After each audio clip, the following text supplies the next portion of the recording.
slowly, and then he goes deep into it. And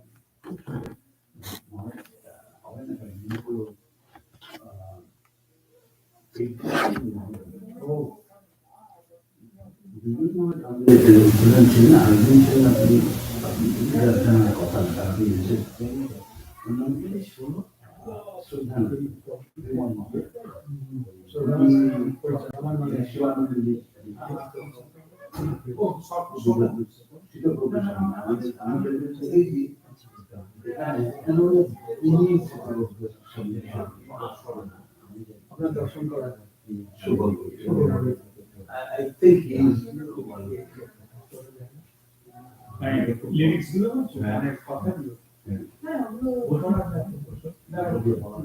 না বলুন, you can share this. এটা ঠাকুরের জায়গা, ঠাকুরের কথা হচ্ছে, কোনো অন্য কোনো কথা হচ্ছে না।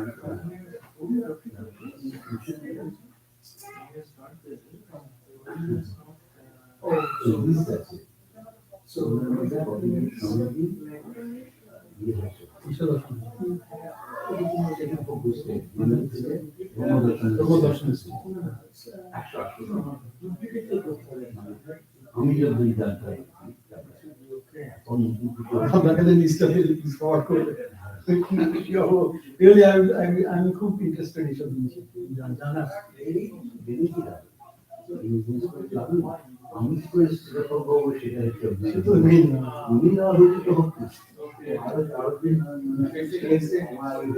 না বলা যায় না, হতে পারে কে কখন হয়, কাকে কখন কিভাবে দেবে বলা যায় না।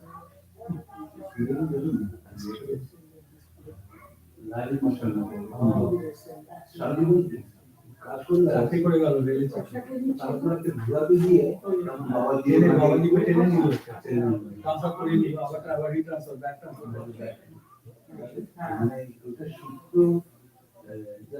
ছিল, ইচ্ছা ছিল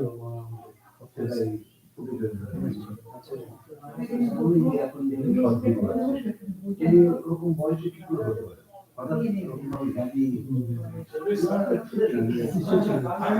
অনেক কথা অনেকে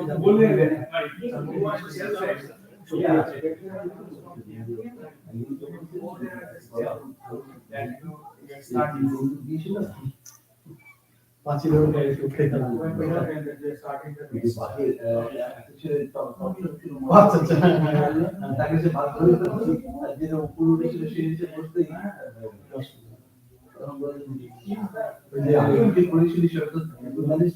এটা কি হলো, মায়ের কি, এটা তো মায়ের খুব অন্যায় হলো।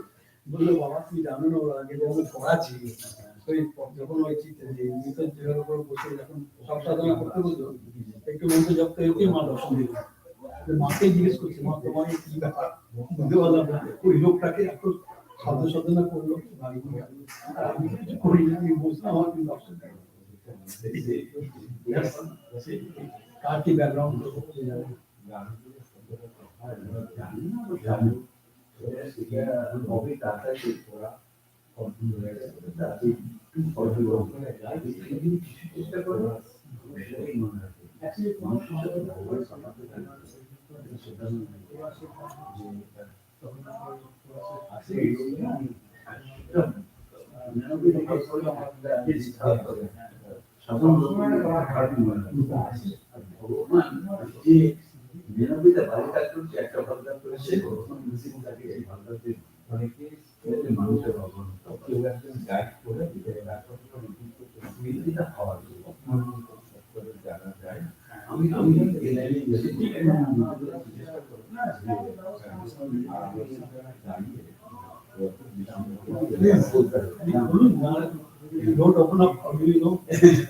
জানতে হবে।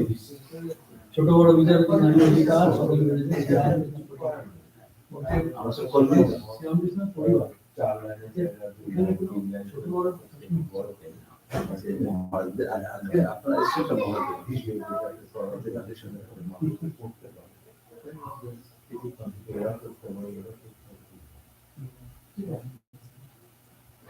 Actually, এইগুলো যখন করা হচ্ছিল, মহানেতা তো এরা তো দান বসে তো দানটা আছে, দান ফলদান দিয়ে আছে, খরচা করবেন না, দাঁতটা আলগা হয়ে গেছে মাড়ি থেকে, যেন কথা বলার সময় অসুবিধা হয়, উচ্চারণ দেয়, কিন্তু আমরা হাজারবার চেষ্টা করে ওনাকে আমার জন্য কত টাকা বাড়ি খরচ করবো,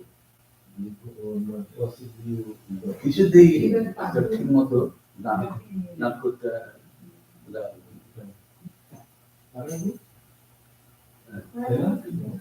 আমার মনে হয় ইনি একজন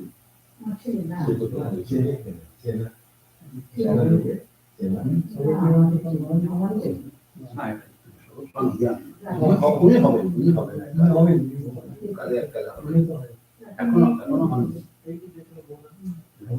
কি হয় না তো, যারা তাদের কাছে যখন যাবে দেখবেন আপনার কোনো চিন্তা করবেন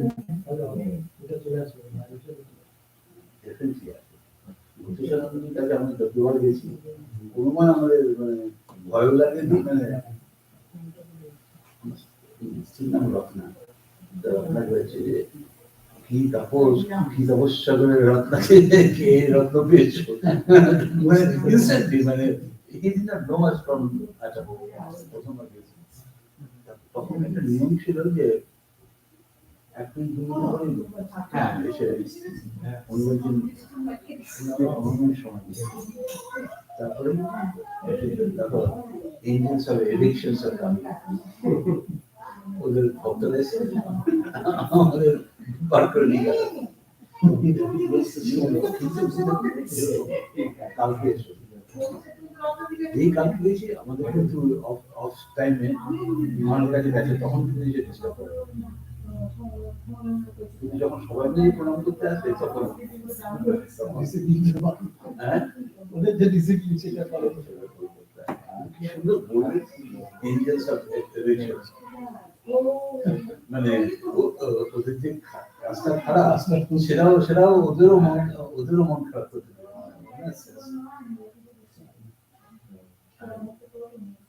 তখন প্রস্টেটের ব্যথা ভীষণ ভুগছিল, ওই রকম ব্যথা, কিন্তু মুখের হাসিটা এক সময়ের জন্য যায়, অ্যামেজিং।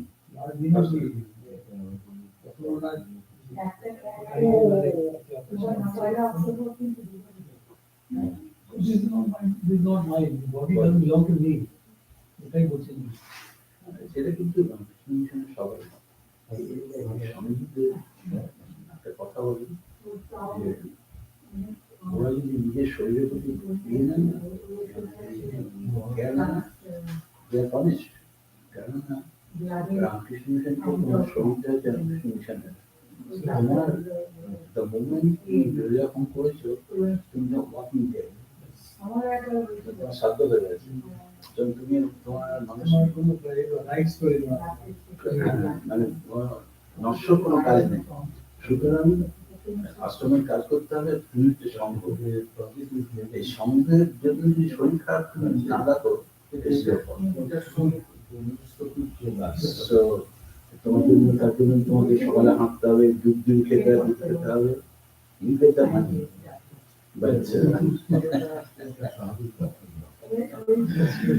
না যতদিন বেলুমাটি থেকে তখন স্বাভাবিক ইয়ে করা আমাদের একজন স্বামীর খুব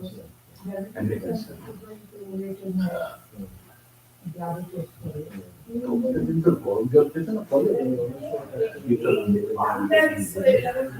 তখন প্রফেশনাল সবাই গেছে, তখন ওরা সব গরম জল করছে দিত স্বামীর জন্য, আর এই দিতে তাদের পিছনে লাগে আস্তে আস্তে তখন ওখানে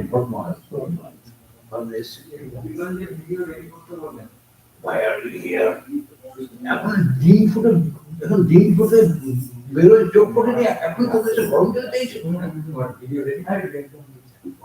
বলেছিলেন আমার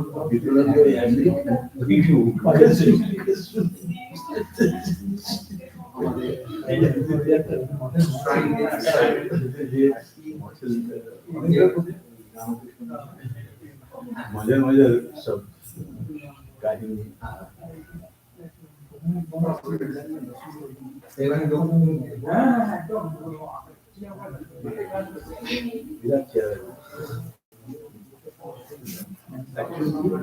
চেতনানন্দ যে বইটা তাকে আমার সঙ্গে কথা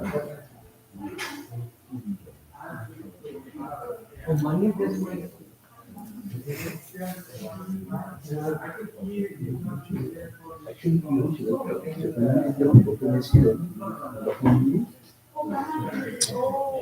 সেন্টারে প্রধান যে অ্যাসিস্ট্যান্ট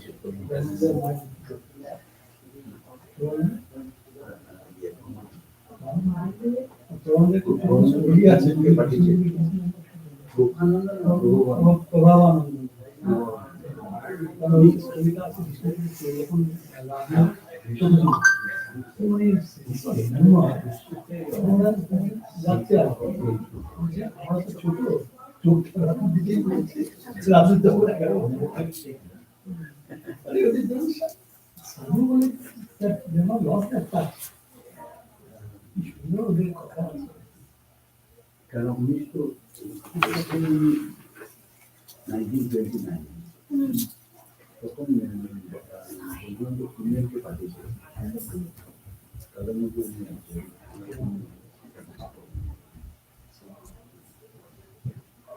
আমি চেতনানন্দের মধ্যে ছিল উনি ভেবেছিলেন যে ধর্ম চলে গেলে উনি এখানকার সেন্টারে হবে কিন্তু এমন বিষয় ঠিক নেই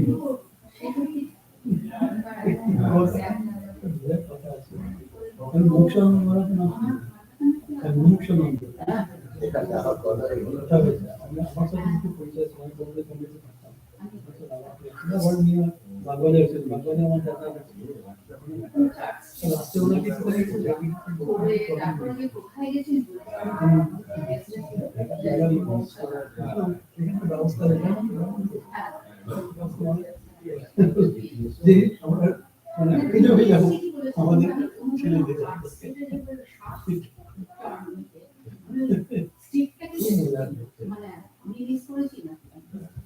লাস্ট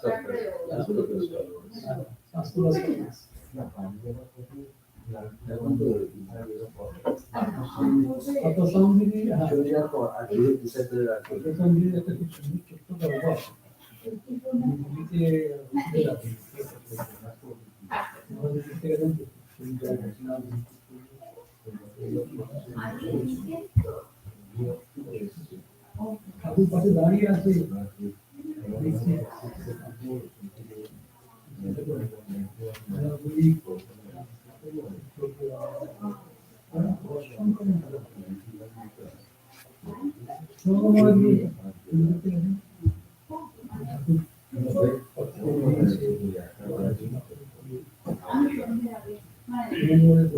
দেখতে পারেন দেখতে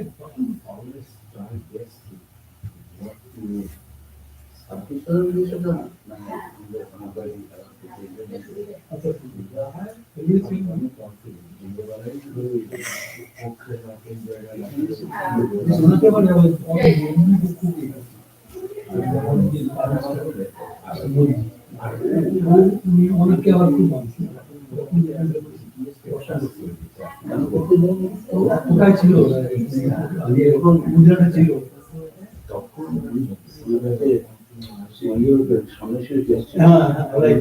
ছিলেন এক বছর ছিলেন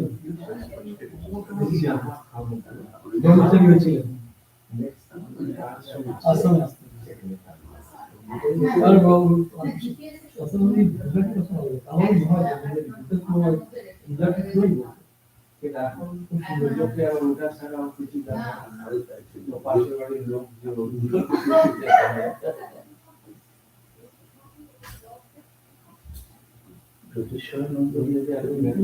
আমার বই আছে আমাদের পড়ি বইটা পড়া এত হাইফাই মানে রিল হতো রিচ করতে পারলাম না ওইটা আছে বইটা সত্যি ওনার ভাই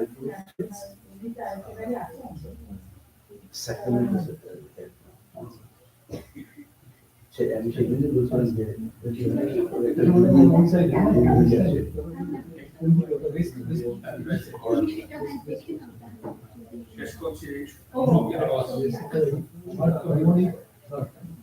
আছে বলে নাম আবার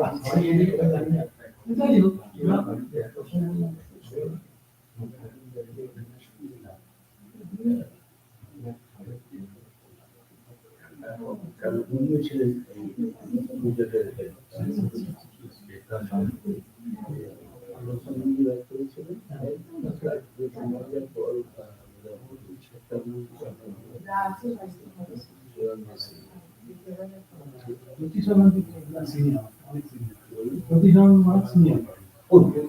অনেক সিনিয়র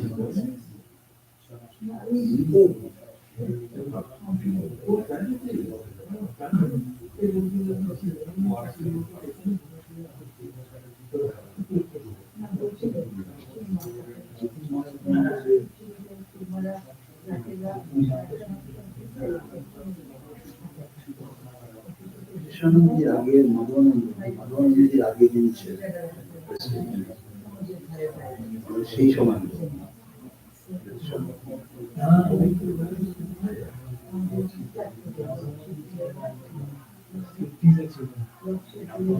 longest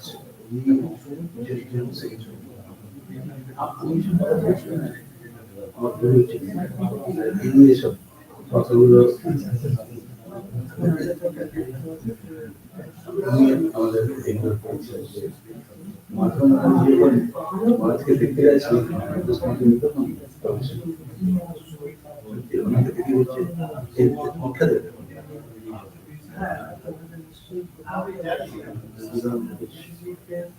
বন্ধুদের মধ্যে দেখেছেন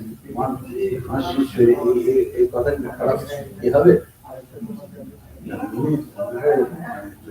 চান্স ছিল কিন্তু উনি দীক্ষা দিয়েছিলেন মহাপ্রভুর মধ্যে যারা বেরিয়ে যায়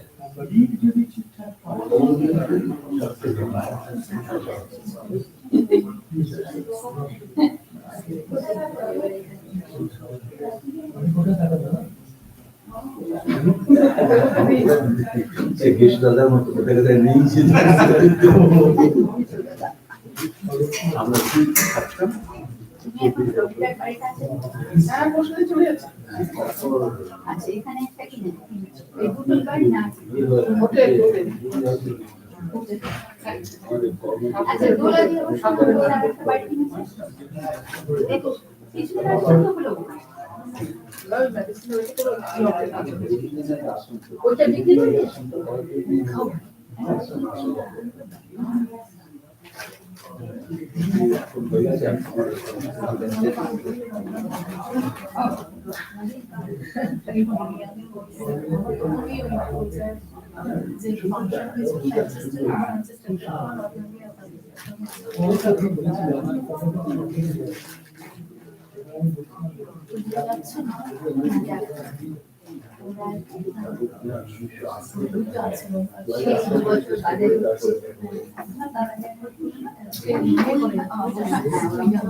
কমিশন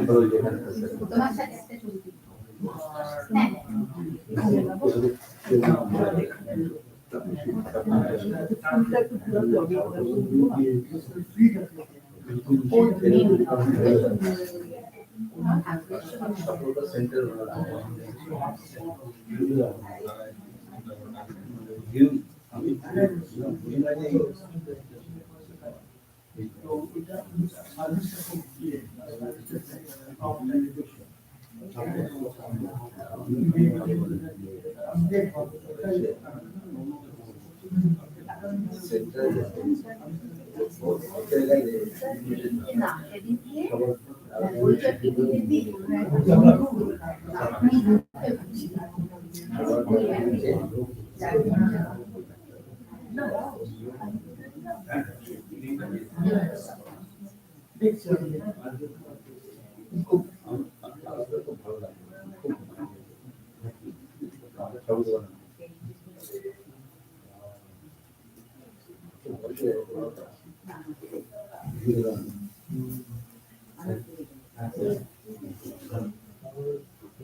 বসেন না, যখনই আসেন কোথাও না কোথাও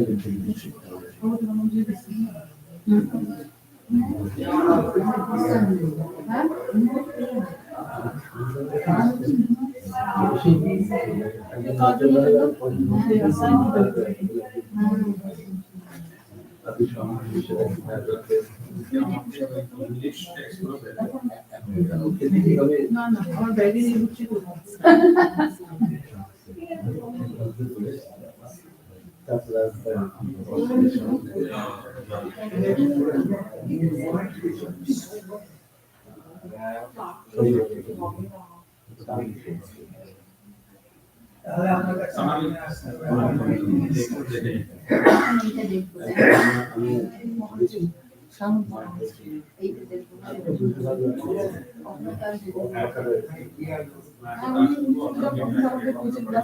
সার্ভিসে গেছি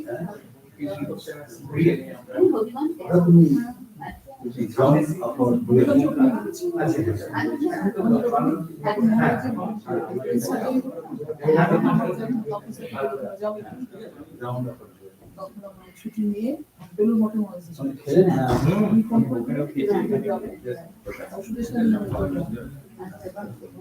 ঢাকা সেন্টার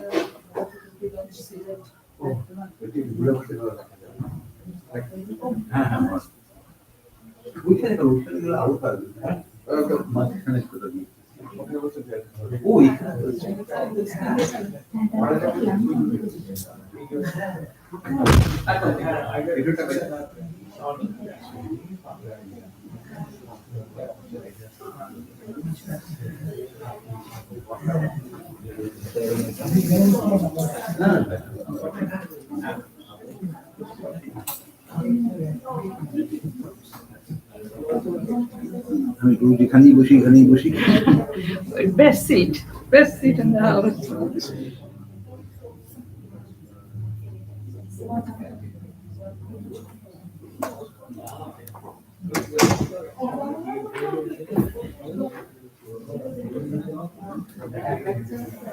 Quite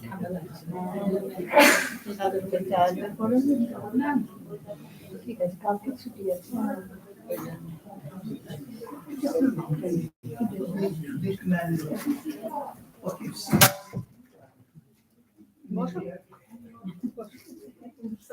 না না কিছু না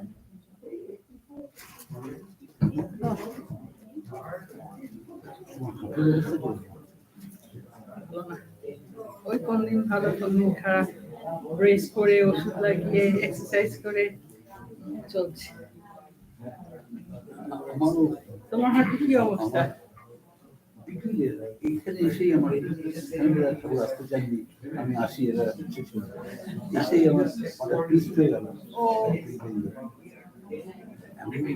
আর সাথে তো রিপ্লেসমেন্ট করা হয়েছে ও ওই হার্টটাই চলছে কিছুদিন হতে পারে এমআরআই সমস্ত কিছু করে যে কিছু পাচ্ছে না This afternoon, we're going to talk about the Happy Junction Select Swamis that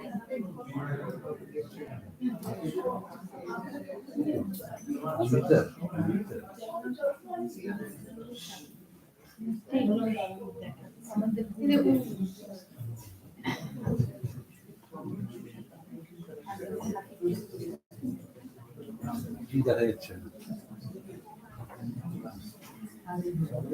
এখনো যেন মনে হয় উনি আমাদের সঙ্গেই আছেন তাই না গলাটা শুনবে এখনো মনে হয় সঙ্গেই আছেন তাই না গলাটা শুনবে সেটা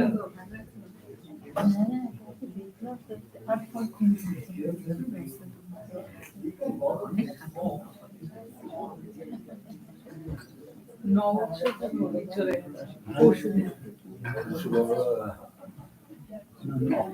influenced you? And the first question is, no, who was the October. first Swami? September, no, October. October তারিখটা মনে আছে হ্যাঁ সেপ্টেম্বর 19 থেকে আমরা ঢাকা থেকে ঠিক আছে অক্টোবর 19 থেকে This afternoon, we're going to talk about the Happy Junction Select Swamis that influenced you. And the first question is, who was the first Swami you met at the Ramakrishna Math? And what did he say to you and how did he make you feel welcome?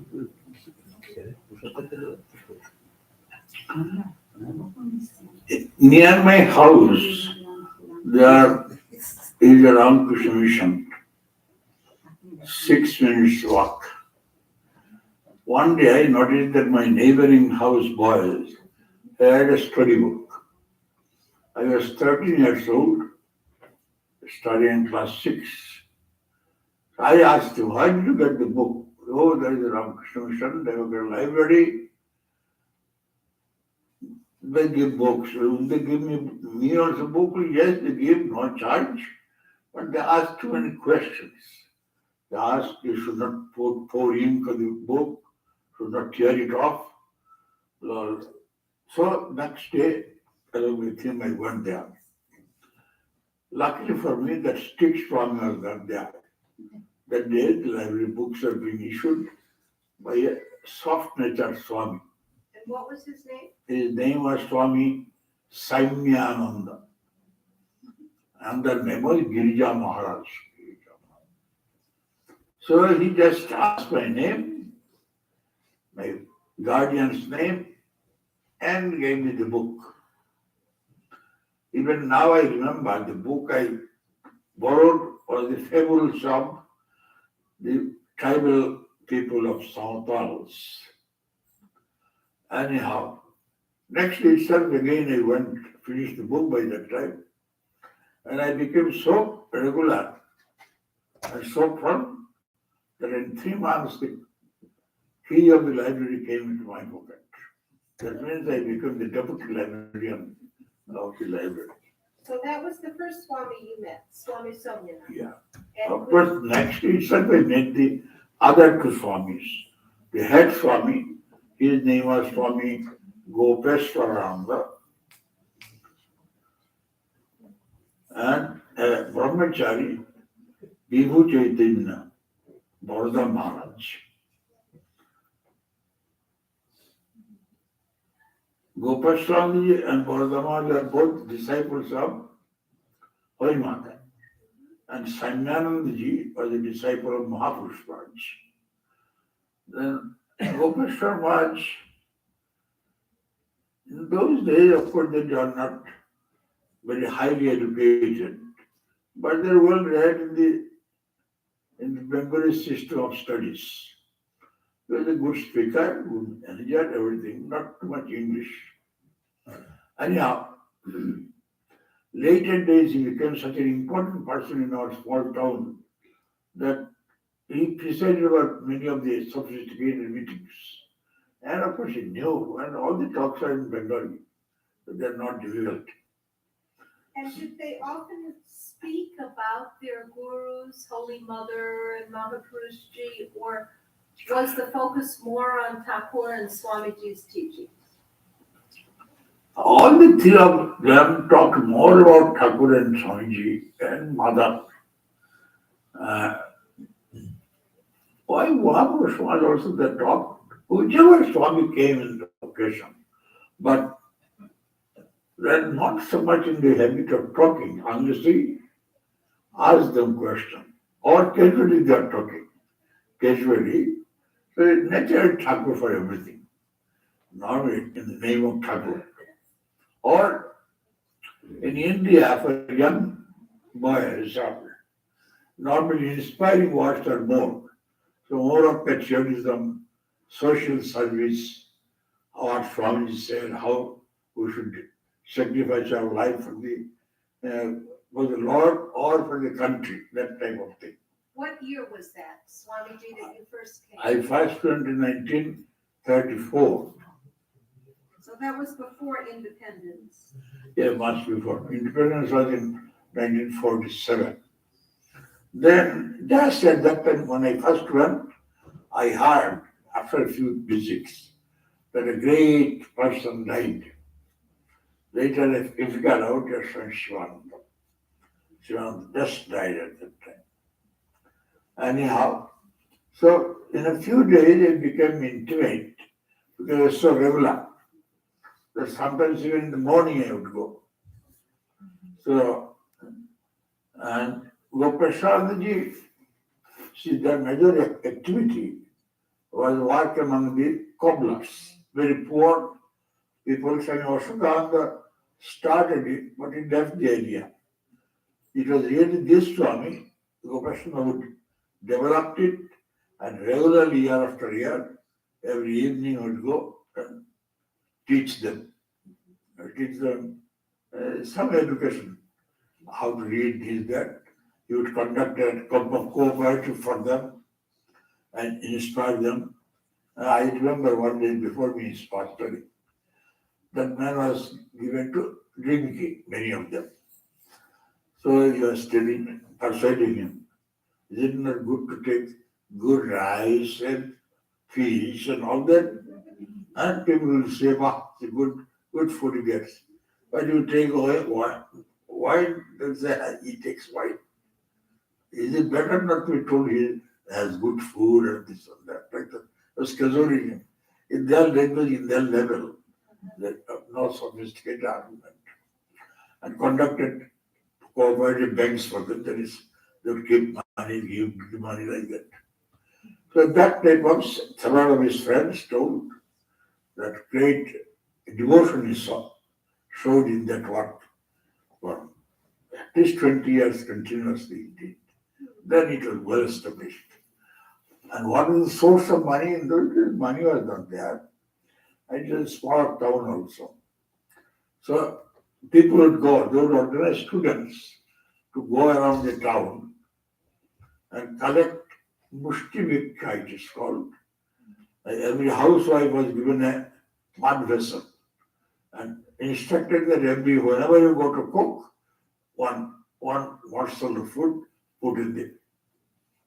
And at the end of the week, it will be about 14 morsels would be there. And students mostly were going around collecting it. The whole town was divided into 10 areas. I also used to go when I was a schoolboy to collect those things. Anyhow, selling that, they would run the expense of schools of about seven schools are there in different villages. Anyhow, that was the major work there.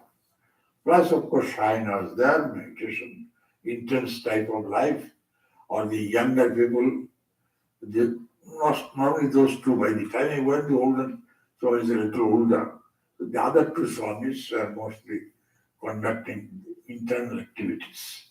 And how would you describe, as you recall, in your youthful memory, the atmosphere of the Habiganj ashram? Okay, hold on. I would say the atmosphere is very highly ennobling, elevating. But nowadays you can't imagine this ashram, how simple and austere it was. There are just two buildings and a shrine building. Not a building, these old types of structure. Now they have got regular big building. They have half brick, half tin shed and all that type. And by the time I went, the head Swami had one room, one house, small. And the other two Swamis had one room. And that was the reception room also. So people would come, we would go and sit and all that. Would they roll up their bedding? They rolled up the bed and kept him up. Otherwise, some of us had bad habits of going lying around. Anyhow, from those, normally not too many chairs or anything, because the beds, two beds, there are three beds, because one guest also. If very intimate guest came, we slept there. So there are no chair, one or two chairs, I think. Anyhow, and every morning, early morning, they're meditating.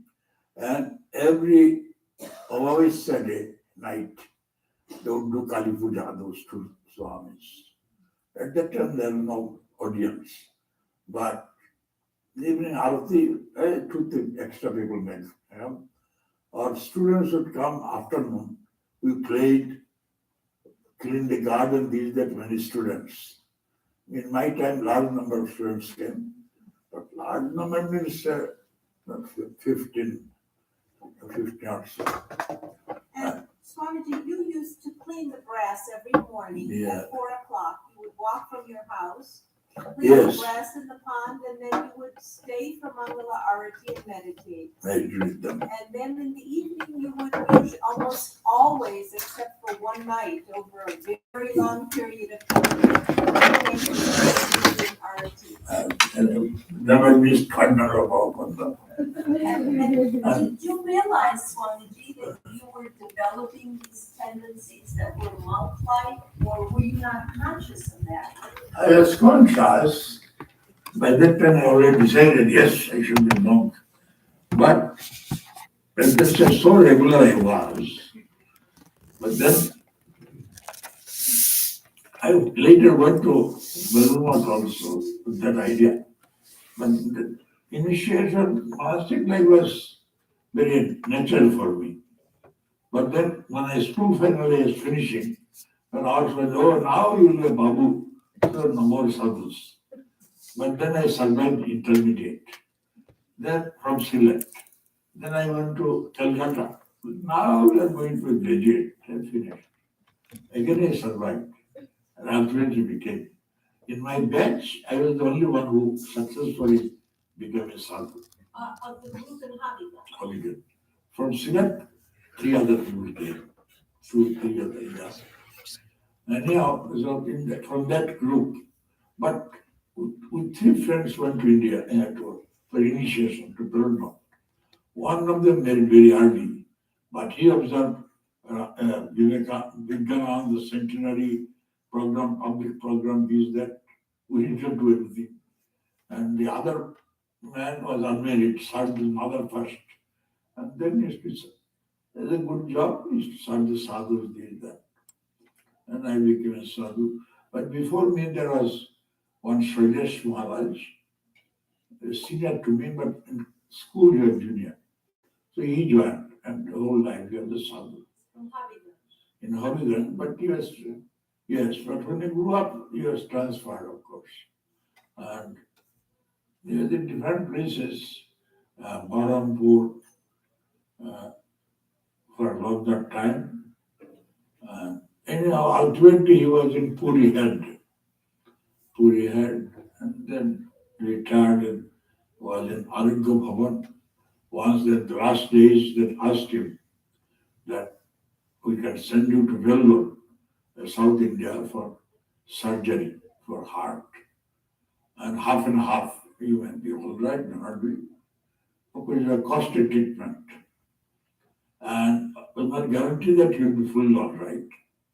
He said, then why should I take the risk? Unnecessarily spending the money of the order. And I don't care to. Even if there's half chance, why should I go it? And did not do it. And they predicted in 2 years he died, and he died on 2 years. So what side of strength he showed? Great strength he showed. And can you tell us anything about your experiences with those 3 swamis at Habiganj? What did they teach you? How did they inspire you? First of all, I joined in all the programs. Program means Arati time, doing some work in the garden. That is what the young men used to do. Then there was a class for the young men to read Swamiji's inspiring books, like Patavali, Letters of Vivekananda, etc. So that book, later I myself read there also. I was become a serious student and all that. Other than the Swamis to read inspiringly talked and all that about those books. And during celebration, we would come and work and all that, not early morning, we would be singing, and group singing, group procession inside the mission, like that. And So, did any of these swamis give you some preliminary instructions on meditation? no, first I was a son of a Brahmin. I had my secretariat, so I knew what to do. Only I remember, open the hotel, Thakur's name no take. There was Swami Japananda, who later came to stay with me in Delhi many years later. He was visiting because Ramakrishna's centenary was coming after another 2 years. And he asked me, what do you do, Japan? I told I repeated the name of Ramakrishna. He said, add O before it. Like of course, what initially we don't call it. He did not say, repeat Om Ramakrishna. He said, add Om before one thing. That means Ramakrishna myself have chosen. Myself must have chosen. And he added that Om. Lakshman Swami did not. Only discussed, we will take Thakur's name, Thakur's name. That's the idea. But you would sit with them every morning for morning meditation. Morning meditation. And after that, wash the dishes, wash the vessels. I see. After that. In the yellow. Several years I did. Then I went back to college, did that. After many years when I joined, I was transferred to Madras from the superintendentship to a provincial group. And on the rest they gave me, next day Gitaranda, who is now vice president, he was brahmachari, he was a brahmachari. Well, come. Well, why come? Then they showed them, we have to clean the vessels. And in the Indian vessel, in the Indian style, with dart, and tamarind and all that like that. So I cleaned. So many years in Bhoviganj, I used to tell her, I thought I had finished my karma, but now it has come back after so many years again. But in a way, I found routine work is better than uncertain work. Routine work means you can plan your day out time. And sometimes you do, sometimes you don't do. A little uncertainty comes in the problem. Anyhow, and I used to meditate the most important, I used to take bath early morning, which is a big thing in Bengal. There I will only take bath later. And of course you must remember, no attached bathroom. This is all exposed bath. So anyhow, the intensity was there and I started using the coffinum and this and that. Anyhow, the Swami's life, their life also, austere. Swamis. I remember, so Gopeshwaram was. I one was meditating at the backside of the shrine, there was meditation room. And hot time in the veranda, to open veranda. So by that time it was a building. Before that it was a mud building. So there I was meditating. So the Maharaj came and I was a little bent, I think, making me straight. Another thing I remember about him, some celebration day, a man brought something, some offering. But he had no time to wait till the worship was over. So Maharaj took 2 oranges, tangerines, and what is backside shrine, there is meditation room with a good picture of mother and others. And before mother is showed like this. I was meditating there, so I looked at it. I was so impressed. Mother, free mother, and then gave him prasad.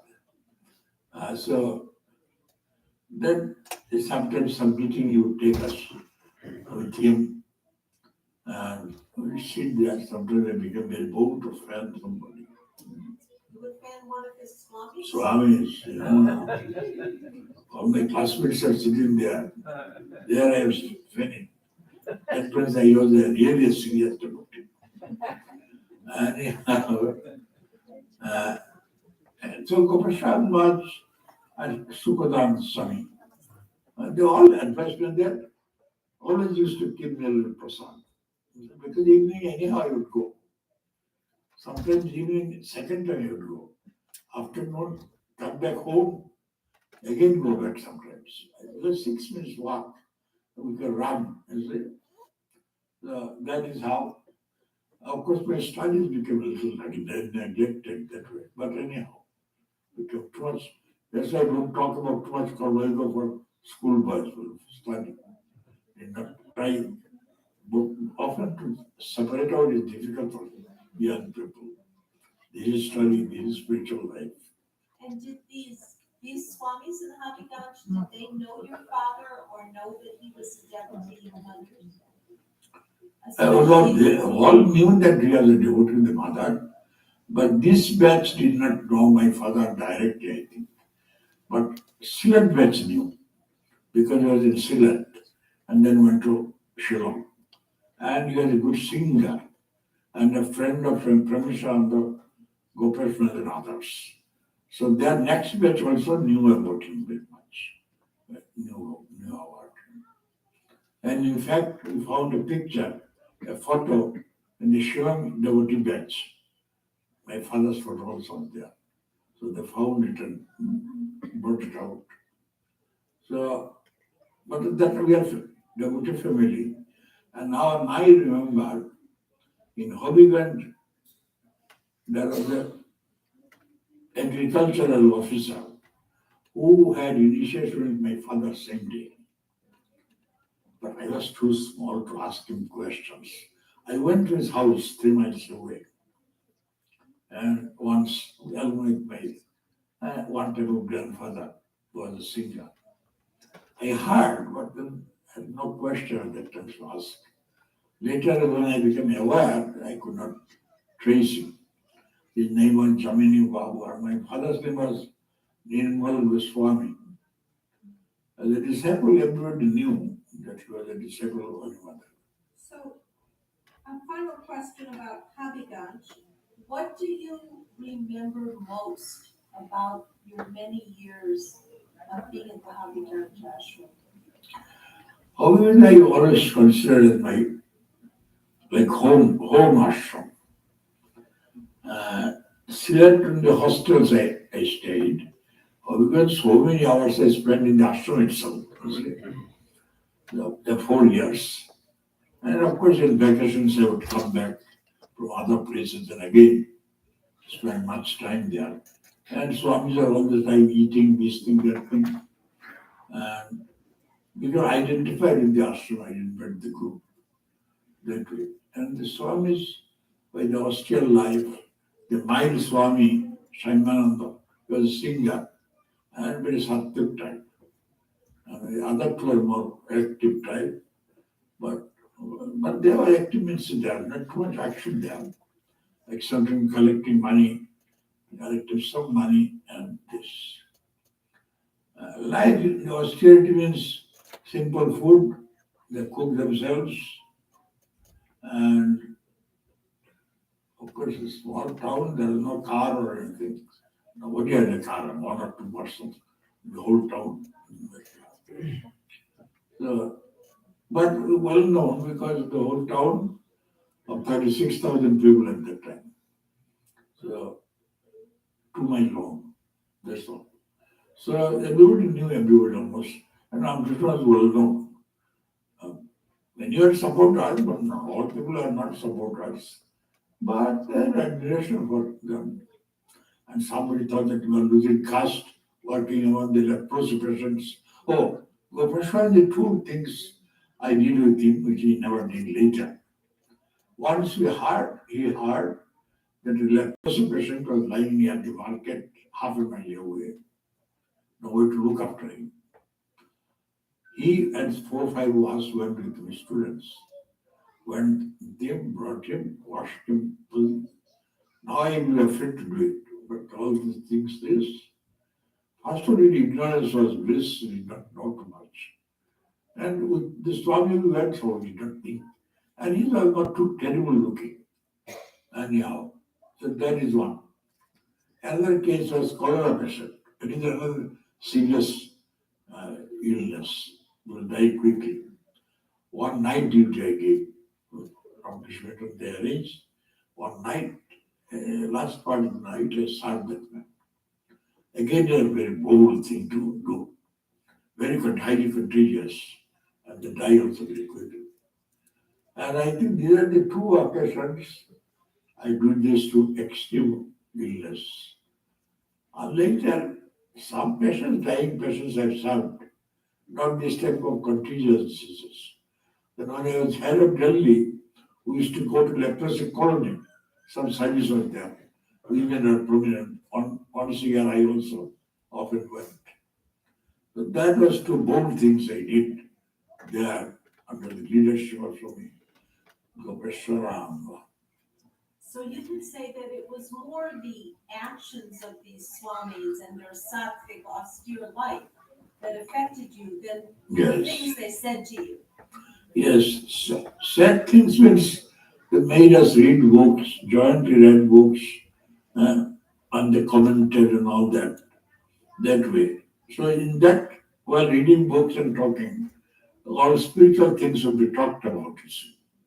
Talked about, and then there are some devotees who came from villages, zamindars and all that.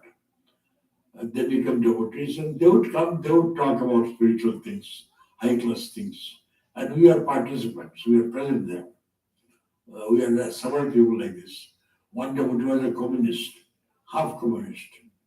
So he would raise questions, intellectual questions, denouncing, though he's sitting there. But anyhow, but that is why it made people think. That was another good side. So there is still one Dinesh poet was there. He began to talk about Ghost, this, that Gopaswami once, it is brought out in memory, recognition from Shivananda, that book, his incident, Gopaswami writes there. Then I called him, one guy here, it seems you don't believe in God and all that. He said, yes, I don't believe in God, means I'm not sure that is there. But you went to an initiation, yes. Do repeat the mantra? Yes, I remember. I don't repeat too much, but every now and then I remember him at night especially. All that. If the devotional guru is there, then he is all right. Then in later days he went to jail. Out of jail, there was nothing to do all night but smoke, hubble bubble and smoke and think, what was my mantra? This one or that one? Whole night we spent for months to decide what was his mantra. Then gradually, of course, God made his faith and everything as he grew older and older.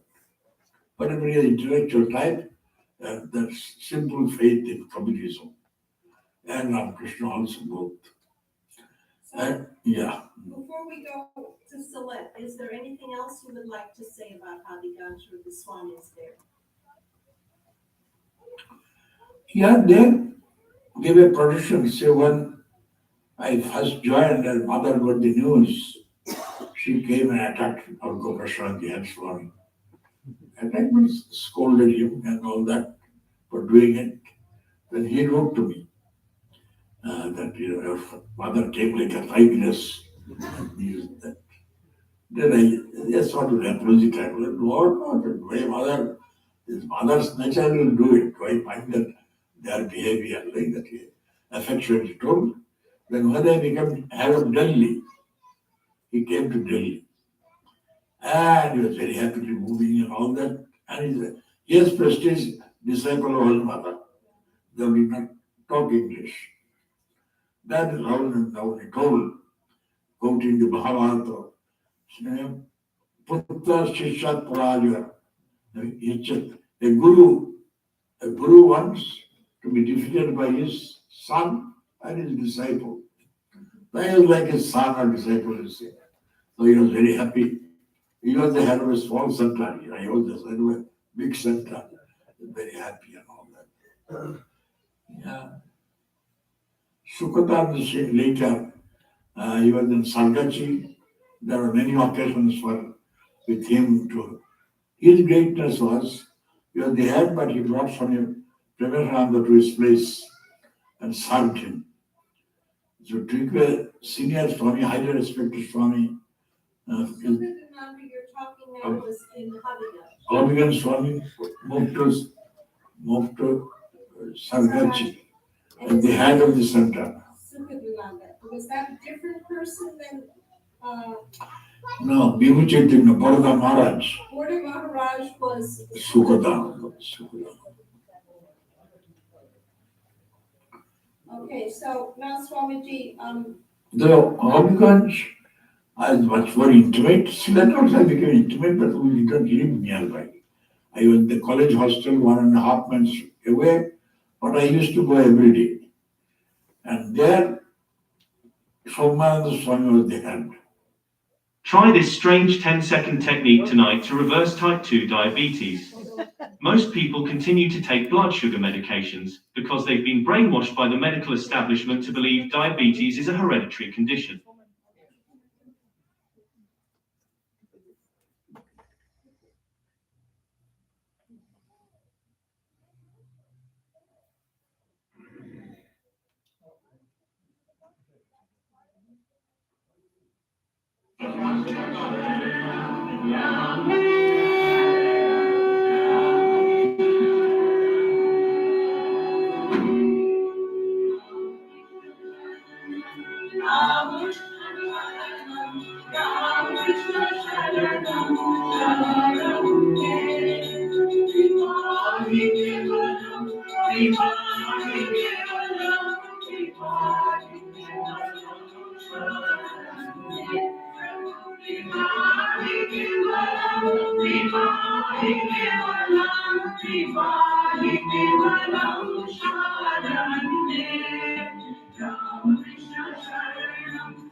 Shri Gurave Namo, Shri Gurave Namo Namo.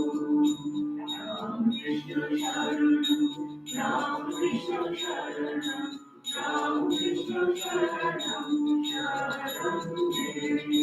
Ram Krishna Jaya Jaya Ram Krishna, Ram Krishna Jaya Jaya Ram Krishna, Ram Krishna Jaya Jaya Ram Krishna, Ram Krishna Jaya Jaya Ram Krishna, Ram Krishna Jaya Jaya Ram Krishna, Ram Krishna Jaya Jaya Ram Krishna, Ram Krishna Jaya Jaya Ram Krishna, Ram Krishna Sharanam,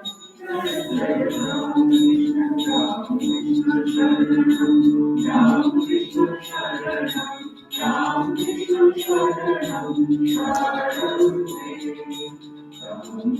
Sharanam, Ram Krishna Sharanam, Ram Krishna Sharanam, Sharanam. Tripadi Kevalam, Tripadi Kevalam, Tripadi Kevalam, Sharanam. Tripadi Kevalam, Tripadi Kevalam, Tripadi Kevalam, Sharanam. Ram Krishna Sharanam, Ram Krishna Sharanam, Ram Krishna Sharanam, Sharanam. Ram Krishna Sharanam, Ram Krishna Sharanam, Ram Krishna Sharanam, Sharanam.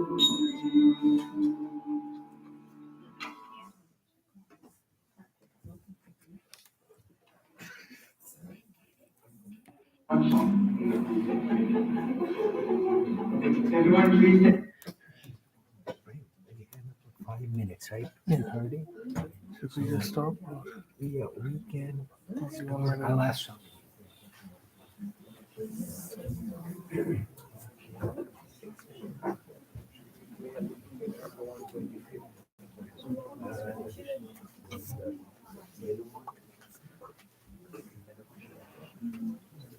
Yeah, start from the beginning. So about, Not from 10 minutes? yeah, please announce that for after 10 minutes, Swamiji will start his lecture. Just announce that. 10 minutes.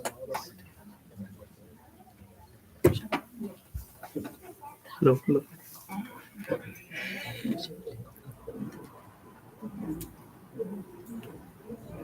Hello. Hello. Yes, so next we'll watch one more video, and after 10 minutes, Sami will start his lecture. Thank you.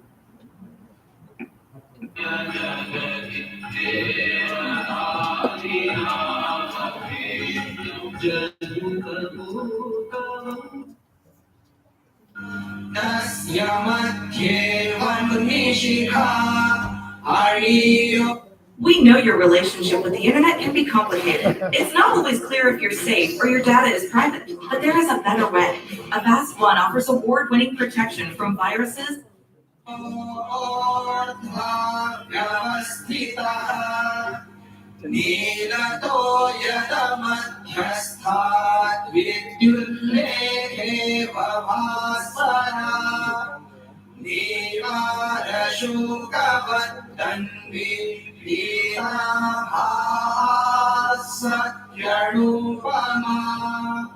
तस्या शिखाया मध्ये परमात्मा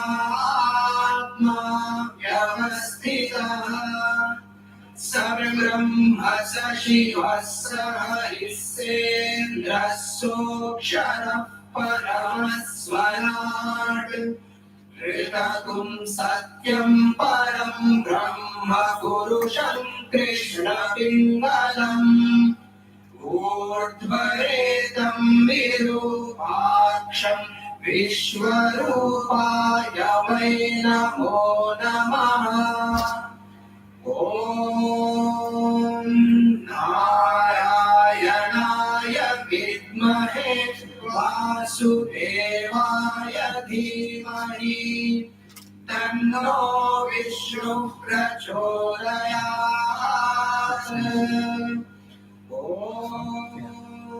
शान्ति शान्ति शान्तिः हरिः ओम्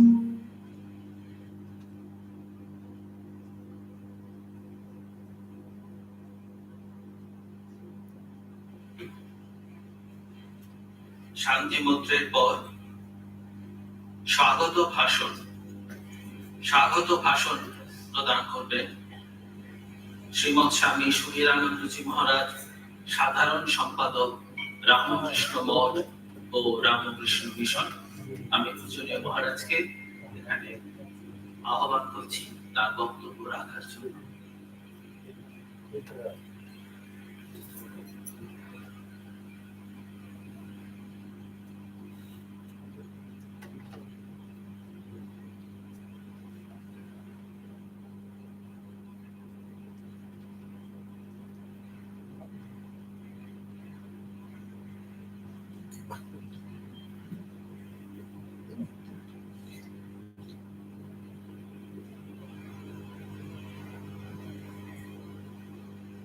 ॐ स्थापकाय च धर्मस्य सर्वधर्मस्वरूपिणे अवतारवरिष्ठाय रामकृष्णाय ते नमः। जननीं शारदां देवीं रामकृष्णं जगद्गुरुं पादपद्मे तयोः श्रित्वा प्रणमामि मुहुर्मुहुः। नमः श्रीयतिराजाय विवेकानंद सूरये सच्चित् सुख स्वरूपाय स्वामिने तापहारिणे।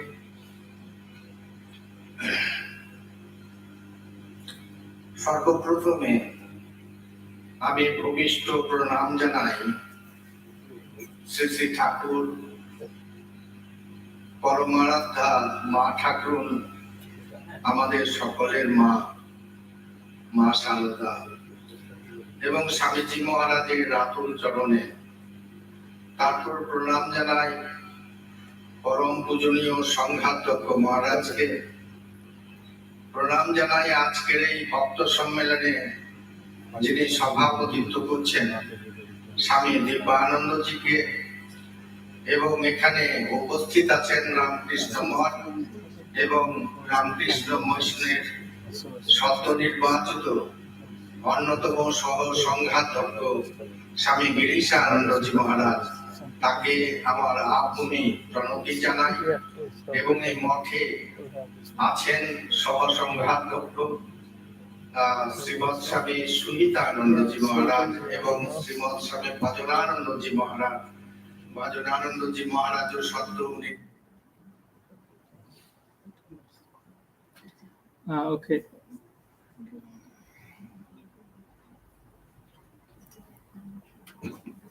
Yeah, so I think we do not have much time now, so we'll start our next program with talk from Sami. Yeah, Sami, right? Yeah.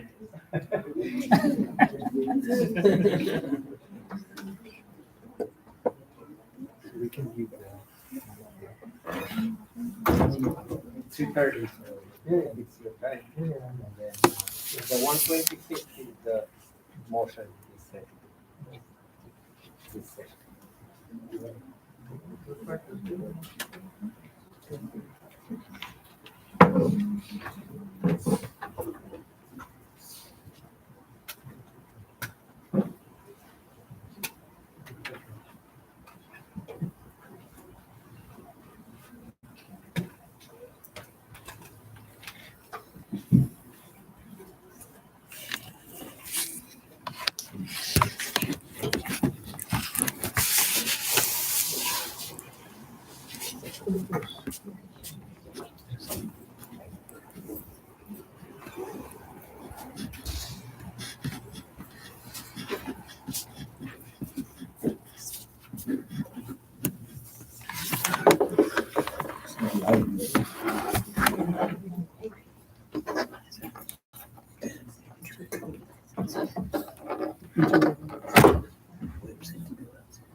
Can you hear me? Yes. Yeah? Lights on?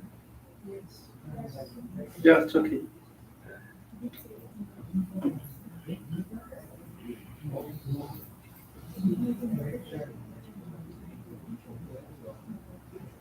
The lights are on, people can't see you very well. They can't see me. They can see. You can see me. And yeah, I'm here, whether they can see me or not. We can switch that light on. There's a little bit. Whatever you like. Oh, good. Just so I can see. Yes. That's okay. We have to see. Ah, you want to see me? Very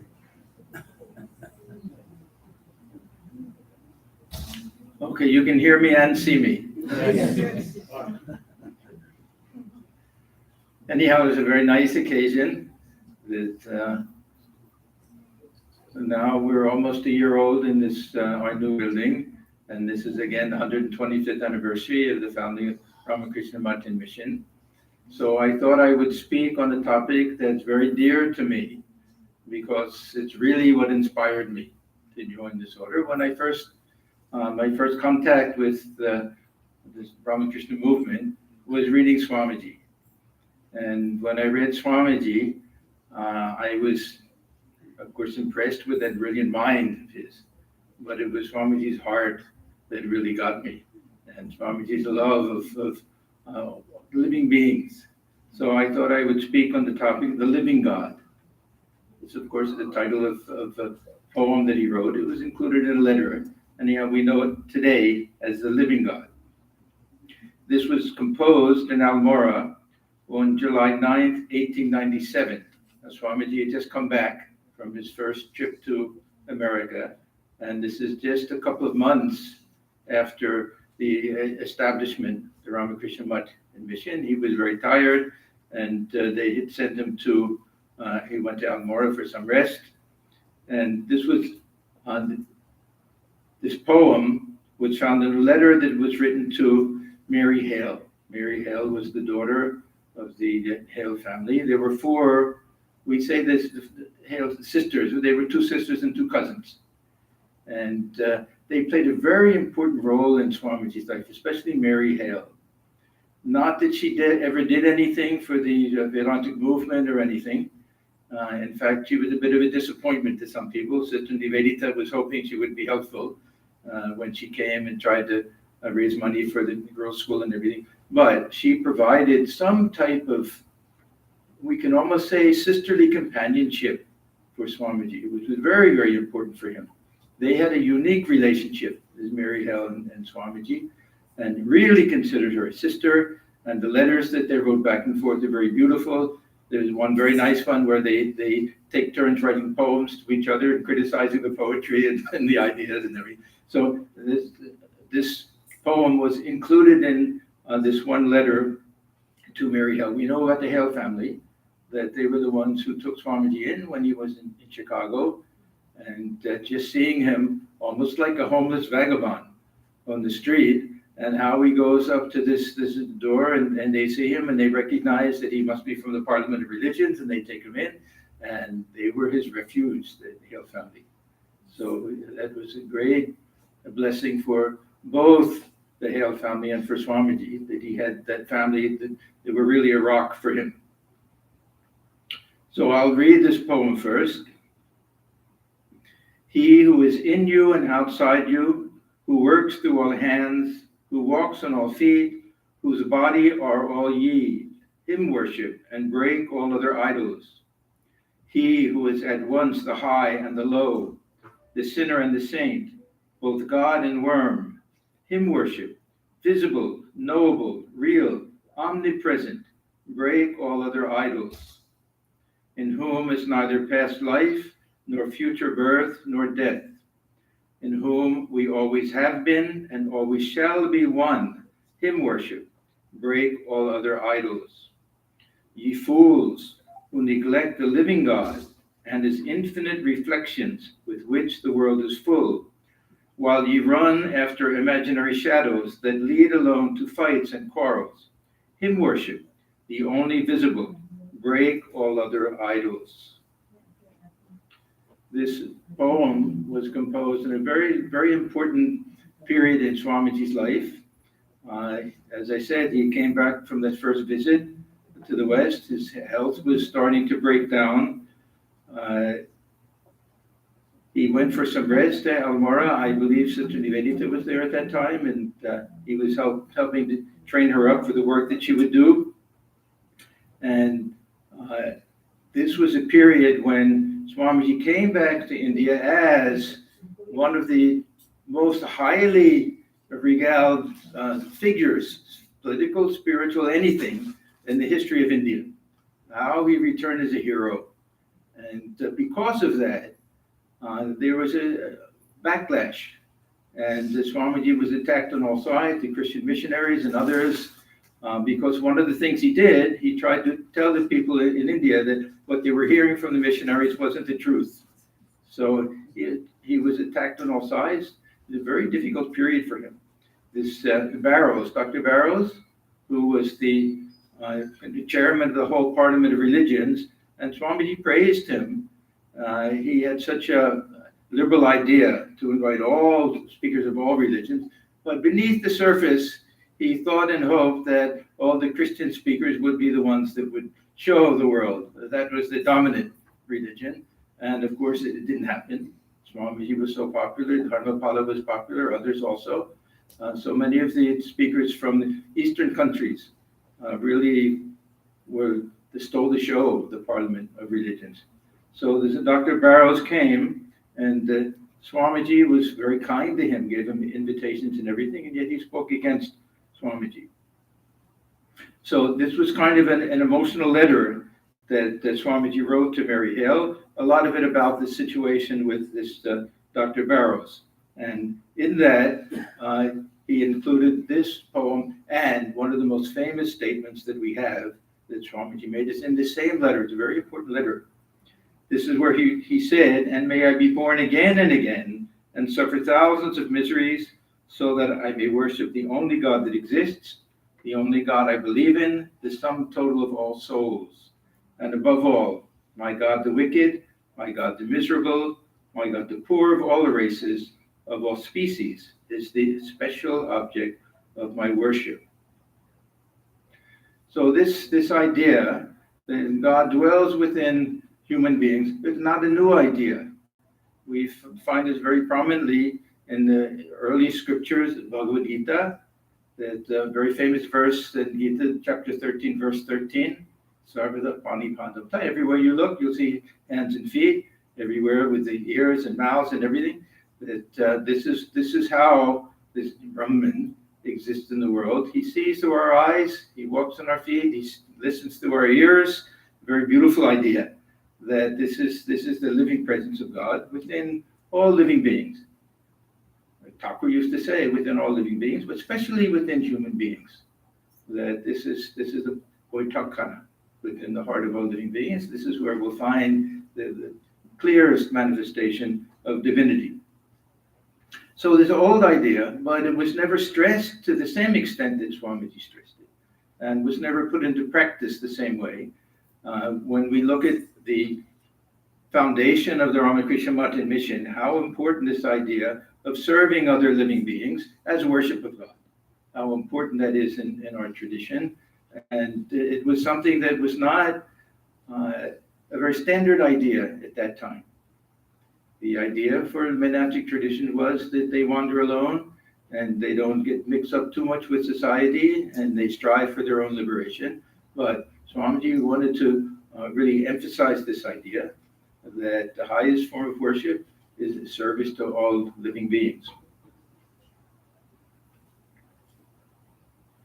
So for Swamiji, this was more than the traditional type of karma yoga. Karma yoga, we understand, is a way of purifying the heart, that we perform all action without any type of attachment. These are all good, beautiful ideas. But for Swamiji, there was no ulterior motive. We don't practice this service of God dwelling within beings for our own benefit. It's not that, oh, this will purify me, this will get rid of my old karma, I'll have some higher realization. But this is true worship. This is real worship. And Swamiji, he loved this idea. You know, this is a little side thing, but I have this funny idea that Swamiji's Ishta Devata was Nara. Was this Narayana, Nara, God in human form. We don't know anything Ishta Devata with Swamiji. Sometimes people say Rama because he was initiated in the Kashipur that way. But I really feel when Thakur first saw him, it touched him and everything and addressed him. This is Narayana, Narulupina Narayana, that God come in human form, that he was really awakening that spirit. When Swamiji worshipped Holy Mother Shodashi, he awakened that spirit of the motherhood.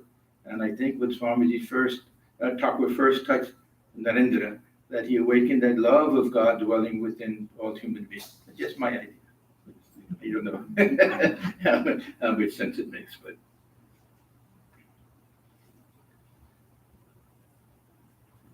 So one of the special aspects of this teaching is that God dwells equally within all beings, but some type of special manifestation in Daridra, in those who are poor, those who are uneducated, those who are exploited in society, the people who are left behind.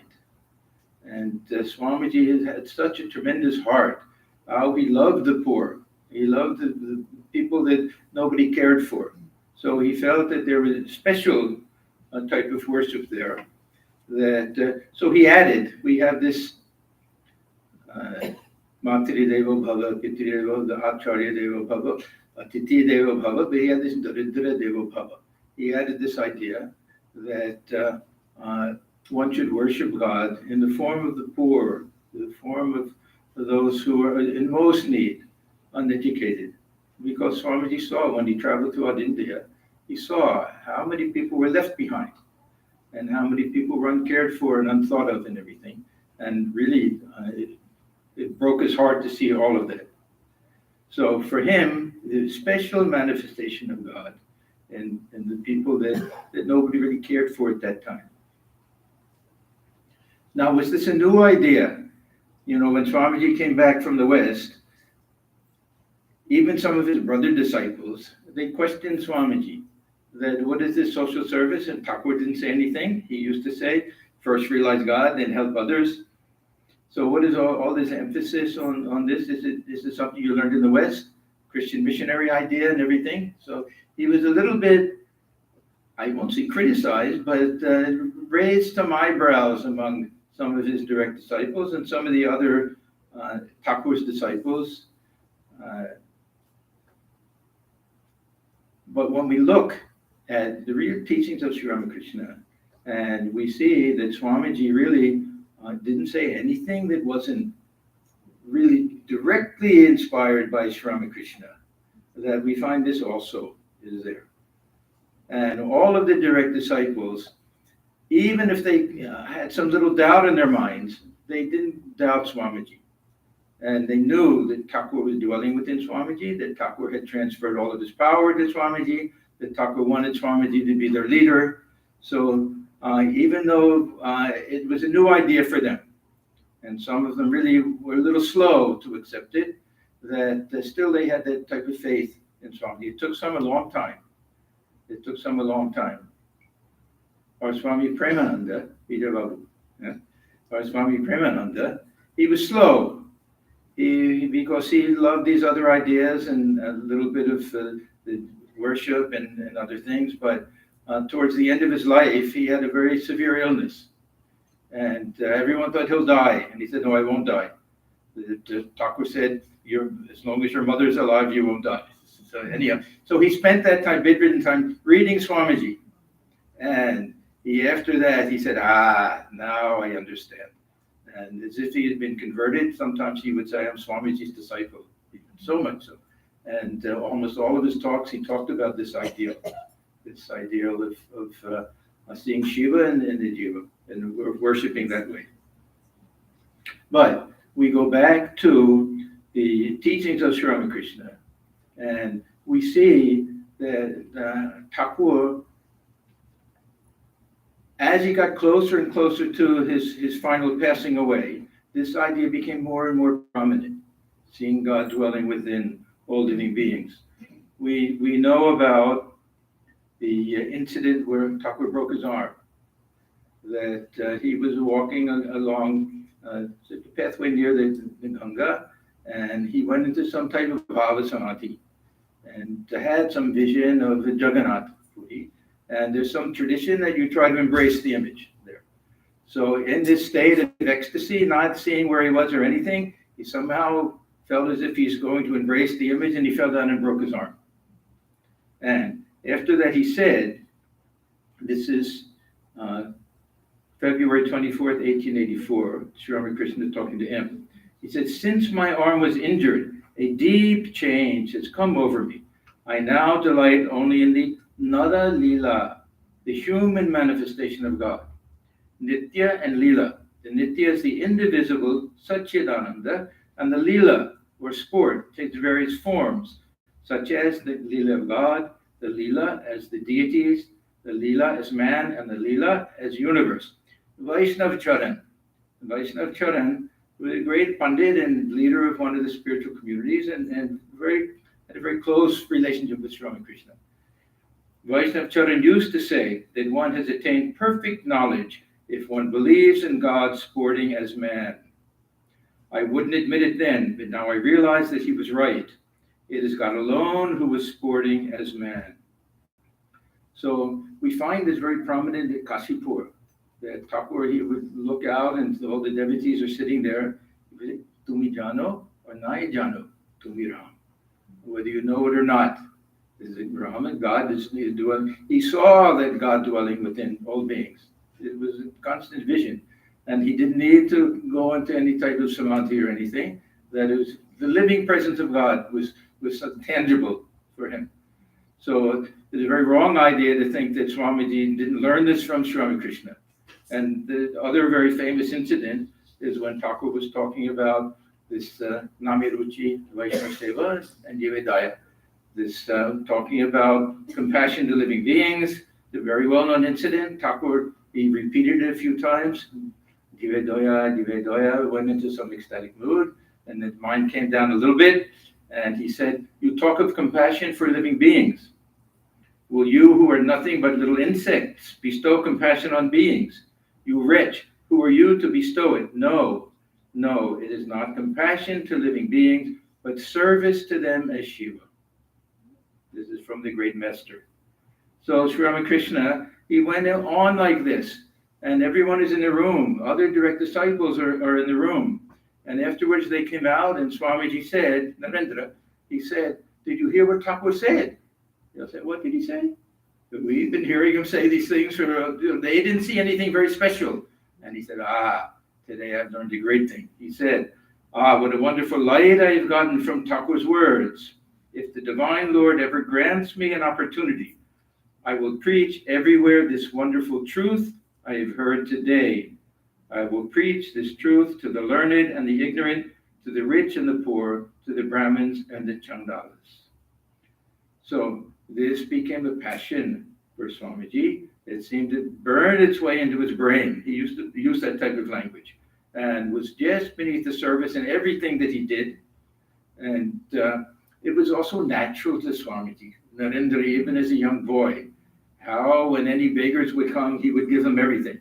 So the nice things in the house, and so much so that they would lock him up in his room upstairs, and he would open the window and throw it out there to them. So he always had that. His father was like that. His father was extremely liberal, compassionate man, and so much so that after he died, they found out that they were all in debt and with a lot of problems. and he gave money to all his worthless relatives. Some of them would drink and do other things. And as a little boy, Narendra said, "Why do you do that? Why do you help these people? They're not doing anything." And he said, "One day you'll understand that life is not an easy thing, that if people do whatever they can to get a little relief from the sadness and misery of life, you'll have a little understanding of that." So he got it from his father also. So this is something that was partly natural, something that was awakened because of Sri Ramakrishna's teachings, and also when Swamiji's father died, and he knew what it was to be poor. Before that, he led a very privileged life. We look at the house where he lived, and we see how he had tutors for everything, even horseback riding and all music. Very, very exclusive type of privileged life. And overnight, he's in poverty. How it happened is hard to imagine, and how not even allowed to live in the house. His relatives were so unkind, and he was walking barefoot trying to find some type of job to help the family. So he had firsthand knowledge of what it meant to be poor and what it meant to suffer and have to worry about where your next meal is coming from. Many times his mother would say, "Have you eaten today?" And he would lie.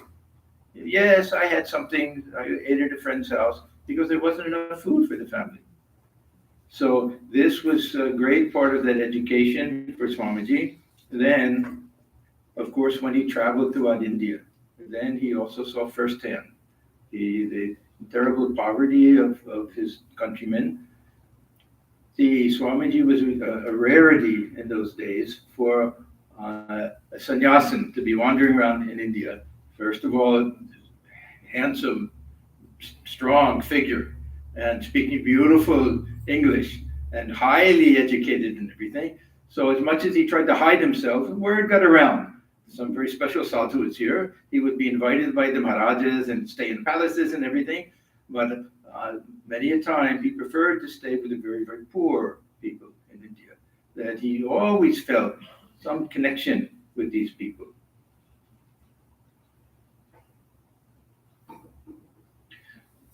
Before that, when I was saying that when Swamiji first felt that poverty when his father passed away, he said, "The first contact with the reality of life convinced me that unselfish sympathy was a rarity in the world. There was no place in it for the weak, the poor, the destitute. I noticed that those who only a few days ago would have been proud to have helped me in any way, now turned their face against me, though they had enough and some to spare."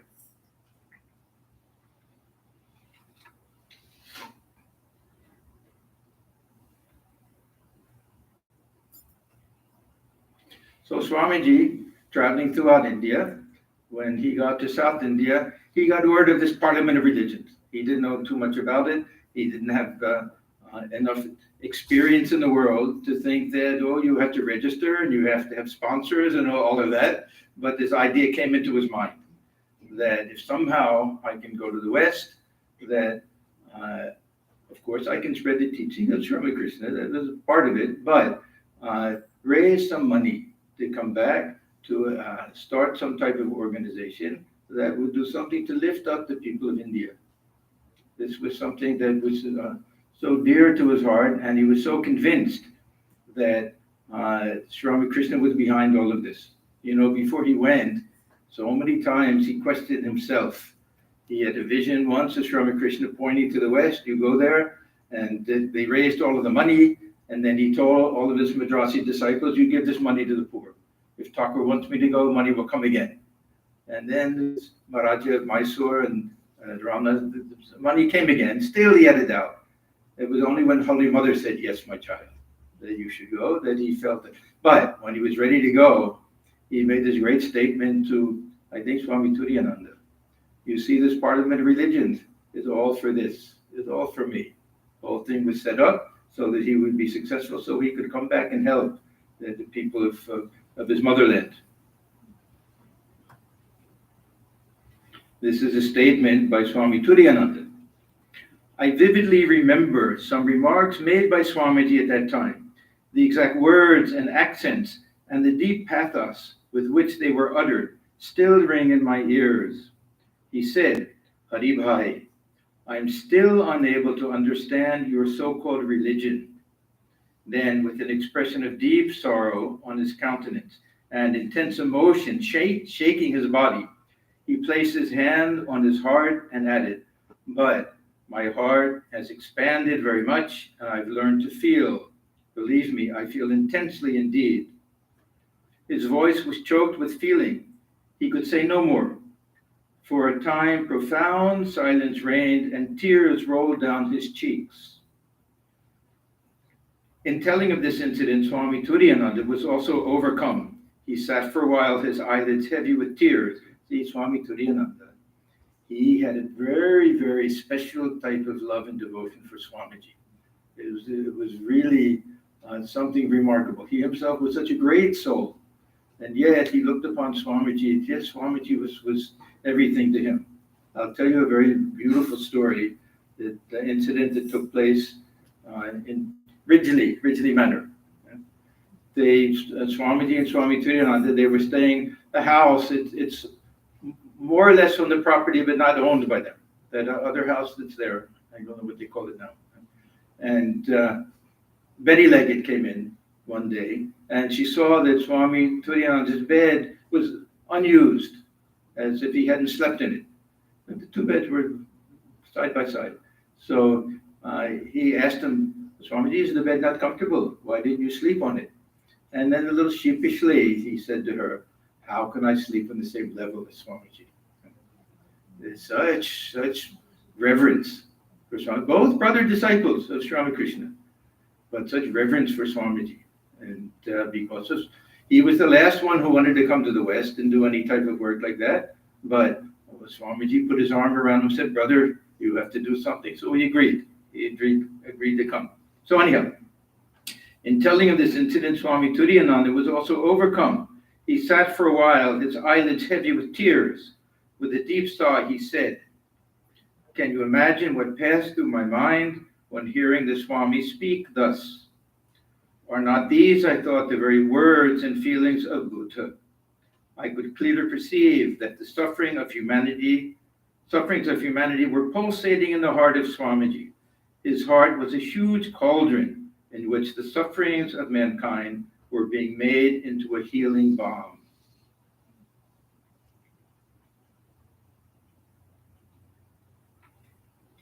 So Swamiji came to the West, and of course a huge success and everything, but never forgot the poor in India. He wrote so many beautiful letters back to his brother disciples, to Swami Brahmananda, of course, and Swami Shivananda, Swami Akanda, all of them. Some he would address to all of the brothers, Swami Krishnananda, all of them, and trying to inspire them to do something. And there was the Madrasi disciples.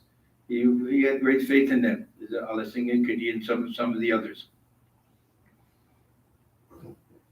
One of the letters, this is a lecture, in one of his lectures on practical Vedanta in London, Swamiji said, the living God is within you, and yet you are building churches and temples and believing all sorts of imaginary nonsense. The only God to worship is the human soul in the human body. Of course, all animals are temples too, but man is the highest, the Taj Mahal of temples. If I cannot worship in that, no other temple will be of any advantage. The moment I realize God sitting in the temple of every human body, the moment I stand in reverence before every human being and see God in him, that moment I am free from bondage. Everything that binds vanishes, and I am free. So this was Swamiji's plea. He had great faith in the young people of India also. How he said, I just want a handful. Give me 100 people willing to sacrifice everything for the welfare of their country. Forget about liberation, forget about everything else. They're willing to sacrifice for the well-being of others, seeing God in them.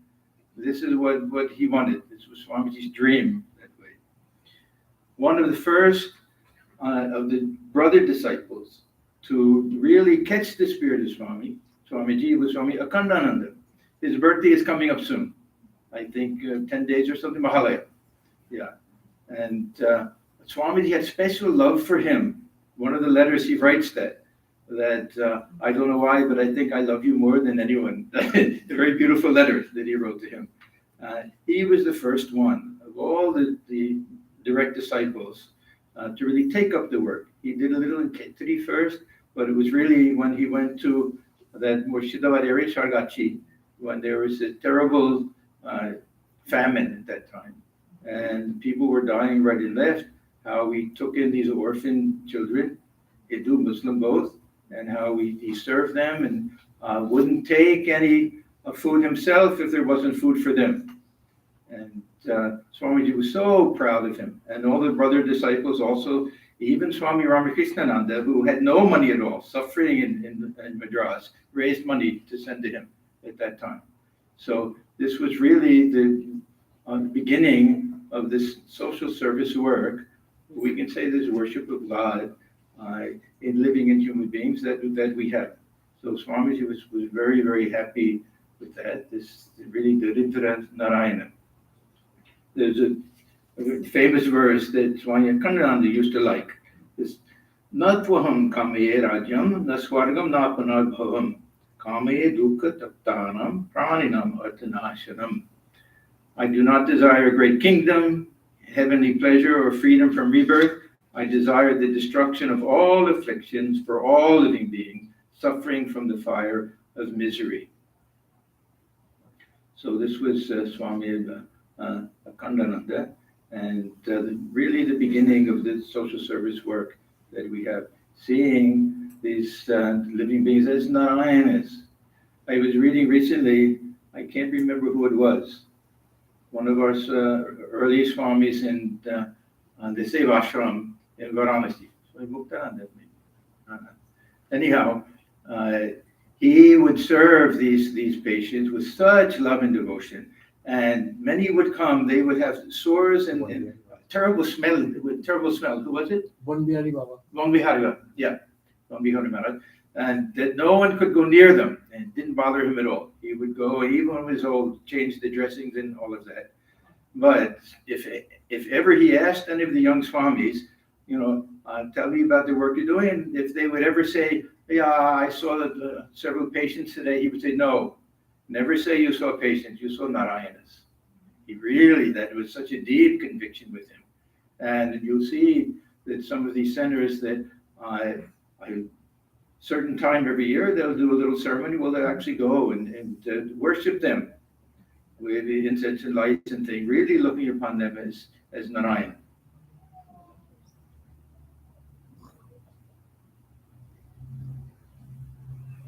So Swamiji wrote one letter to the Swami Akhandananda. This was in 1894. Go from door to door amongst the poor and lower classes of the town of Ketri. This was where he was before he went to the Sargachi. And teach them religion. Also, let them have oral lessons on geography and such other subjects. No good will come of sitting idle and having princely dishes and saying, Ramakrishna, O Lord, unless you can do some good to the poor. Go to other villages from time to time and teach the people the arts of life, as well as religion. Work, worship, and jnana, knowledge. First work, and your mind will be purified. Otherwise, everything will be fruitless, like pouring oblations on a pile of ashes, instead of in the sacred fire. When Gunanidhi comes, move from door to door of the poor and the destitute in every village of Rajputana. If people object to the kind of food you take, give it up immediately. They were all non-vegetarian. He was vegetarian mostly. Anyhow, it is preferable to live on grass for the sake of doing good to others. The Garo robe is not for enjoyment. It is the banner of heroic work. You must give your body, mind, and speech to the welfare of the world. You have read, Matri Devo Bhava, Pitri Devo Bhava. Look upon your mother as God, look upon your father as God. But I say, Daridra Devo Bhava, Murkha Devo Bhava. The poor, the illiterate, the ignorant, the afflicted, that these be your God. Know that service to these alone is the highest religion.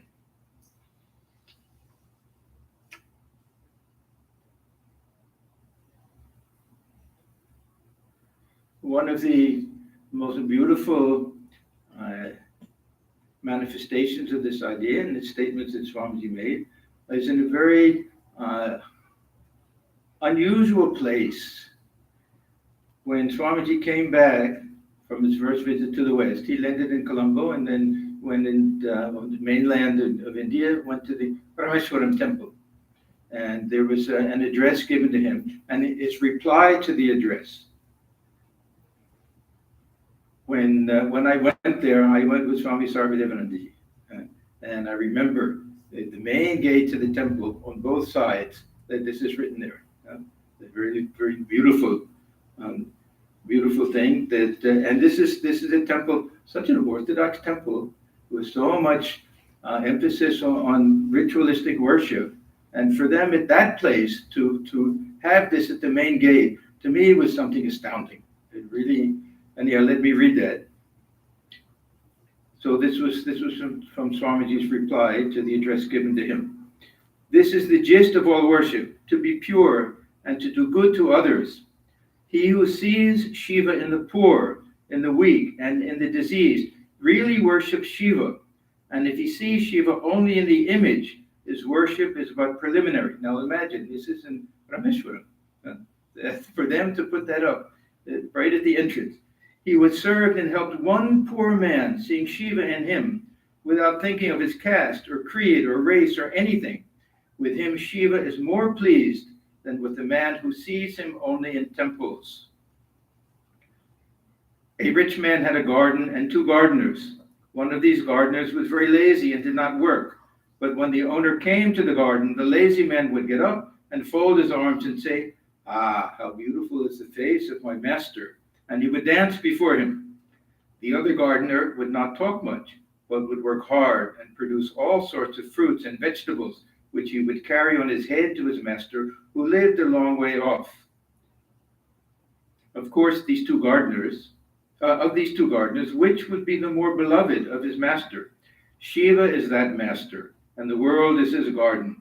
And there are 2 sorts of gardeners here: the one who is lazy, hypocritical, and does nothing, only talking about Shiva's beautiful eyes and nose and other features, and the other who is taking care of Shiva's children, all those that are poor and weak, all animals and all his creation. Which of these would be the more beloved of Shiva? Certainly he that serves his children. He who wants to serve the Father must serve the children first. He who wants to serve Shiva must serve his children, must serve all creatures in this world first. It is said in the Shastras that those who serve the servants of God are his greatest servants. So you will bear this in mind. Let me tell you again that you must be pure and help anyone who comes to you as much as lies in your power. And this is good karma. By the power of this, the heart becomes pure, and then Shiva, who is residing in everyone, will become manifest. He is always in the heart of everyone. If there is dirt and dust on a mirror, we cannot see our image. So ignorance and wickedness are the dirt and dust that are on the mirror of our hearts. Selfishness is the chief sin. Thinking of ourselves first. He who thinks, "I will eat first, I will have more money than others, and I will possess everything." He who thinks, "I will get to heaven before others, I will get mukti before others," is the selfish man. The unselfish man says, "I will be last, I do not care to go to heaven, I will even go to hell, if by doing so I can help my brothers." This unselfishness is the test of religion. He who has more of this unselfishness is more spiritual and nearer to Shiva. Whether he is learned or ignorant, he is nearer to Shiva than anybody else, whether he knows it or not. And if a man is selfish, even though he has visited all the temples, seen all the places of pilgrimage, and painted himself like a leopard, he is still further off from Shiva. All of this is written there at the Parameshwaram. So this was really the beginning of this Ramakrishna mission, Bhakti mission work. When we go to India today and we see how much selfless service is being done by the monks of our order is really something very, very inspiring. And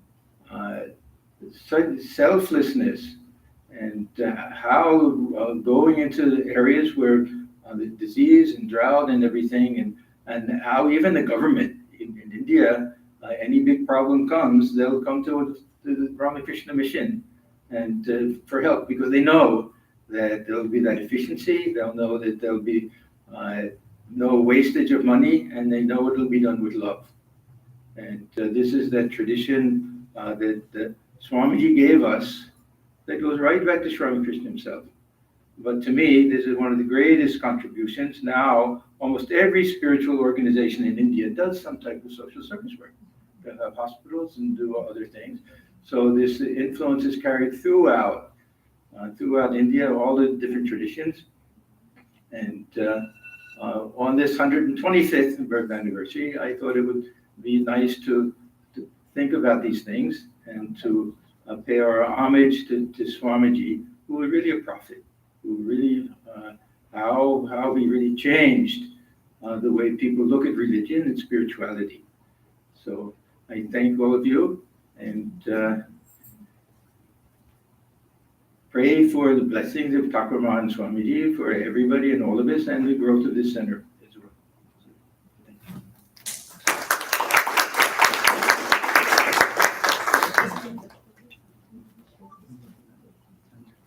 Yeah. Now, I will invite my dear brother, Swami Savarpriyanandaji, to give us a talk.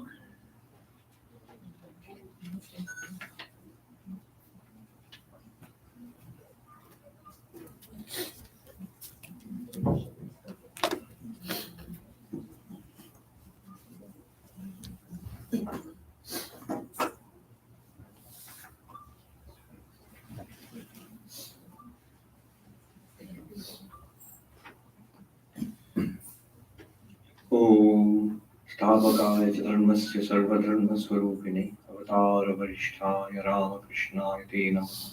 जननीं शारदां देवीं रामकृष्णं जगद्गुरुं पादपद्मे तयो श्रुत्वा प्रणमामि मुहुर्मुहुः। नमः श्रीयतिराजाय विवेकानन्दसूरये सच्चित्सुखस्वरूपाय स्वामिने तापहाय।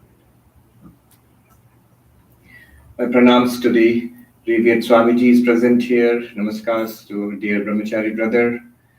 Namaste to all the devotees who have gathered here this evening. I was, just before we started, I was looking at the video of the installation and the inauguration of this center. And the original group of monks and devotees who were there. I was just thinking, what you founded 1 year ago is this place of light and love and spirituality, which will give peace and strength. It's doing that now, and will, by the grace of the Divine Mother, will continue to do so for centuries to come, for years and decades and centuries to come. This is our prayer to the Divine Mother.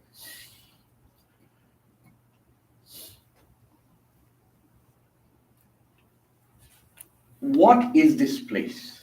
What do we get out of it? What does it inspire us to be? I think there's a wonderful thing that Revered Swami Atmagyananji just told us of this greatly expanded and deepened idea of spirituality which Swami Vivekananda has given us. You know, to see God in the living being, especially to see God in all human beings, and to worship God by serving human beings. There is this one reality. You know, I was in Canada a month ago, and their nature is awesome. So there's a Banff and the Jasper, the nature parks there. Extraordinary, vast horizons, huge lakes with limpid crystal water, towering mountains. Even in summer, some of them have snow. Nature is very powerful there. And when you look there, you see you can see it from Vedantic perspective, you see it as the play of existence, of Sat. One infinite being appearing as many existing things, as mountains and glaciers and lakes and the sky and the earth, the vastness, the limitlessness of existence all around you. Today, I was at Penn Station in New York just before coming here, and it was a mass of humanity, not nature at all. The big things around there are the towering buildings. If you come out of the station, you see these towering skyscrapers all around, and there's no nature around there. It's just human beings all over. And I was struck that this is the play of consciousness, of Chit. If you look around, people rushing to their trains or arriving and departing, the old and the infirm and the young and the lively, and the people there selling coffee and macaroons and the porters rushing around carrying the luggage, and the staff there busily tending to the trains which come and go. This tremendous energy and activity which is going on. It's quietly, and what's this? It's not just existence, but it's also consciousness. It is that one existence. It's also as awareness shining forth, shimmering all around you in all these ways. Good and the bad doesn't matter so much. Beautiful and ugly doesn't matter so much.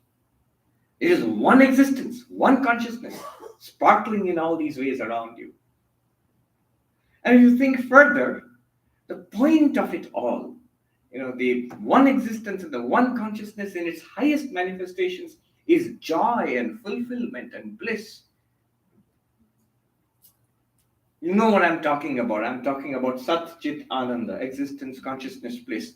But not in an abstract form, not in books, not in texts of Advaita Vedanta, not just in ancient Upanishads, just around us, all around us.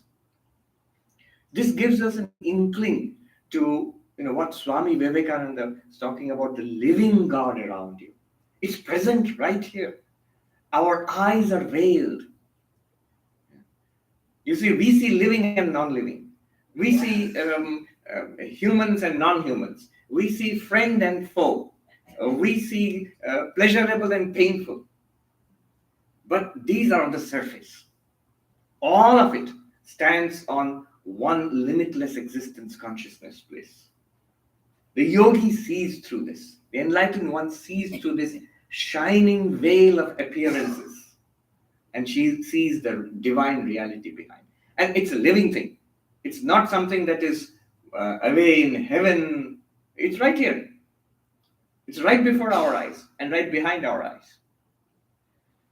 And it's veiled just by our limitation, by our identification with this limited body and mind, and by, as Swami Vivekananda said, by the dirt of ignorance and wickedness, by the dirt which covers the mirror of the heart.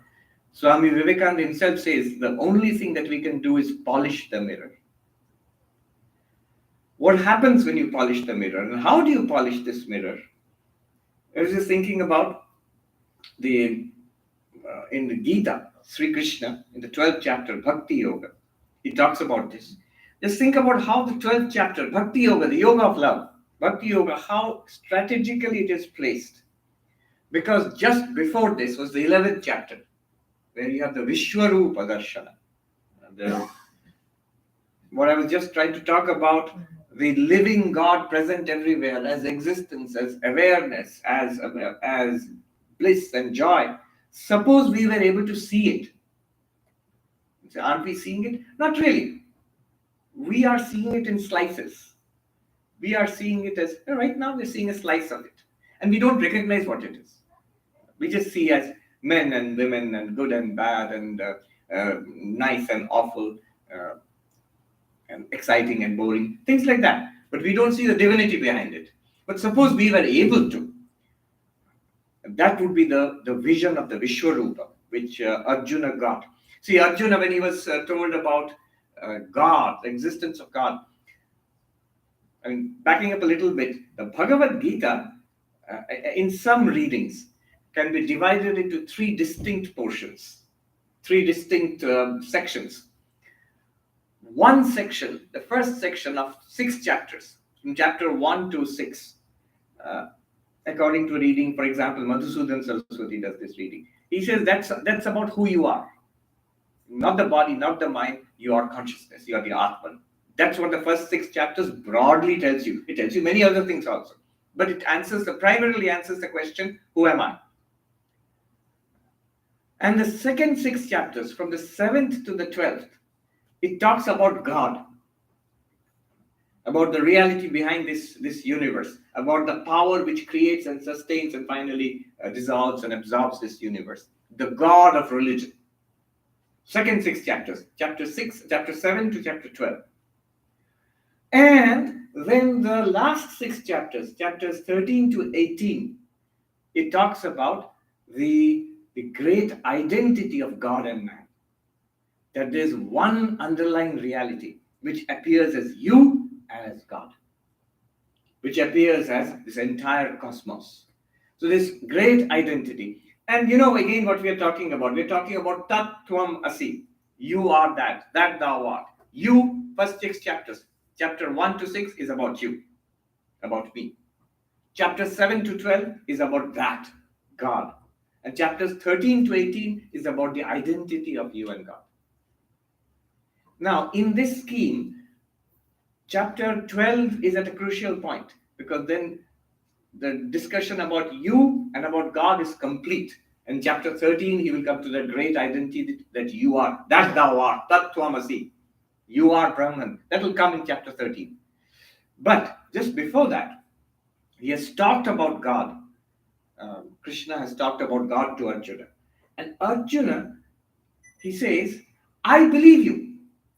See, this is a very interesting thing. When you talk about the Atman, about who am I, from chapters 1 to 6, there's no question of I believe you or I do not believe you. It's a question of whether I understand it and do I realize it or do I not realize it. That we exist. There's no doubt about it. Who doubts here that you exist?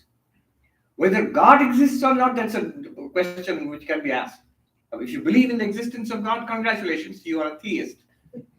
If you do not believe in the existence of God, again, congratulations, you are an atheist. And many other people are there who, if they were really honest about it, they would say we fall somewhere in between. I really don't know if God exists. It's an interesting question. Agnostic. Okay. I think Siri is also giving her opinion on whether she believes in God or not. Yes. Google Voice says so. He also has the right to give his or her opinion. So we really about the question of God. So in the first 6 chapters, when the question is you, who am I? Arjuna never raises this thing about that I believe what you are saying and let me try to experience it, because he knows it's about oneself, and I am experiencing myself, and I am that already. It's just to realize that, and that Krishna gives him the whole process of how you have to realize that you are the Atman. But when it comes to God, Krishna introduces the concept of avatar, that there is God and the incarnation of God, all of that. Arjuna says, I believe you. He actually says this. But I would like to experience it because I'm not experiencing it. See, this is the thing. We are experiencing ourselves. We are experiencing the world. We believe in that. Or you don't believe in it. Assuming that we are all here. Since you're all here, I assume you all believe in it. But we believe. But we cannot say that I know it. I cannot say that I am experiencing it. I believe in it. Arjuna says, can I experience it? And Krishna grants him that vision, an extraordinary vision. So we'll say then Arjuna was very lucky. He got that vision. We didn't get it. Narendranath was very lucky. Sri Ramakrishna touched him. He got that vision. We have not got it. Unfortunately, No. Some of you are agreeing, but not so fast. Because Arjuna got that vision, and Narendranath, Vivekananda got that vision, it didn't do them much good. Do you realize what happened to Arjuna and Vivekananda, Narendranath also, the moment they got that vision? They were terrified out of their wits. They were shocked and scared. Why would they be scared? One of the commentators says exactly what is it that Arjuna saw when Krishna gave him that vision of the Vishwarupa in the 11th chapter. Extraordinary poetry. Some of the most awesome poetry in any language that one could see, one could read. It's the 11th chapter of the Bhagavad Gita. Even Robert Oppenheimer quoted from that when he saw that explosion of the first atom bomb. So extraordinary poetry. But awesome, scary. What did he see? One of the commentators says is that what we are seeing right now, we are seeing this universe, but we are seeing it slice by slice. A few people, a little bit of time, a few places. That's what we see. Few activities, some experiences. But imagine if you could see all the people all together, not just an audience of 100 people, an audience of 100 million, an audience of 1 billion, an audience of 7-8 billion people who are living on this world today. All of them together, not as separate, as one being. In one being, if you have 8 billion people, plus all the living creatures, big and small, all together, if they could be one being, supposing, just conceive of it. Even conceiving of it can make your hair stand on its end. And suppose that being, plus all other beings who ever lived or will ever live in the future, all of them together in one vast cosmic being, and that turns around and looks at you. And the result is what happened to Arjuna. He says, every hair on my body is standing on its end. I'm terrified out of my wits. It's as if the entire earth is shaking. Swami Vivekananda, what happened to him when he had that experience and he tells Sri Ramakrishna, wait, what are you doing to me? I have parents at home. Stop. Once monks asked Swami Bhuteshanandaji. There was a group of monks. I was there also as a young brahmachari. Somebody asked Swami Bhuteshanandaji that Arjuna wanted this vision. Vivekananda wanted this vision. Got realization? Vivekananda went around asking, Narendranath went around asking, sir, have you seen God? And for the first time, we found somebody who says, yes, I have seen God. And you too can see God. And in fact, goes forward and see God now. And why was he scared then? Why did this extraordinary experience scare him? And this is funny because those of you who have seen Bhuteshanandaji, you know he could be tremendously funny without even cracking a smile. So he said, of course it will be scary. You know, he would speak in this low drawl all the time. So he said, won't it be scary? Imagine all your personality disappearing into the void. You know, you're expanding beyond limit. Won't it be scary? He said. And then he added, without missing a beat, without even cracking a smile or anything, he added, I'll tell you in Bengali and translate. He added, which means, but you lot don't have anything to fear. At first we didn't get it. We were all standing around there. What he meant was you are now never going to get that vision. You lot have nothing to fear. And we, however much we may protest, and we said, Maharaj, what are you saying? See, he's the Sangha Guru, the president of the order, and he's telling us you're not going to get that vision. And he said, no, without much more spiritual practice. I still remember it was so touching and inspiring at the same time. One of the Swamis, one of our teachers, he protested and he said, but Swami, many of the monks here, we are all doing spiritual practices. They're doing quite a lot. And I remember Bhuteshanji's answer.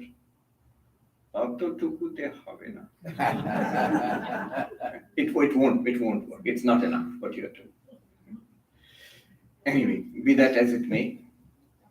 Now, in the 12th chapter, Sri Krishna says to Arjuna, Ye tu sarvani karmani, mai sanyasya matpara, ananyena eva yogena mam dhyayanta upasate, teshamaham samuddharta, mrityu samsara sagara, bhavami nachirat partha, vayaveshita chetasa.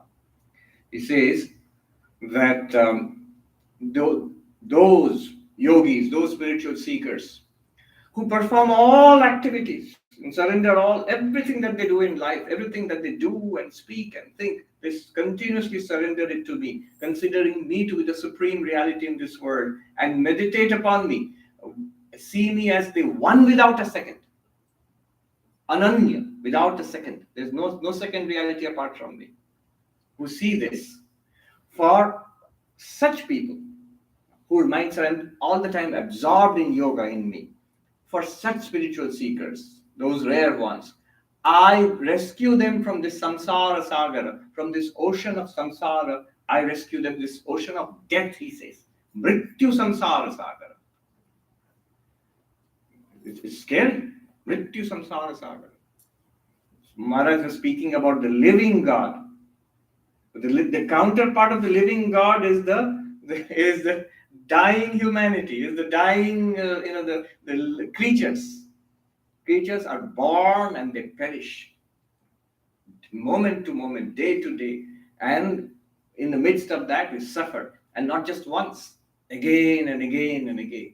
It's until we know at the core of our existence is that living God. Until that time, we are condemned to that world of existence, suffering, old age, disease, death, and again, repeat. But Sri Krishna says, to such yogis, I come as the rescuer. I rescue them out of suffering. I rescue them from samsara. For such yogis who are merged, forever merged, if their minds merged in me. Now, this is not easy, of course. I was thinking, this verse is so beautiful. It talks about the perfect yogi, the perfect spiritual seeker. And if you look closely, this verse has all the 4 yogas there. There is this Ananya word.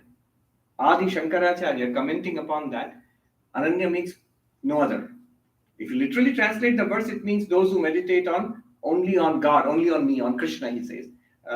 Without any other, there's no other on which their minds are, only on God. But Adi Shankaracharya, he says, this is the Vishwarupa Deva, which was talked about in the earlier chapter. And Atmanam, which is your own self. Muktva, without, other than this cosmic God, which is none other than you, identity. Shankara will never miss a chance to talk about the identity of the divine and the human. This living God, other than this living God, he says Muktva, other than this, Anyasya Abhava, there is no other second reality apart from this. This is the only reality that there is. And what do people do? Those who dedicate all their activities, sarvani karmani. So here comes the role of karma yoga. All activities are spiritualized. And what do? Mai sanyasya. These activities, all the actions are poured out in worship, in adoration, and in Vivekananda's new interpretation, in service to this one non-dual reality, which is present in front of you as this world. And also he adds, Mam dhyayanto upasate. He doesn't let go of yoga, of meditation, of samadhi. Now that's, it's relevant. Just today in the morning, in our Vedanta Society, early morning meditations, we do a little reading before the meditation. So the reading was from the memories of Swami Shivananda, Mahapurush Maharaj. A monk comes and says, my mind is restless. I cannot meditate. I sit, and I'm all right. I feel elevated. I feel inspired when I'm serving you, Swami Shivananda, Mahapurush Maharaj. But when I sit for meditation, my mind becomes restless. Then Mahapurush Maharaj, it's written that he kept quiet for some time, and then he said, look at the picture of Sri Ramakrishna, this picture. He says, this is a state of, a very rare and high state of samadhi, which ordinary people cannot comprehend. This is the picture of samadhi. Contemplate this. Look at this picture as Sri Ramakrishna is in samadhi here, the picture of samadhi. Then he says, pray to Thakur. That in Bengali he said, "Aman mon shanto kore dao." Make my mind peaceful. Make my mind quiet. Then he says, now think of Thakur's samadhi. How, instead of I'm sitting here trying to make my mind calm and one-pointed, forget that for the time being. Imagine what that mind is like. We cannot imagine that, but even the attempt is deeply calming and inwardizing. So think of Thakur's samadhi. And then he says, let the mind wander around. Watch the ramblings of the mind for some time. It will calm down. And then he says, take up the mantra with devotion and love. Repeat the mantra. Think of Thakur and repeat the mantra. I was just thinking, what a powerful teaching. And that coming from Mahapurush Swami Shivananda, he was sitting right there and telling this monk. Mam dhyayanta upasate. They worship me, these yogis. How do they worship me? They worship me through all their activities as service, as worship to this world, which is none other than Vishwarupa Devata. And they worship me by adoration because all their worship is directed towards me, towards God. See, here's the difference. One is our activities, normally, where are they directed? Dharmartha. Either to getting objects which we like, the latest iPhone, the latest entertainment or cruise. A huge cruise ship has come to New York now. That's why I'm saying cruise ship. And today one gentleman came to the ashram. He said, I work on the cruise ship. I come regularly, but regularly means every time the cruise ship comes to New York. So I come at that time only. So the latest cruise, these are my activities to earn money, and so I can get all these pleasurable things. Kama. Then I'm not interested in pleasurable things. You see, New Yorkers are really not out there having a party and spending time in pleasure. Nobody has time there. But what are they spending the time on? On meditation? No. The time and energy spent on artha, money. People are the city that never sleeps. They say the city that never sleeps but dreams. They say the city that never sleeps but dreams. I used to think I walk fast. In New York, I discovered even the elderly people are walking much faster than me. Everybody is busy and serious. Artha, or good things, dharma. Our activities are directed towards philanthropy and the climate and doing good to people, which are very good. Or ritualistic actions which will take us to heaven after death, things like that. But Sri Krishna says none of that. All of these people's activities all actions are worship of God. They are all moksha, directed towards spiritual liberation. Plus, the knowledge is there, ananya. There is anyasya bhava. There is no second reality apart from God. What seems to be a reality here is nothing other than the entire reality is borrowed from God. I mean, I don't want to go into the metaphysics of it all, but anything that is not real in itself is not the ultimate reality. When we say ultimate reality, we use the words very loosely. Ultimate reality, ultimate God is the ultimate reality. What do you mean ultimate reality? Anything that's not real in itself is not ultimate. That which is real in and of itself is ultimate. So that's how in theology God is defined.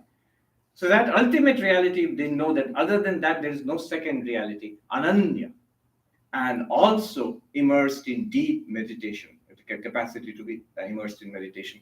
Such people are rescued. And you say that that's not much good, because such people are very rare and seems to be very far from my state. These are people who are perfected in yoga, perfected in jnana, knowledge, perfected in bhakti, love of God, and perfected in seva or karma yoga, in the worship of God through action. Such yogis are liberated from this ocean of samsara, of death. But Sri Krishna is compassionate. That's why 12th chapter is very important. Immediately, he steps down. This is step down generators and what do you call it? Transformers are there. So he steps it down, one step down. And he says, Mai eva manadhatsva, mai buddhim niveshaya. Nivasishyasi mayeva ata urdhvam na samshaya. So suppose you're not at that stage, and we say, me, I'm not at that stage. In that case, do one thing. You'll see how you'll step it down 4 times. So one step down is do this. Mind and intellect, mana and buddhi, focus it on God. What does that mean? He makes a distinction. In our mind itself, he makes 2 things, mind and intellect, mana, buddhi. What's the distinction? The distinction is sometimes we may actually, a person may be thinking about God or religion, but may not consider spirituality, God, to be the highest. That goal may not be spiritual. So a priest in a temple who might be worshipping God all throughout the day, might be reciting mantras and performing rituals, is connected with God. Mind is busy with religious things. But the idea, the whole point there might be, all right, so many people have come. I wonder how much of offerings are they giving? And the total amount of offerings, I'll put a new roof over my house and my children to a good school. And then the goal of all of those ritualistic actions and all the puja and everything is a worldly goal. So the mind is busy with religion, but the intellect is fixed upon the world. Understanding is fixed upon, understanding is not fixed upon God. So sometimes the mind may be on religious things, but the intellect may not be. Our understanding may be worldly. Or the opposite may happen. Our understanding may be spiritual, but the mind may not be spiritual. How that happens is, I decided, I'm a monk. My goal is God realization. I want to become enlightened in this very life. I have become a sannyasi, and I will meditate and study Vedanta and inquire about the self and serve all human beings and cultivate devotion. All of that is very clear to me. At the end of the day, however, when I think, how much of the day today, how much did I think about God? Or was I just busy with the day-to-day activities of the ashram? And sometimes one may be shocked to say, my goal is God. The whole day has passed without thinking about God. How is that possible? So buddhi is maybe fixed on God, but the mind is not dwelling on God. What is the mind? The stream of vrittis, the movements of the mind, thoughts, emotions, ideas, memories. A continuous stream is going through. A series of mental activities are going through. That's the mind. So that must be directed carefully towards God.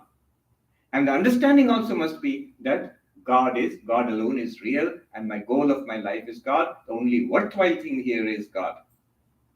Only thing that is real is God. Only thing that is worth knowing is God. Only thing that is worth loving is God. And that direction must be there. Mayeva mana adhatsva. Fix your mind on me.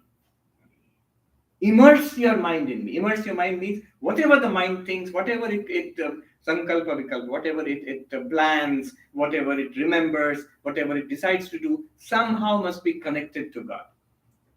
Mai buddhim niveshaya. Fix your understanding. Let it be very clear.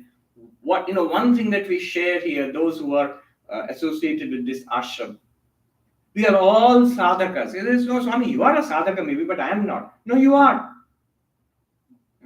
Let us be very clear about it. What is the difference between, say, a typical temple and an ashram like this? What's the difference?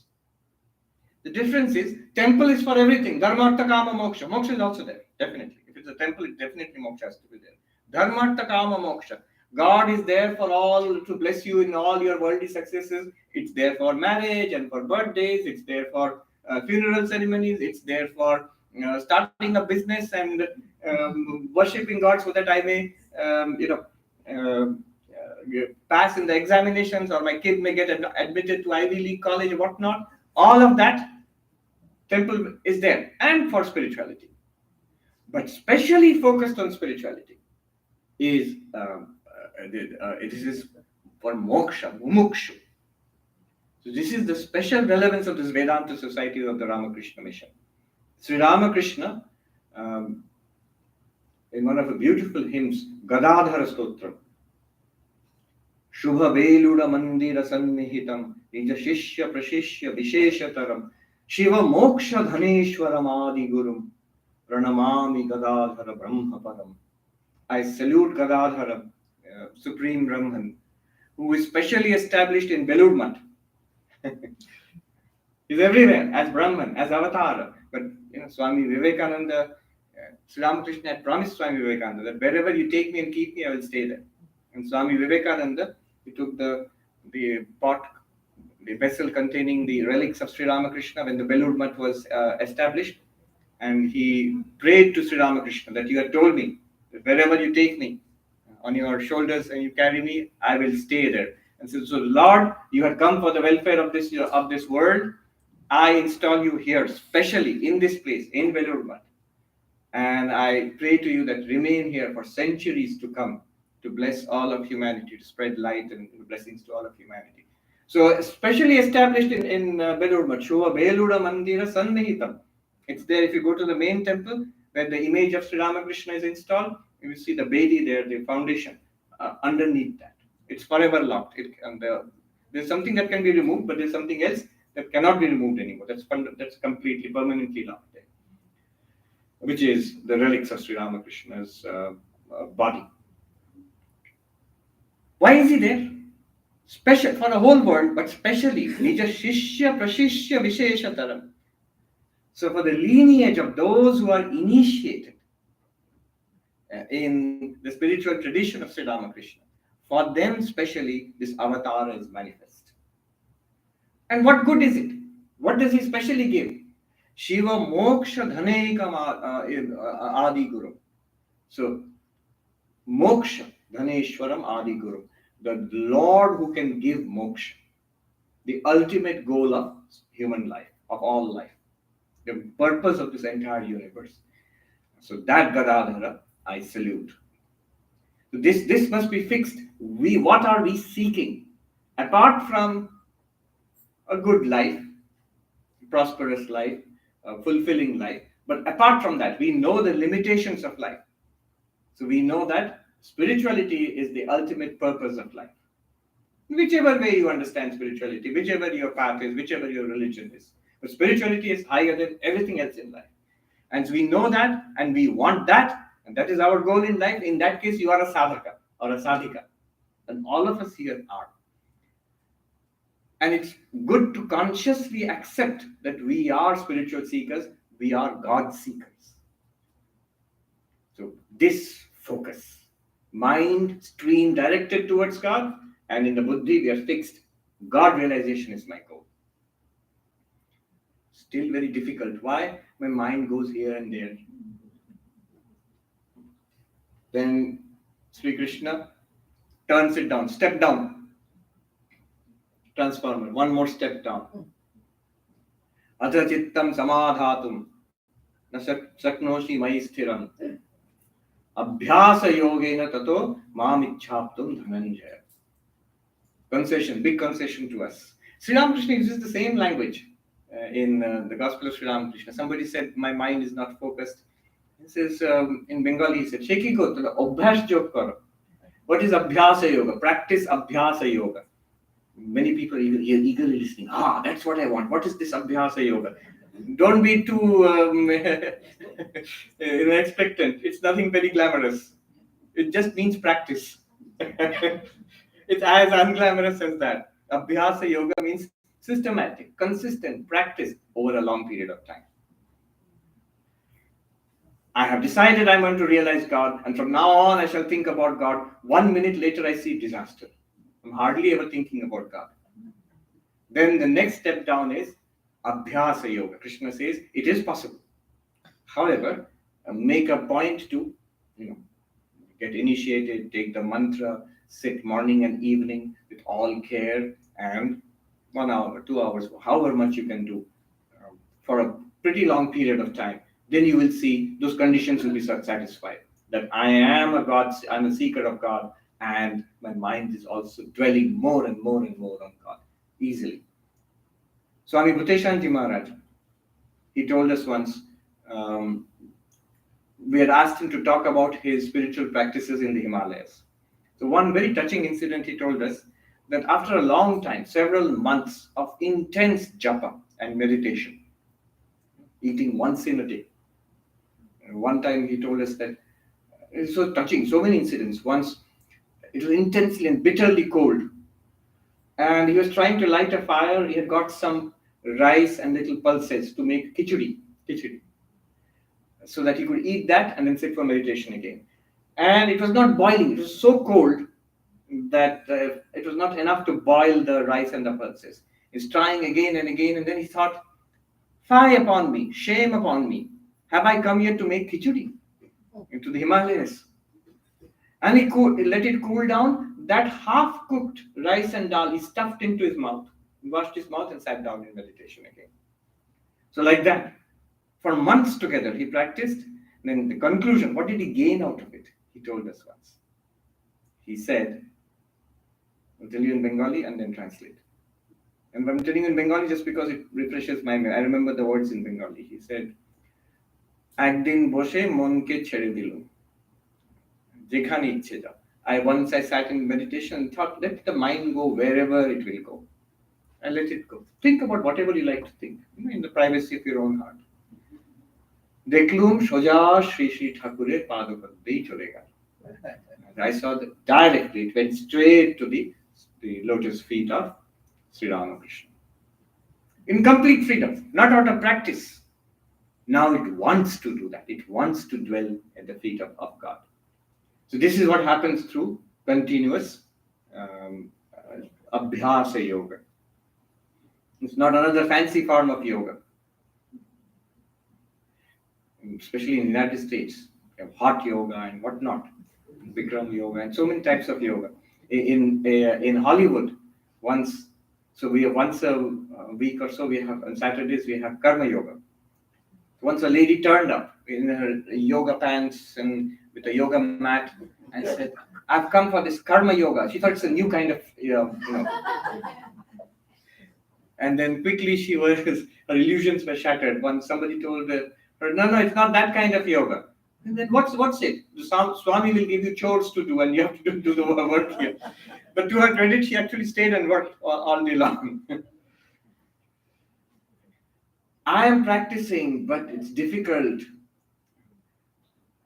I feel sleepy, my mind feels distracted. Either I feel sleepy or I feel bored when I try to meditate. Sri Krishna is even more kind. He steps it down further. Step down transformation. He says, "Abhyasya samartho asi mat karma paramo bhava madartham api karma kurvan karmani kurvan siddhim avapsyasi." So he says that, all right, you can't sit. You feel bored. You feel distracted.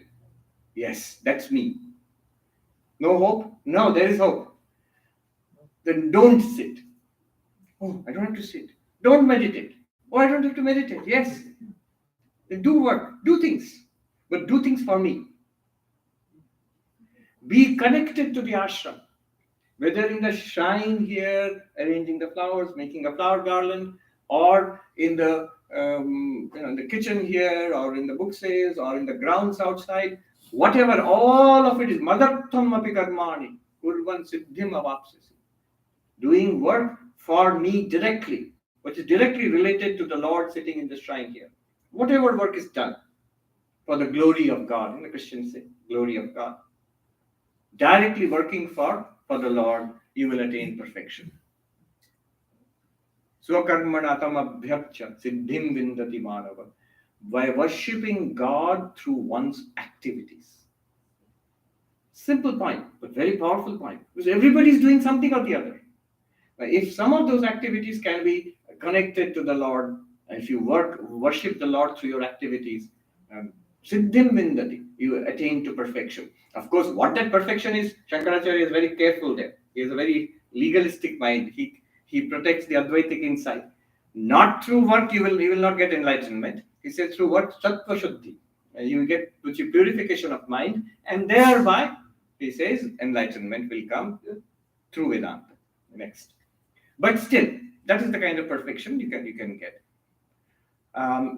Here also we may say that, look, I know a lot of concessions have been made, but still I have a problem. Can't come to the ashram most of the time. It's too far away. And I have got so many other things to do in life. There are kids and there are financial problems, health problems, demands of the job, and so many things. How can I directly be connected with the Lord sitting in the ashram or some temple somewhere? Not much. Most of the work, I'm sorry, most of the work that I do in life has to be family related, job related, or related to personal life, health, whatever. Only a tiny fraction of it can be, I'm saying this is the problem. Only tiny fraction of it I can give to the ashram or to the Lord directly. Then Sri Krishna does a further step down.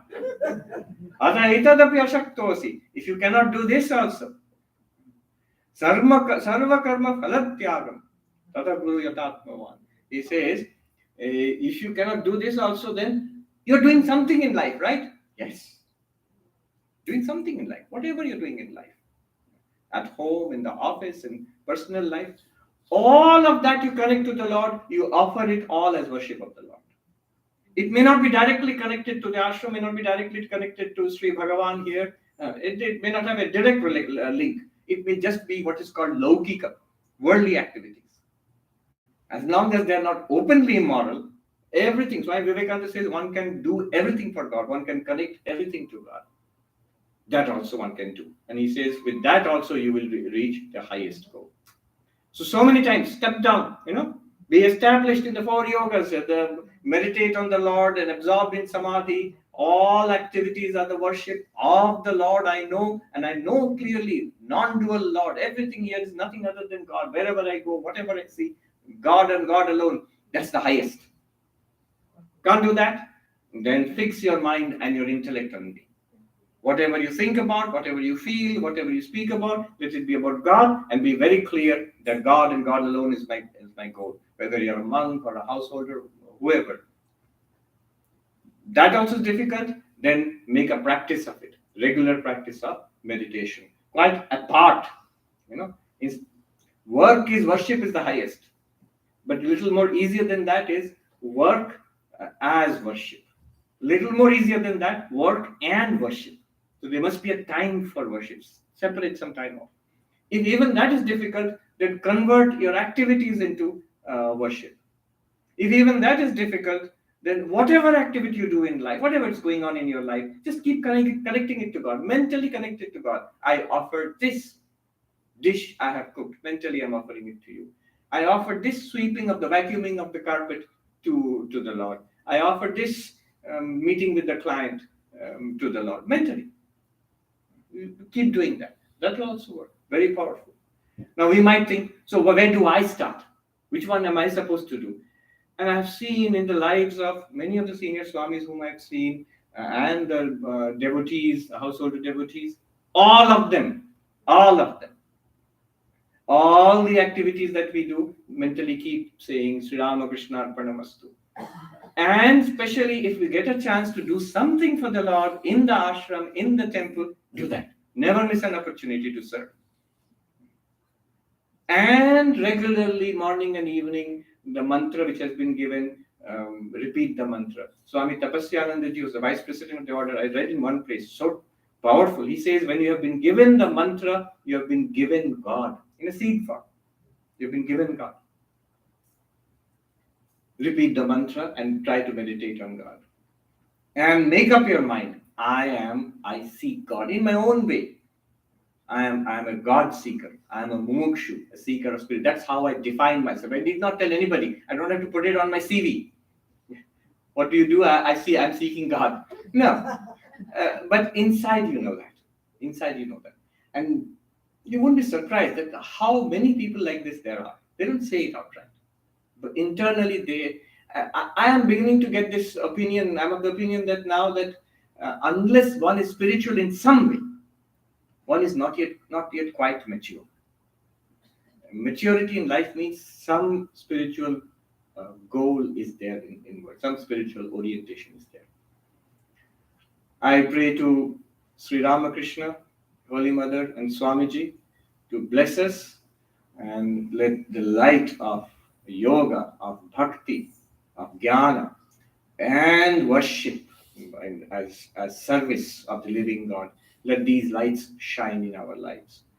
Om Shanti Shanti Shanti Hari Om Tat Sat Shri Ram Krishna. I think we'll have the. Yeah, you can read the next. Yes. Yeah. So now we have an interactive question answer. So how do we do this? We have to bring up 2 chairs. 2 chairs. Are there? Hey, give the whole audience. Hey.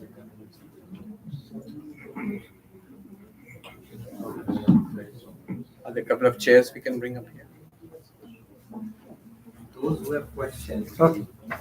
This is for both happy. But we No, need no, somebody we to share sit. this, the 2 of us. Yes, but we need They'll somebody bring, to they'll sit. bring. I will bring a chair.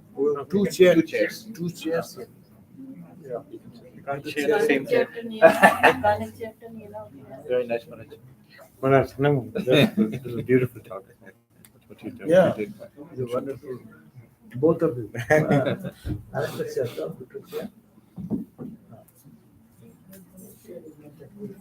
Yes. This one. Same chair. We have 2 chairs. We can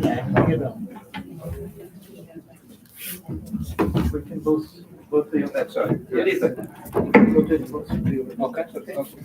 Okay.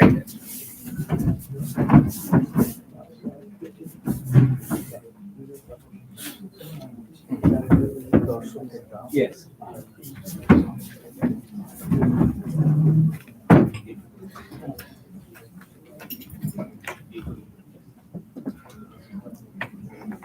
People will ask questions there or here.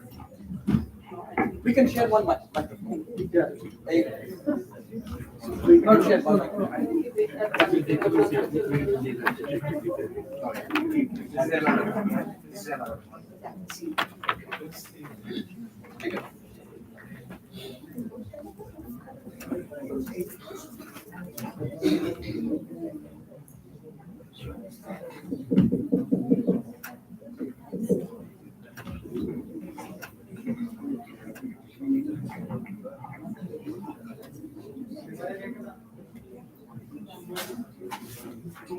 So where should we come?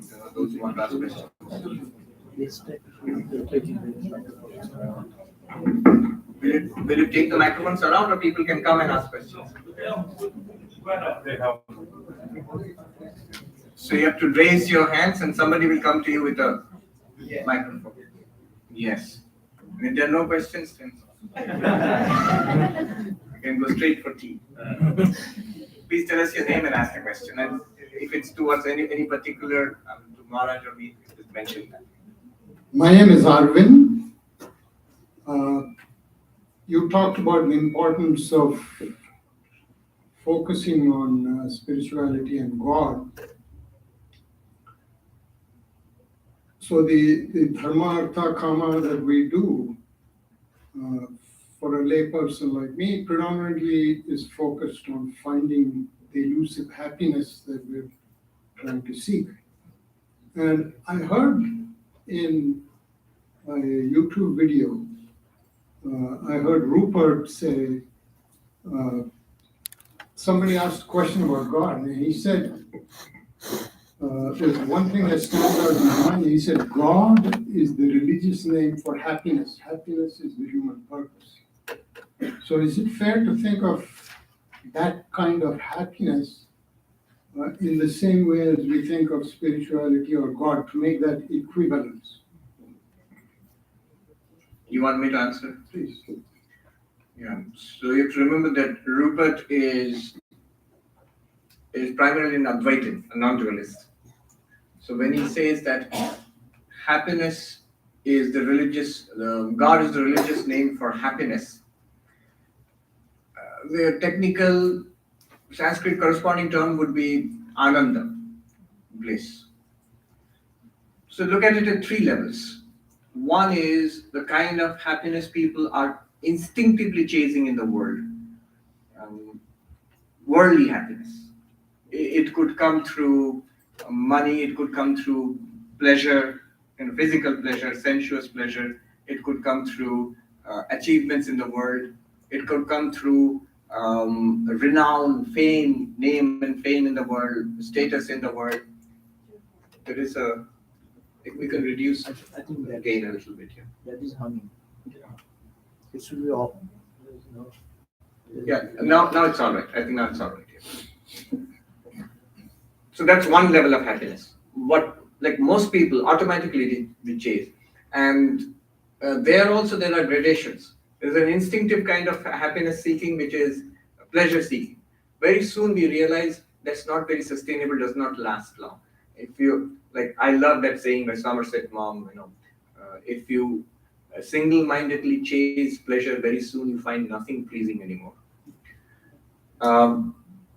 One then realizes there is more happiness in art or learning, the higher culture. And yet that is not fulfilling. It's still not fulfilling. That was the great project in the 20th century. Could we replace religion by culture, by ecology, by something other than God? And that project has failed. You cannot. Now, higher than this comes spiritual joy. The joy that comes from selfless service, the joy that comes from meditation on God, the joy that comes from devotion. This is an intense, highest kind of joy. The peaceful joy that comes from the realization of your oneness with everything. So that is spiritual joy, and that is much higher than this worldly joy. However, Rupert, if I know what he wants to say, goes further. Because Ananda is still not this.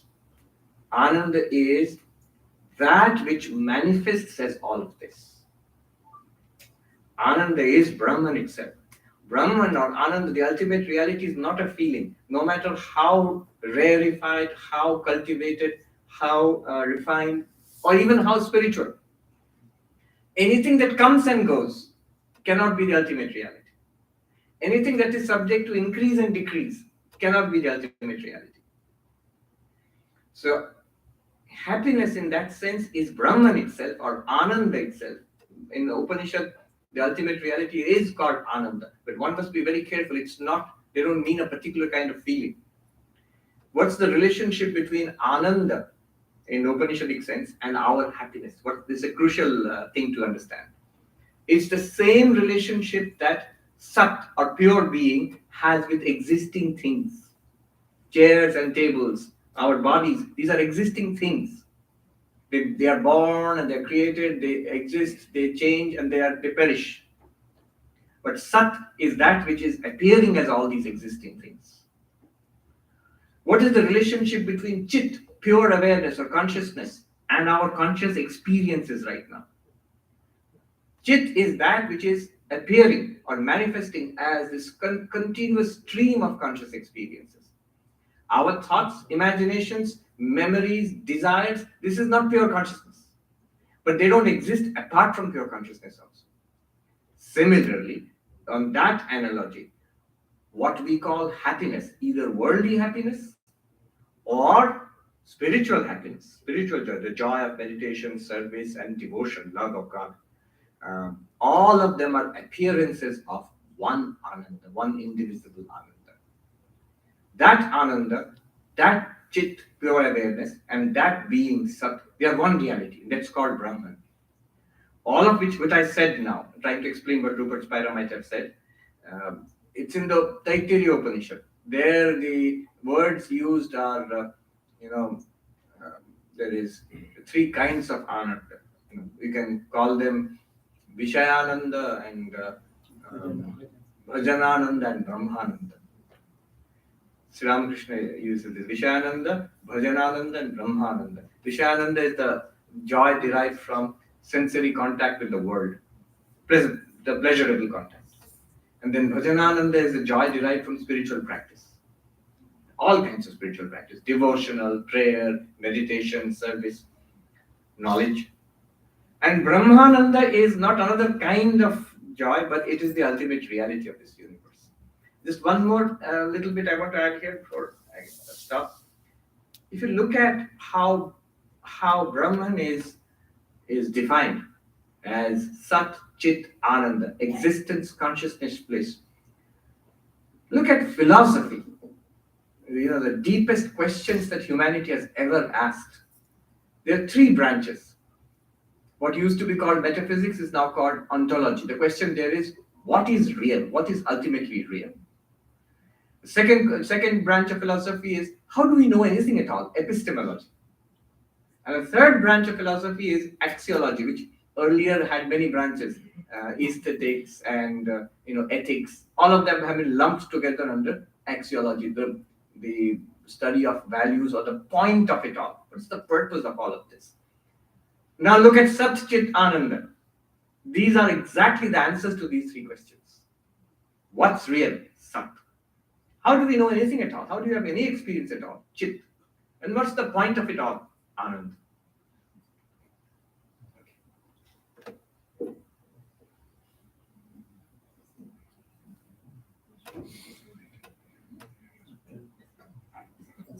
Swamiji, thank you for a very nice lecture from both of you. Thank you. I have a question about, how as a human being, right, you were talking about various step downs that we have to come through. And one of the last step down, which is what I think, at least for my life, I can see myself associating with the last step down, which is, devoting yourself and all your activities to God, and somehow saying that everything I do is somehow related to God. But I feel that as a human being, a lot of times, when I do something, it may not be what I'm proud of, or, there could be times when, you say, oh, I did this, but sometimes when you watch yourself in a mirror or you watch yourself later on, you say, oh, I don't think I like the person who did that. I don't like that person, because I feel that a spiritual person would have dealt with it differently. And then you kind of almost repent, and then you say, maybe I should do it differently. And then next time you sort of apply corrective action, I suppose. But I think that what I think is, one of the things in the fourth step down, I think, is also the step self-watching, self-awareness, and probably to some extent surrender. I don't know if you think that is a more, some sort of way to get to that fourth step down.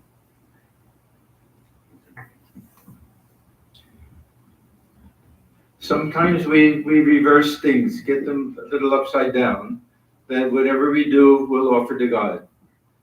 But if we look at it from the other point of view, if whatever I do, I'm going to offer to God, it has to be done perfectly. It has to be done with love and with devotion, so that the fact that it's going to be an offering will change my attitude, will make me think very deeply about how to do it, what are the ramifications of it, so that it'll change my behavior.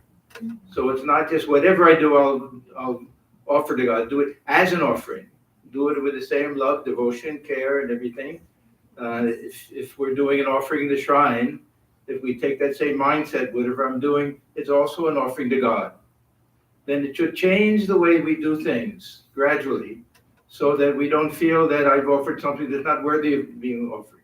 It has to have this attitude that everything's an offering. Has to change our way of living in the world and acting in the world, and or the degree of love and devotion and concentration that we give to the work that we do. All of these things should change if we feel that everything is done as an offering to God. What I think so. Just look at the two words you used. One is awareness, self-awareness. That when I'm doing something now, I'm aware that I'm going to offer this to God. Or the other word you used was surrender, some degree of surrender. Both of these, the self-awareness and the surrender, will come much more easily if I make a habit of, or if I make it my life's philosophy, that whatever I do, I'm going to do it for God. Then the self-awareness will come. If I secularize it, that I'm going to practice self-awareness now, I'm going to practice surrender. I'm going to be aware, watch my breath, and be aware in my activities, and whatever work I'm doing, I'm surrendering to the universe. It is so secular and so impersonal, and that the mind doesn't take it seriously. But if I feel the presence of a personal God, whatever I'm going to do, whatever I'm going to say, all of these things are offerings to this beloved God of mine. In that case, the self-awareness and the surrender both will come much more easily. And the transformation will be there. I mean, I can say, for example, I'm a monk and I live in an ashram. So when I joined the order, I found that it's an ashram, I'm a monk, and everything that I do is supposed to be, it's Sri Ramakrishna's ashram. So everything is being done for Sri Ramakrishna. Some of it I did not do well, some of it I did well, but I began to realize that if I'm not doing it well, I am committing an offense. It's like going to a temple and making a mess of things. So I wouldn't do that in the temple. But here I'm living in the temple, and all my activities and whatever I say, it has to be a little better than what it was earlier.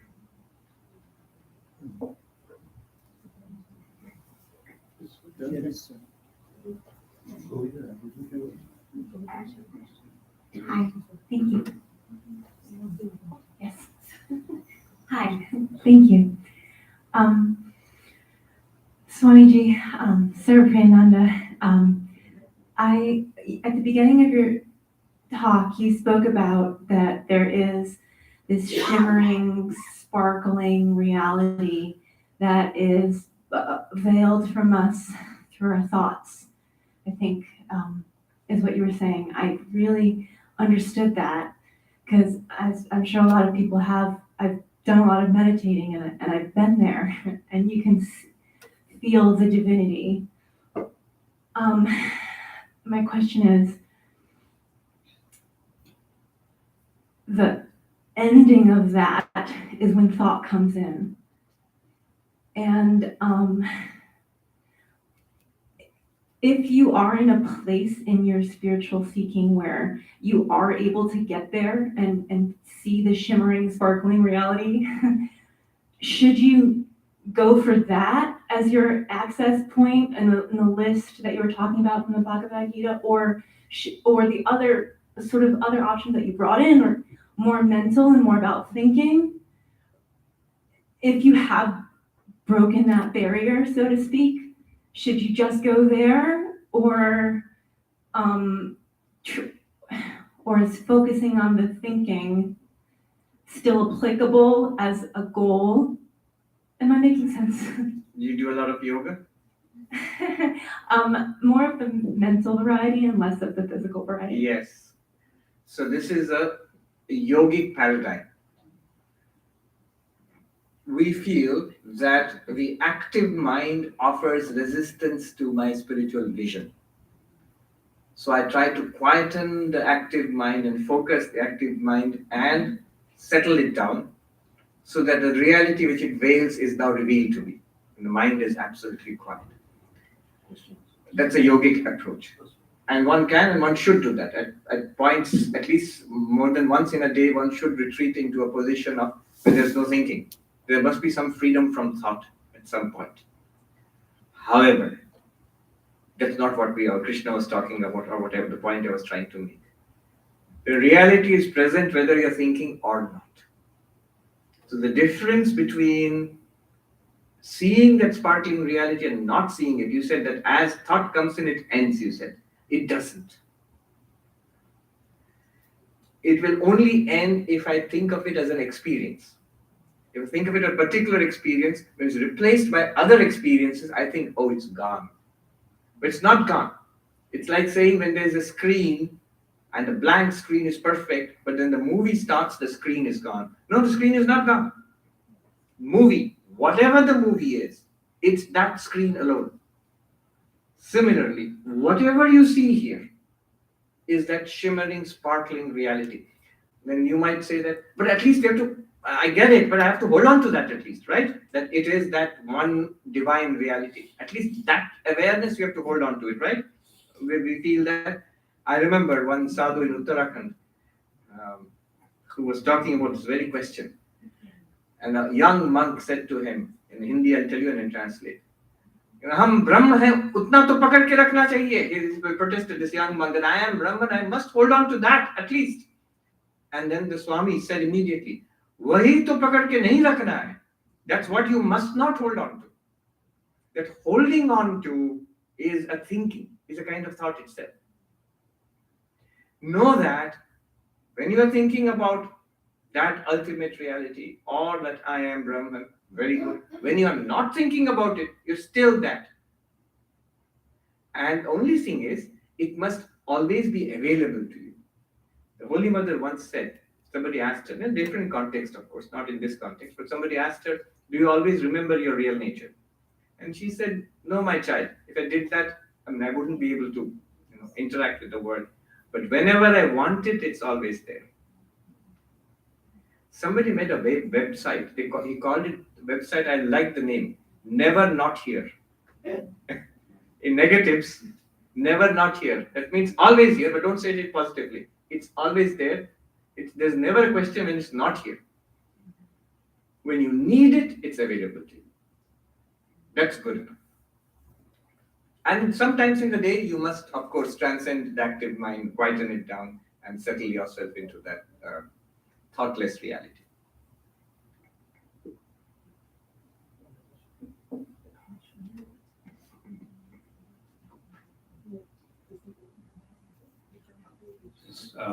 Microphone. The state of Satchidananda, in order to achieve that state, can that be achieved through certain internal corrections and kind of realization that comes through internally? Or somebody has to really go into deep of yoga, into the depths? And how do we attend? For people like us who are in daily life, we have to live in a family, we have to kind of contribute. Can that state be achieved internally? It's not a state, first. And even more radically, it's already achieved. Yeah. It's already achieved. It's like, what's your name? Shubhashish. It's like asking, the state of being Shubhashish, is it only when I have a certain kind of thought, sit in a certain posture, wear a certain dress, then only I'm Shubhashish? Or, no, you are Shubhashish regardless of what you wear, what you say, how you behave, it's still Shubhashish. Similarly, it is that reality which is everywhere. In our waking, in our dream, in our deep sleep, when you're spiritual, when you're not spiritual, it is that reality. You are that. But what you're asking about, it can be better put in this way. Shankaracharya says, Jnana ajnanayoho anyatvena upapattehe. Everything becomes understandable when you understand the difference between knowledge and ignorance. When I know myself to be that, then I realize it's not a state. All states appear and disappear in that reality which I am, which you are. So it's not a state to be achieved, rather the ignorance that I am not that ignorance has to be removed. And that's removed by knowledge. Anyway, that's all Advaita metaphysics. But what you asked, the second part of your question was very practical. That does it require internal changes? It does. And all the spiritual practices that we do makes those changes possible. Leading up to the enlightenment, that knowledge Shankaracharya is talking about. But before that, all the other changes from unethical to ethical, that is called dharma. And ethical also can be selfish and unselfish. So from selfish ethical to the higher ethics of selflessness, that is karma yoga. From restlessness to peace, that is raja yoga. From love of the world, desire for the world, to love of God, that is bhakti yoga. So even from what you're talking about, Advaita Vedanta, all of these corrections have to be made. Without these corrections, as Maharaj quoted Swamiji saying, pouring oblations on a pile of ashes. You actually do homa, the sacred ritual, you pour it in the sacred flame. The sacred flame has to be lit. And then this is the process of lighting it. And then the Upanishadic teachings are simple, direct, very powerful, effective. They lead to realization straight away.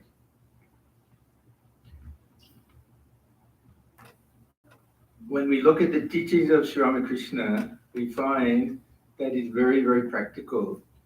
That he'll accept everything about the real nature of the self, everything about the unsubstantial nature of the ego, and then he'll say, but it comes back. And we have to accept that fact. that there'll be very rare few people who can follow the jnana yoga completely, and that for most people, we accept the fact that the ego is there, it's a stick on the surface of water, we establish a relationship with God, and we proceed in our spiritual life that way. That this is the safest and most practical way, not taking this knowledge of Advaita Vedanta and throwing it away, but keeping it tied in the corner of our cloth. That we accept this oneness, but we accept the reality of this feeling of I. Not a single one of us doesn't have this feeling of I. And he says, then establish a relationship with God. Through that relationship, we can also reach that state of oneness. For most people, this is the best and easiest and safest way. Sri Ramakrishna says it over and over and over again. There's so much emphasis on this idea that yes, I can realize my oneness with Brahman, that I can follow this path. This path of Jnana Yoga, a very steep, strict path. It requires tremendous dispassion, tremendous renunciation, non-involvement in the world. It's not meant for everybody, but Swamiji taught it for everybody because he wants us to have that foundation and that understanding. But to be realistic people, if the sense of I won't go, let the rascal remain as the servant of God. This is what Sri Ramakrishna says, form that relationship. It's very easy for us to remember God. If we say, oh, I want to remember that I'm pure consciousness, we'll fail throughout the day. If we want to say that I want to remember Sri Ramakrishna, Holy Mother, that I look upon them as the embodiment of that highest reality, we can do that. We repeat their name, we do our spiritual practices, we do our cultivate devotion. We can do that. That'll have that automatically that transforming effect on us. We do everything as an offering, automatically transformation effect. So the path of Bhakti Yoga, Jnana Mishra Bhakti, not a dualistic type. This Bhakti Yoga on the foundation, resting on the foundation of Jnana, foundation of oneness. We know that this I, it'll transform, it'll ripen, it'll merge. Ultimately, oneness is the truth, but we utilize it. We let that be the entrance way into this higher type of reality. This is what Ramakrishna really taught, what he, for the vast majority of people, what he felt was the best spiritual path to follow. The Jnana Mishra Bhakti is combining them. Actually, and Swamiji said combine all of the yogas. All of the yogas. It's very, very appealing for us to think, I am Brahman. And most of the time, unless we really know who this I is, to say this I am Brahman, we make a mess of it. So we have to understand very clearly what we're trying to do is very appealing. Everybody loves this Jnana Yoga. And this Bhakti Yoga is kind of second class. Yeah, but we have to understand how effective this path of Bhakti Yoga is and how it can take us to that same oneness. Anyhow, another way of looking at the question. And equally difficult. Yeah, this path of, I add one other thing that Thakur used to say, this Bhakti Yoga, he would say it's an easy path, Shohoj Path, Ato Shohoj Noi, but not so simple. It also requires a tremendous concentration and love and devotion and everything, and constant recollection of what we're trying to do with our lives. Okay, I think we're running out of time and questions. Okay, so she's trying to put a question. One more question. Kavita Di. We need the microphone. Microphone is not coming. Okay, it's coming. It's coming. Yeah. My name is Kavita Das, and my Gurudev is Swami Shahanandaji, and I'm really very fortunate that I got initiated from him. And today is our 1 year anniversary, and I'm here. And thing is this, that when we do I don't know the meditation I do, but thing is this, when I meditate, then I ask for not only for myself, I ask for happiness and goodness for other people. But do you think that that helps the other people? And this is my question.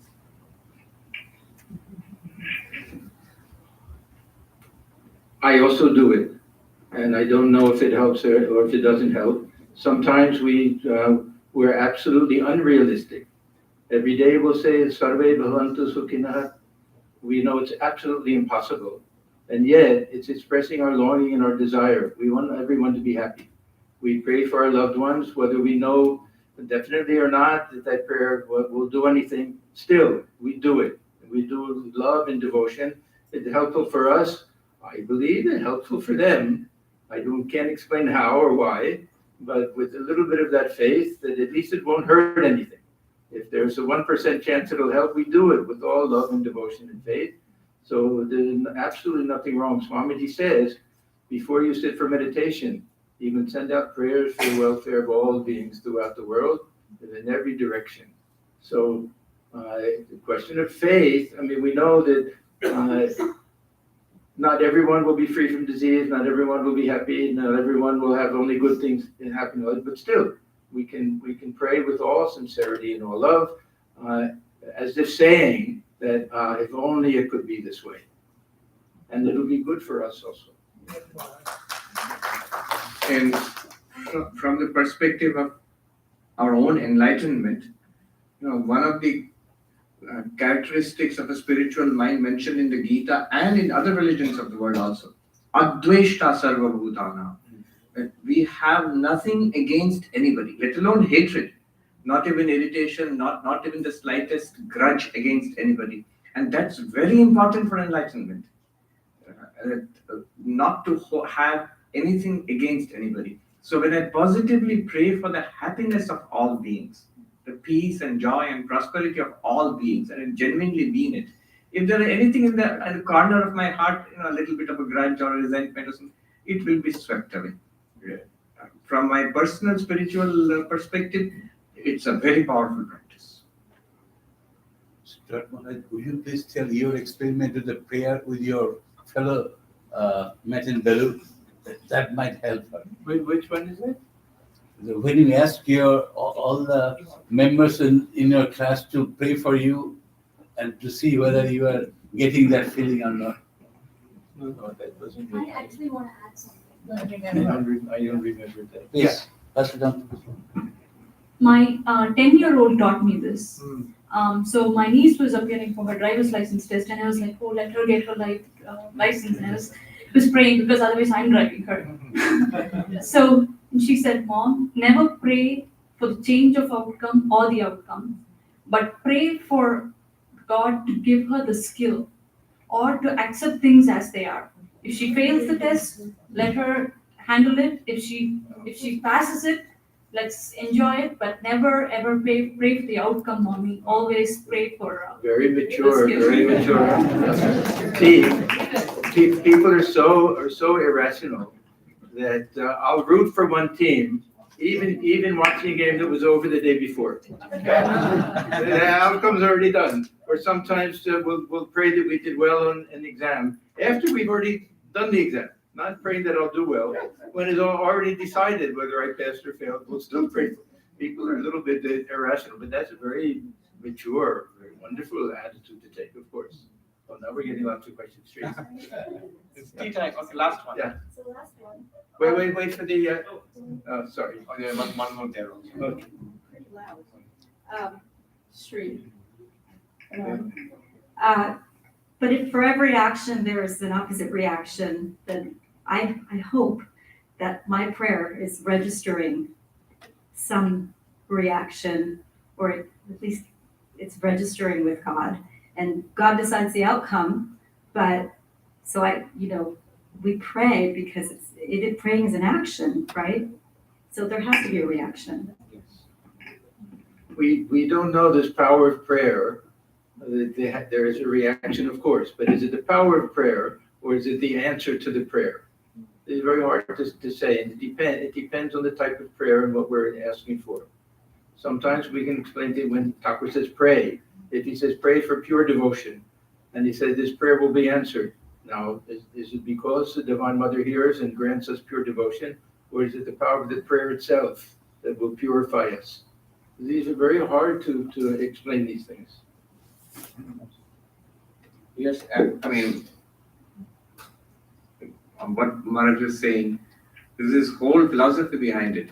There's the whole Purva Mimamsa, and very, very ancient, much more ancient than our Vedanta now. And they are very strong on karma. And they dispense with God.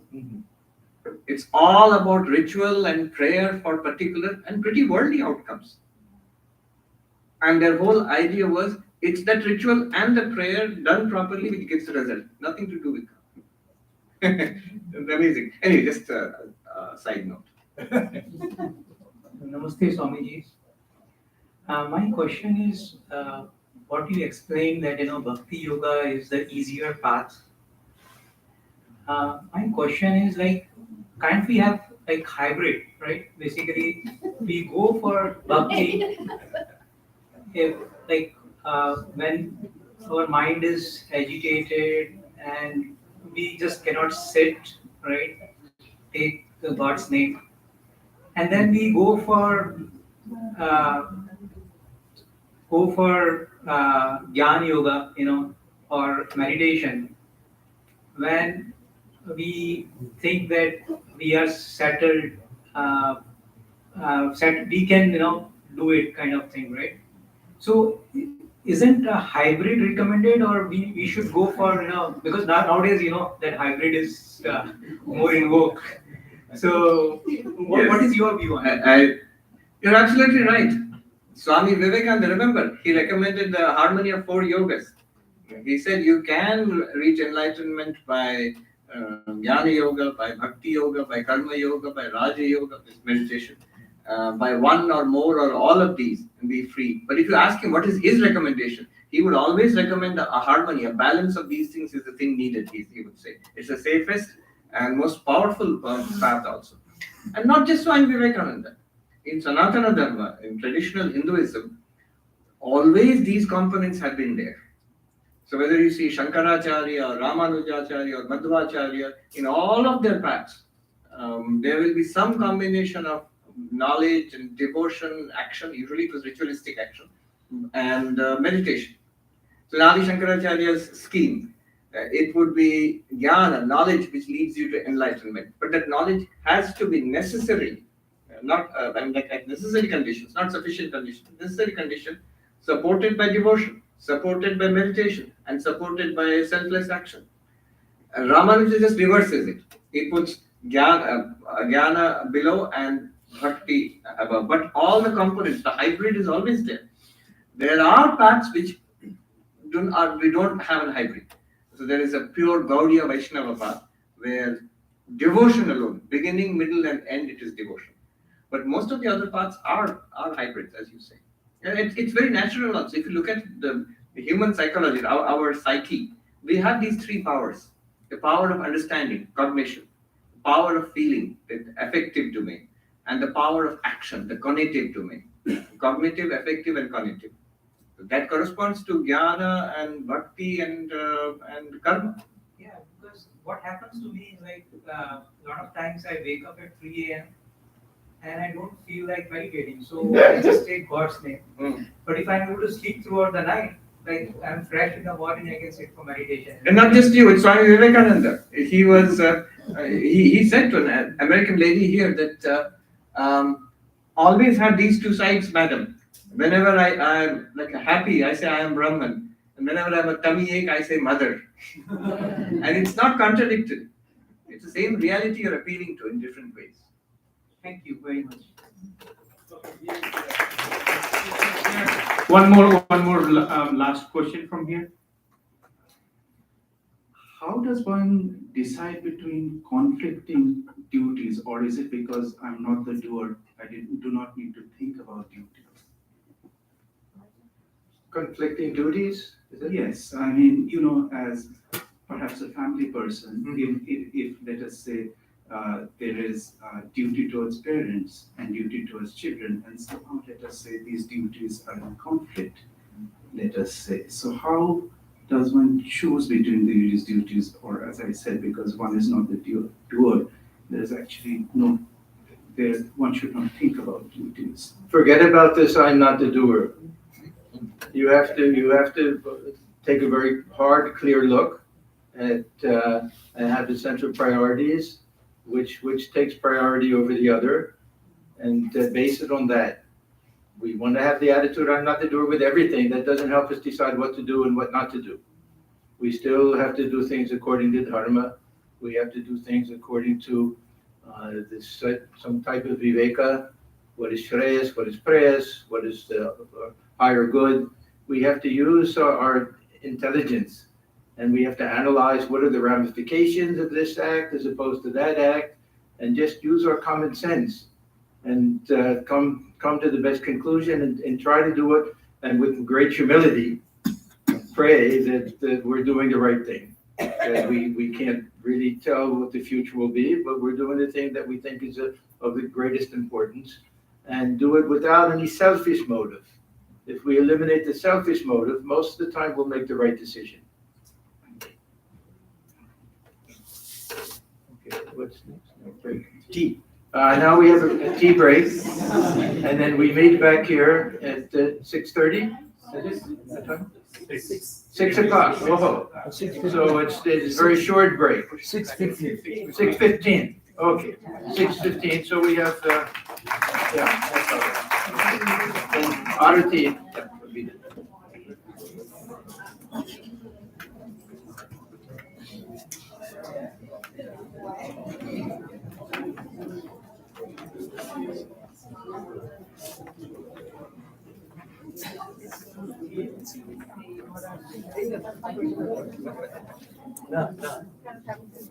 হ্যাঁ, বৈষ্ণব আপনাকে বৈষ্ণব অপরাধ বিদ্রোহের অপরাধ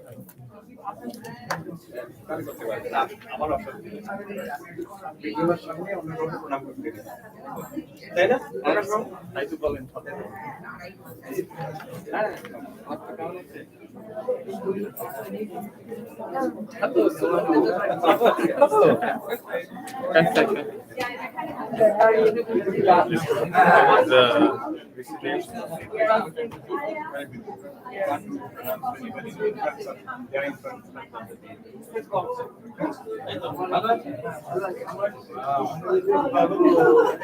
Wow, getting tall.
If you promise every day that you wake up and you can hear, that is the fine.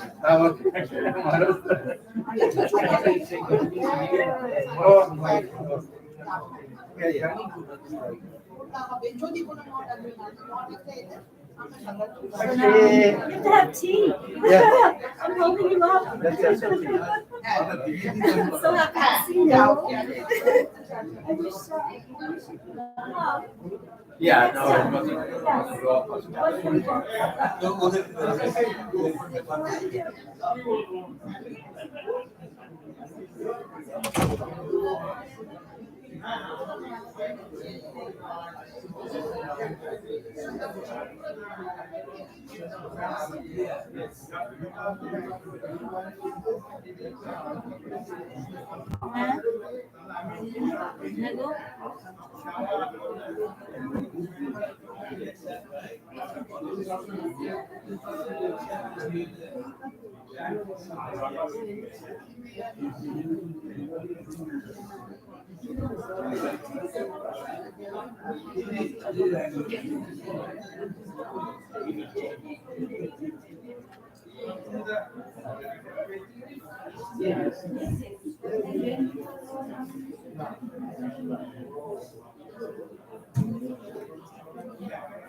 Hello.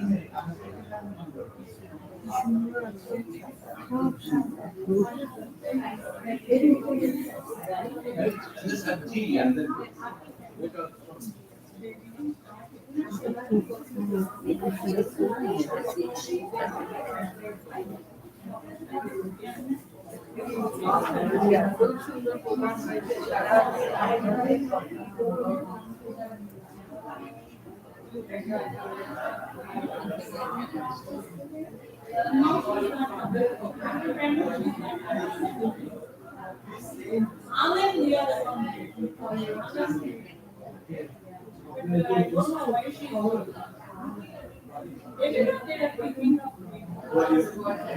you.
I will.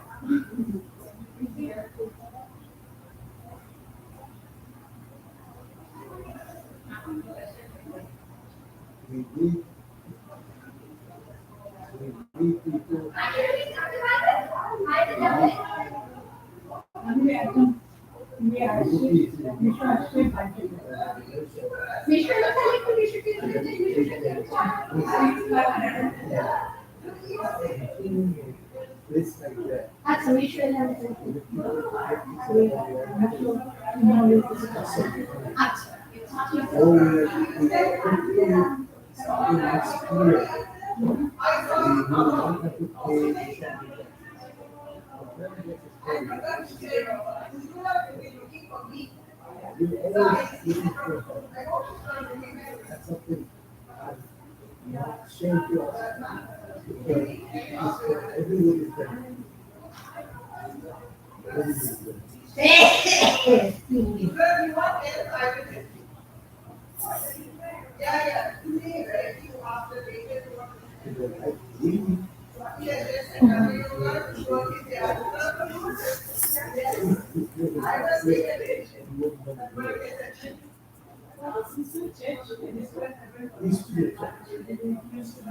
So, we were able to get that album.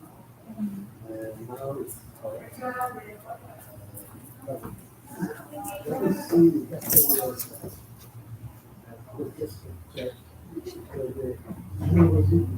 You made this no, we got before. Only we got it just like that.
You have to get back to your feet.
তুমি গঙ্গা জলটা আমার একটু দাও।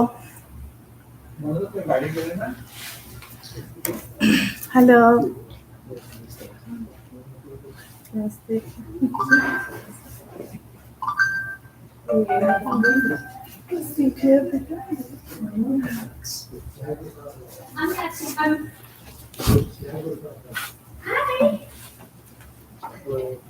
So keep your instrument and let's take some snacks and then you start arranging this stuff, okay?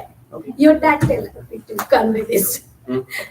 Your dad tell me to convey these things to you. Okay, I was sorry. So you want to keep these things here or you want to put on the stage? Then I'll remove the chairs. Okay.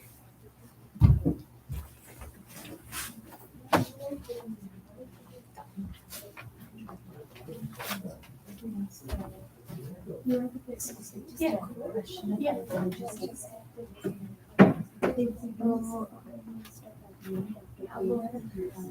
Actually, before I think. Yeah, that is what I wanted to ask. Yeah. Would that then affect them? I know, the instruments actually, there and everything? they want to use only this part. Okay. So what time is your preparation time? 6:45. 6:45. Then we have time. So take your snacks and then we'll help you out to do everything, okay? Okay. I can. Oh my God. Oh, back. Yeah, I'm where? ঠিক আছে, কোথায় রাখবো? How are you feeling? I didn't surprise you. Yes. Why? Yeah, the last one.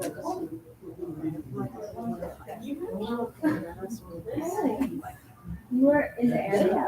No, we gave for you. Where were you? If you have no running the gym, like this is around 6:30. Yeah. I will ask you to text her now. Say you're here, but then we'll come in. And you want to get them? Yeah. And this is mine. Yeah, so Come and have something. Yes. Yeah. Yes, come. Fine. I'm good too. I'll go out there. Let's take some photos. Should we take some photos? Outside. এখানে और बोलते না সরে something হ্যাঁ বলে দিয়েছে আচ্ছা আচ্ছা কাজ করে যদি ঢাকায় যাও ওই যে উপর যেটা আছে না এই হাতর দাঁড়ি ওটার মধ্যে গঙ্গা জল পাওয়া আছে।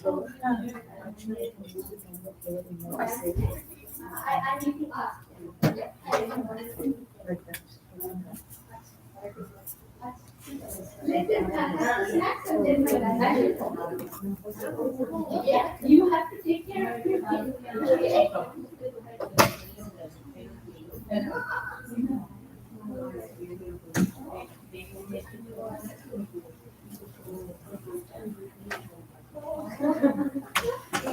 বিশ্বকর্মা পুজো হবে?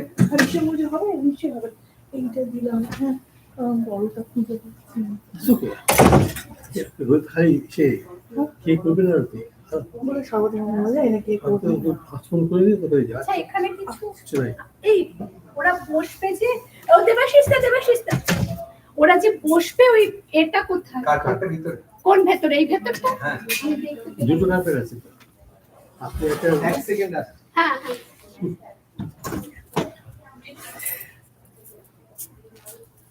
ঠিক আছে, আমি একটু ওকে হেল্প করতে গেলাম। হ্যাঁ, ও শান্ত হেল্প করতে গেলাম।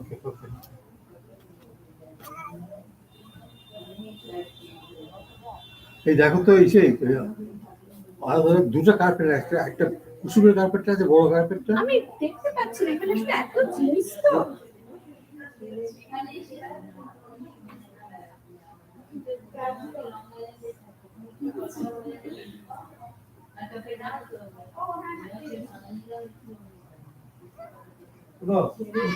তুমি তোমরা শুধু আসো, শুধু আসো। আচ্ছা বের করে রাখি এখানটা। হ্যাঁ হ্যাঁ তাকে শুয়ে রাখো, পাশে শুয়ে রাখো। এটার উপরে কি কিছু দিতে হবে? না না না না, you got it, ঠিক আছে। না ওরা কিছু পেতে দাও। ওই সেই তো আর কিছু করতে আরো ঢুকতে হ্যাঁ, দেবে। আর তুমি সাবধানে। না না আমি ঠিক আছে। মনে যদি বসে আগে করে এটা দেখতে খারাপ লাগবে না। এই যে জিনিসটা এখানে রাখো। হচ্ছে হচ্ছে।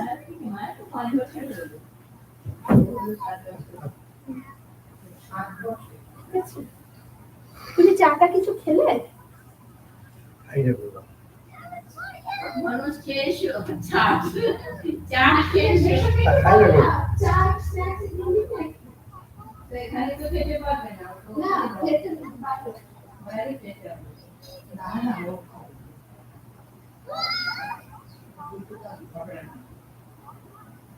আমি এত খাবার খেয়েছি।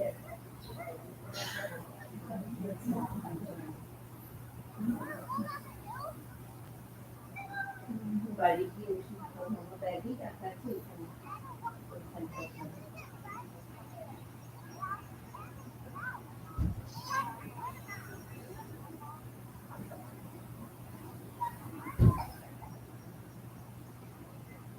তুমি তো এখানে থাকো না, তুমি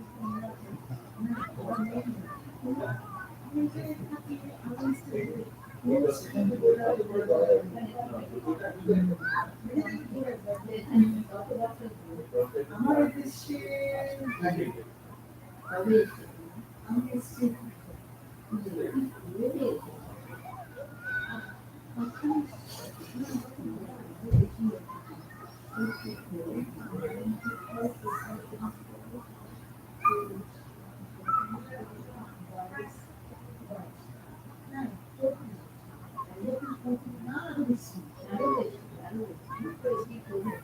আমি এখানে আমার হাজবেন্ড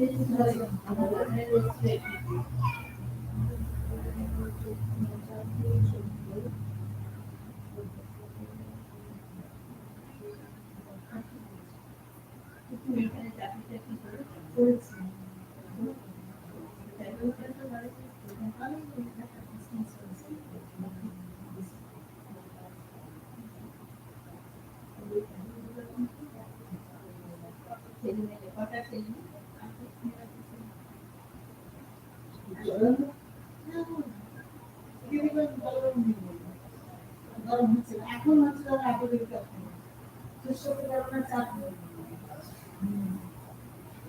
বড় হচ্ছে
We have some snacks.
Yeah, we have all the things ready for evening arati. Okay. I'll just let the candle.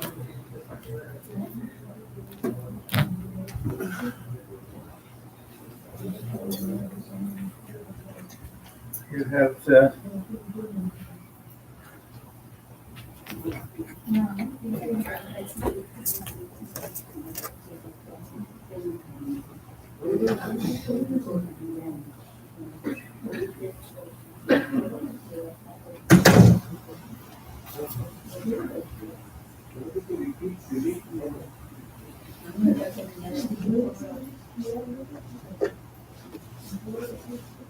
One of these or two of these? no, just Maharaj. Oh. This is okay. I don't think you need it. Okay.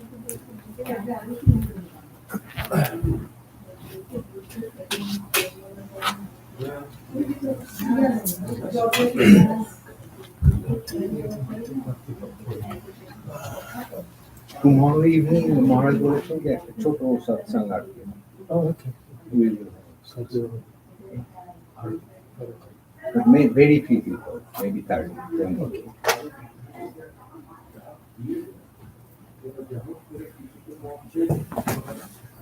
আরেকটা আছে।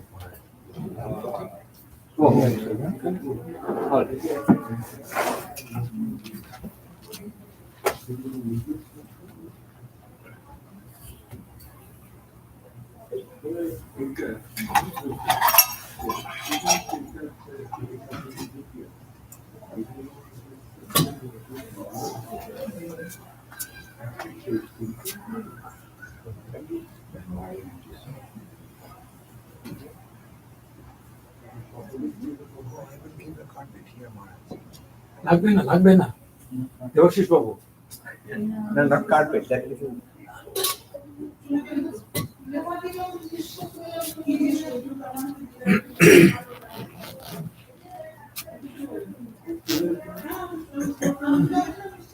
a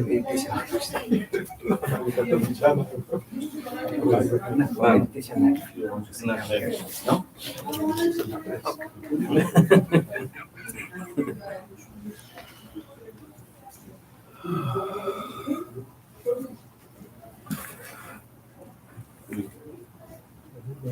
Oh, Maharaj.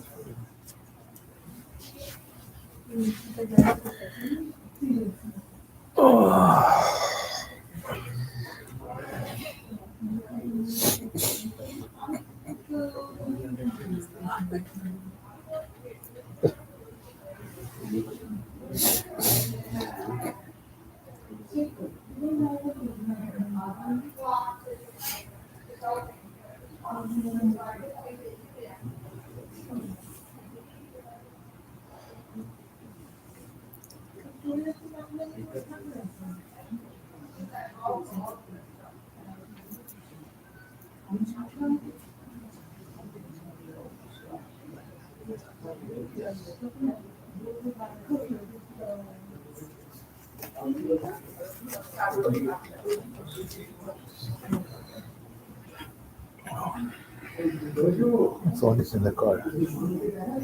We left our phones in the car. You want your cat? No. I'm just trying to remember.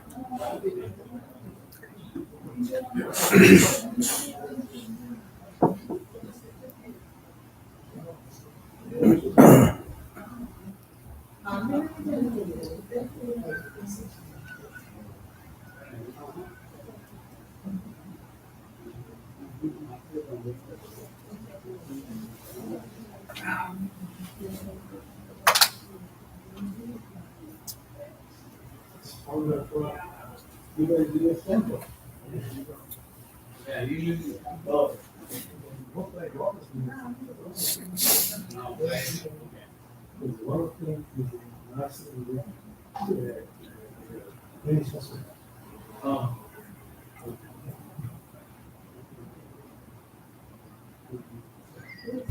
It's for work. Yeah, like, yeah.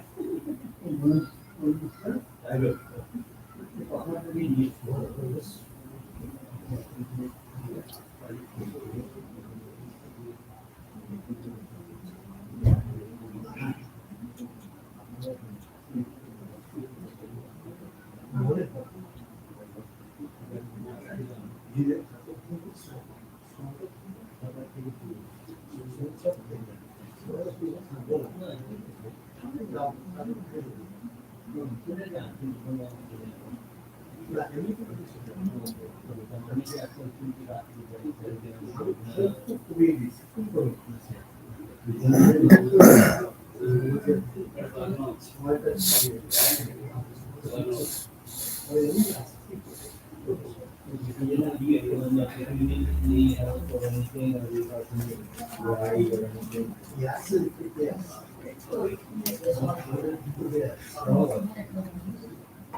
এখন ঘন্টা হবে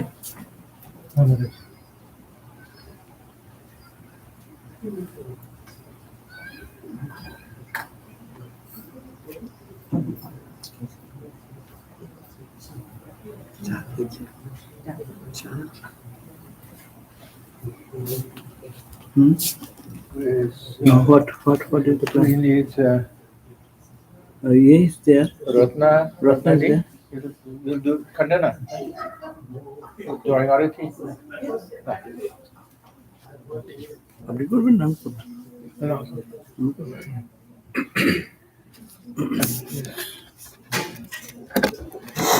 তাহলে একটু ঘন্টা বাজিয়ে দিলে সবাই এসে যাবে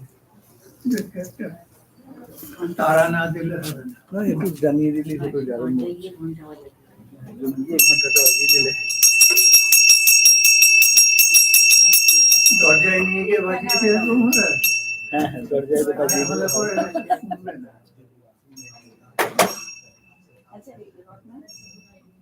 That's a very good idea.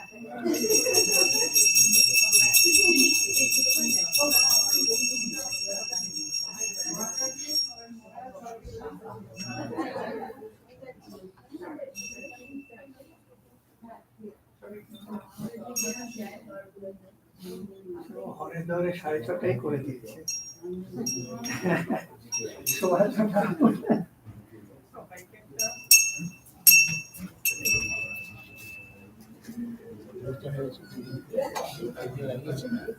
Water doesn't come through this. Water দেখলাম একটা লিক আছে কিছু করার নেই সুন্দর আমার মাথা আটকে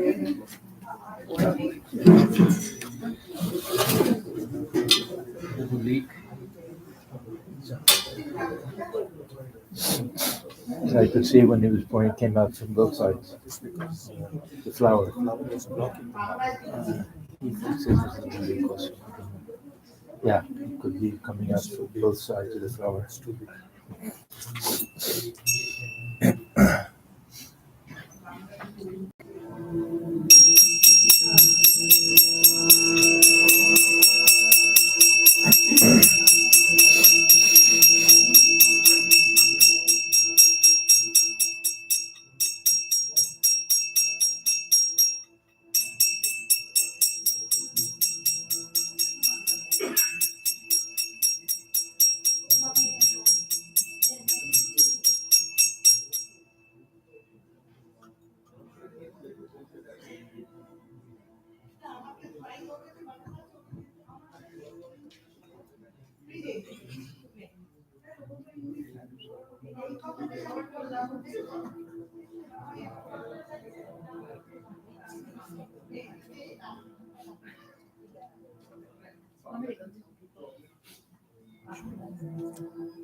Krishna Namo Om Namo Shri Bhagavate Krishna Namo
Guru Maharaj Ki Jai, Jai Mahamaya Ki Jai, Jai Swami Maharaj Ki Jai.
ঠিক আছে ঠিক আছে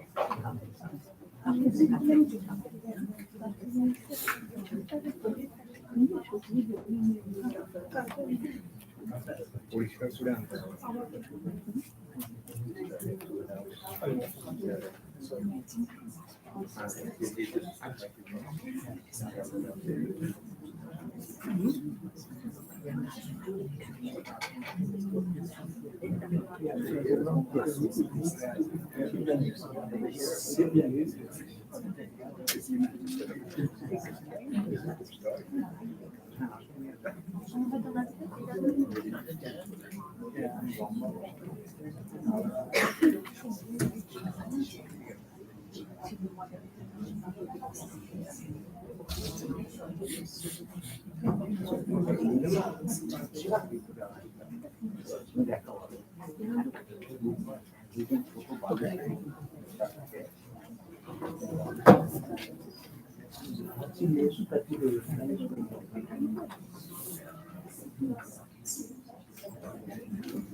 Bookstop.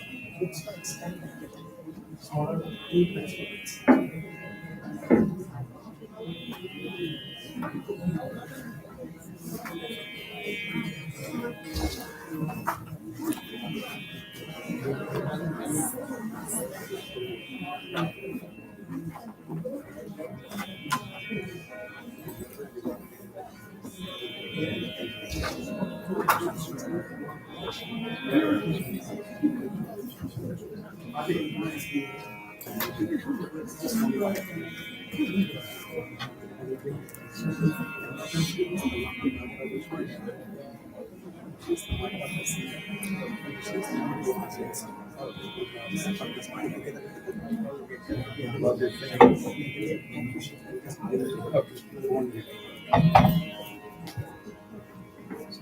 Everyone, please take your seats. It'll take a few minutes for them to tune up and get ready. In the meantime, I would like to introduce the artists. Kirtana Bhatt on vocal. Kirtana is currently under the tutelage of Vidwan Abhishek Raghuram. Vidushi Trivandram is Sita Lakshmi. She earlier learned music from her grandmother and later her mother.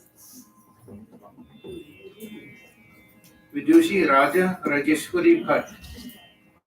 I'll talk loud. Yeah. Okay. Kirtana shares her skills through volunteer community service locally in music, fine arts, and healthcare in the Austin area, Texas. Oh, very nice. Texas. Good. Abhinav Sitaram, currently under the mentorship of Shri Kumar Santan and Mridangam Maestro Guru Karaikudi Armani. He started learning Mridangam at the age of 7. Okay, very good. I'm currently a graduate student in policy at Harvard University. Congratulations. And alumnus of Columbia University of New York. Then, Pavani Anupindu on violin, currently under the mentorship of Sangeeta Kalanidhi Lalgudi, G.J.R. Krishnan. Pavani started learning violin 10 years ago and mastered her skill from her guru Sri Vittal Ramamurthy and vocal from Srimad Rajeshwari Bhatt. She's currently a senior at Northeastern University, majoring in finance and psychology. And Shiva Subramanyam is a budding Carnatic vocal learner.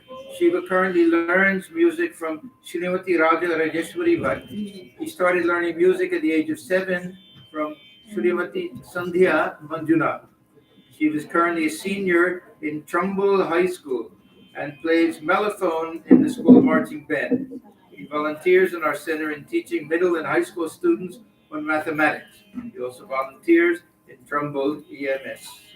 So we're very grateful to the musicians. We welcome them, and I'm sure you'll all enjoy the concert very much.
So this is okay, so I'm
It's not working.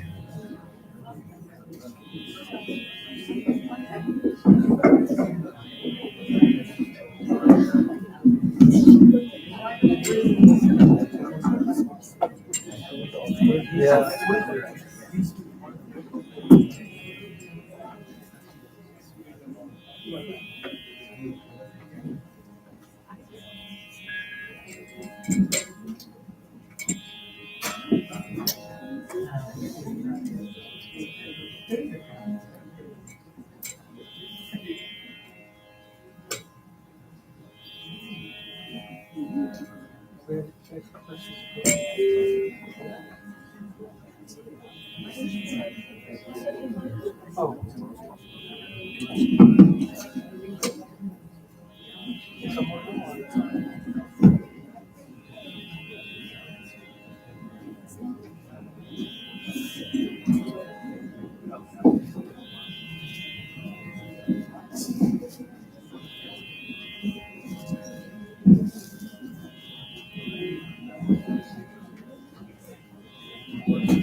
स्थापकाय च धर्मस्य सर्वधर्मस्वरूपिणे अवतारमरिष्टाय रामकृष्णाय ते नमः। ॐ नमः प्रणवार्थाय शुद्धज्ञानैकमूर्तये निर्मलाय प्रशान्ताय दक्षिणामूर्तये नमः।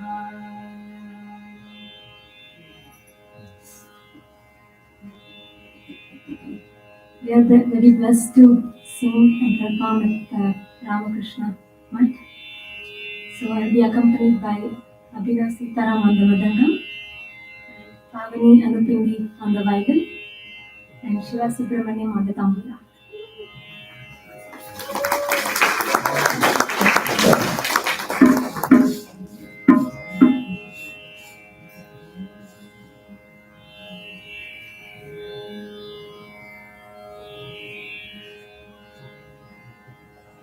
Tina's mic vocals can come up.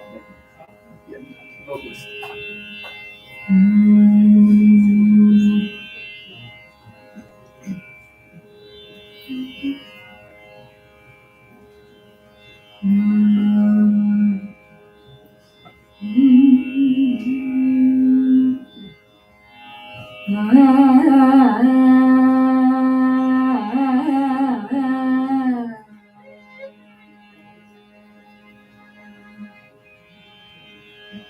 श्रीविघ्नराजं भजे, श्रीविघ्नराजं भजे, श्रीविघ्नराजं भजे, श्रीविघ्नराजं भजे हम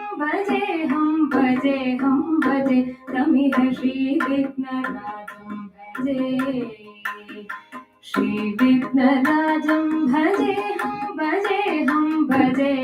भजे तमिह श्रीविघ्नराजं भजे, श्रीविघ्नराजं भजे हम भजे तमिह श्रीविघ्नराजं भजे। सन्ततमहं कुञ्जरमुखं कान्तकसुतं तमिह श्रीविघ्नराजं भजे, सन्ततमहं दन्तिकुञ्जरमुखं अन्तकान्तकसुतं तमिह श्रीविघ्नराजं भजे, सन्ततमहं दन्तिकुञ्जरमुखं अन्तकान्तकसुतं तमिह श्रीविघ्नराजं भजे, श्रीविघ्नराजं भजे हम भजे तमिह श्रीविघ्नराजं भजे। सेवित सुरेन्द्र महनीय गुणशीलं, सेवित सुरेन्द्र महनीय गुणशीलं जगदग समाधि सुख वरदानुकूलं, सेवित सुरेन्द्र महनीय गुणशीलं जगदग समाधि सुख वरदानुकूलं, सेवित सुरेन्द्र महनीय गुणशीलं जगदग समाधि सुख वरदानुकूलं, भावित सुरमुनिगण भक्त परिपाल भयंकर विशङ्कमातङ्ग कुलकालं, भावित सुरमुनिगण भक्त परिपाल भयंकर विशङ्कमातङ्ग कुलकालं, श्रीविघ्नराजं भजे, श्रीविघ्नराजं भजे हम भजे तमिह श्रीविघ्नराजं भजे। कनककेयूरहारावळी गणित गम्भीर गौरगिरि शोभं सुशोभं, कनककेयूरहारावळी गणित गम्भीर गौरगिरि शोभं सुशोभं, कामाडि भयभरित मूढमड कलि कलुष कण्ठितमखण्ड प्रतापं, कामादिदय फलित मूढमड कलि कलुष खण्डितम खण्ड प्रतापम् सनक सुत नारद पतञ्जलि पराशर पतंग मुनि संत सल्लापम् सनक सुत नारद पतञ्जलि पराशर पतंग मुनि संत सल्लापम् सत्यपरमजनयन प्रमुद मुक्तिगळ तत्त्वमसि नित्य निगमादि स्वरूपम् सत्यपरमजनयन प्रमुद मुक्तिगळ तत्त्वमसि नित्य निगमादि स्वरूपम् श्री विघ्नराजं भजे श्री विघ्नराजं भजेऽहं भजेऽहं भजेऽहं भजे तमिह श्री विघ्नराजं भजे श्री विघ्नराजं भजे श्री विघ्नराजं भजे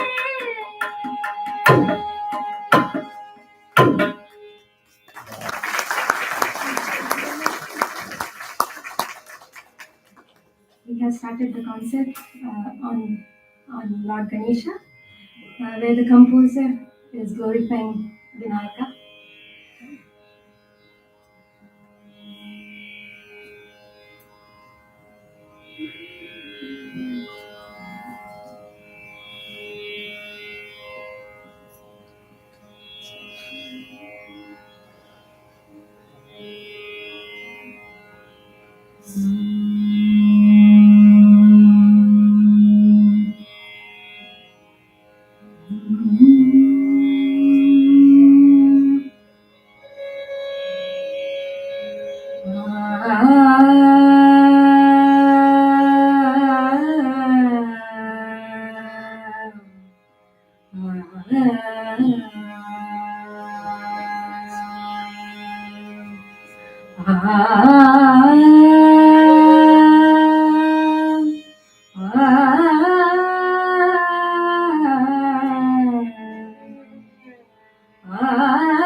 श्री जगदीश्वरी दुर्गा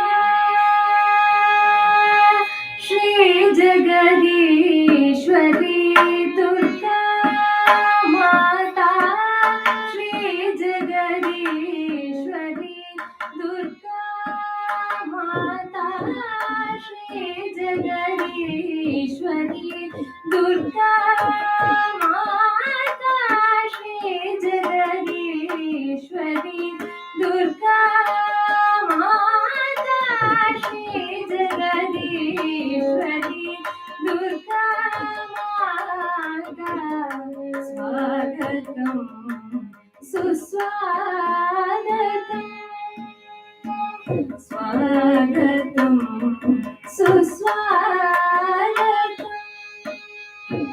श्री जगदीश्वरी दुर्गा माता श्री जगदीश्वरी दुर्गा माता स्वागतं सुस्वागतं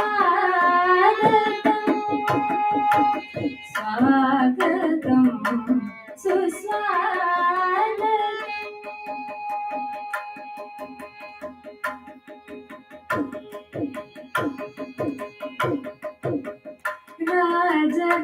राजराजेश्वरी राजीवने शिव मनोरञ्जनी भवभयभञ्जनी राजराजेश्वरी राजीवने शिव मनोरञ्जनी भवभयभञ्जने राजराजेश्वरी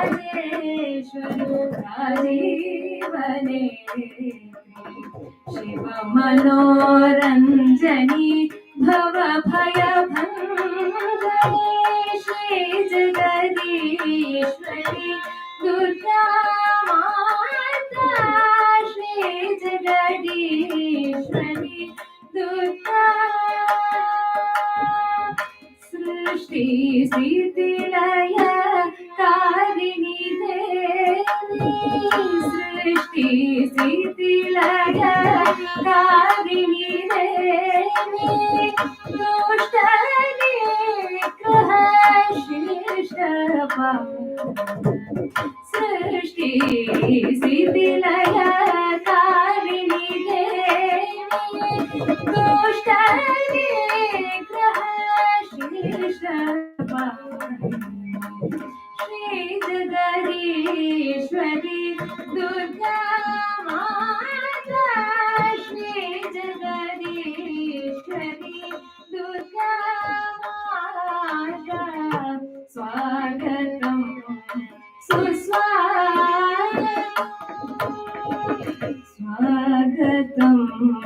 सुस्वागतम विश्वरूपिणी विश्वदायिनी विश्वरूपिणी विश्वदायिनी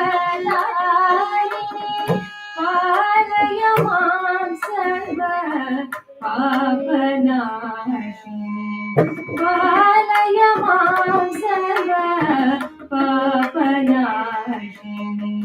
श्री जगदीश्वरी दुर्गा माता श्री जगदीश्वरी दुर्गा माता स्वागतम सुस्वागतम स्वागतम सुस्वागतम स्वागतम सुस्वागतम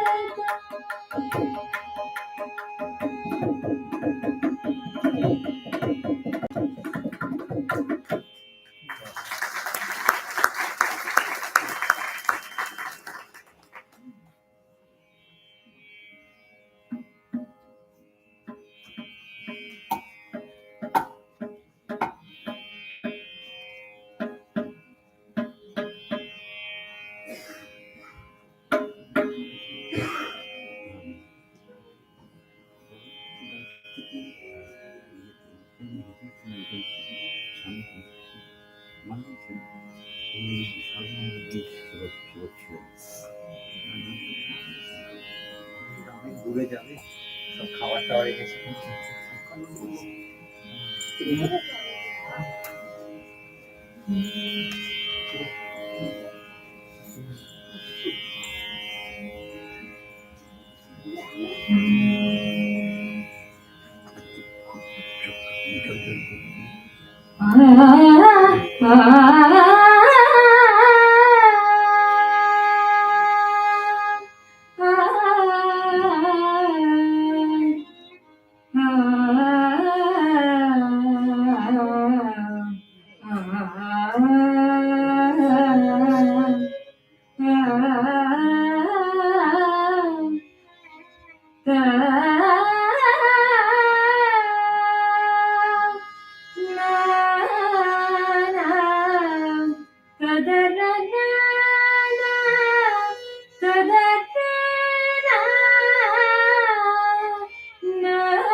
शारदे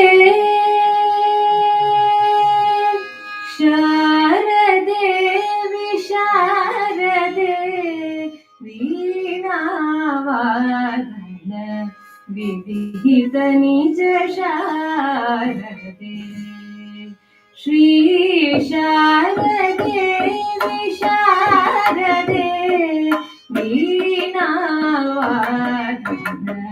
विविध निज शारदे श्री शारदे विशारदे वीणावादन विविध निज शारदे श्री शारदे विशारदे वीणावादन विविध निज शारदे श्री शारदे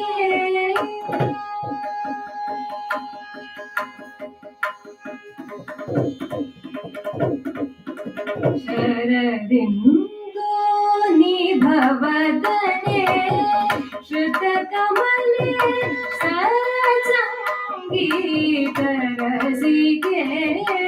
शरदिन्दो निभवदने श्रुतकमले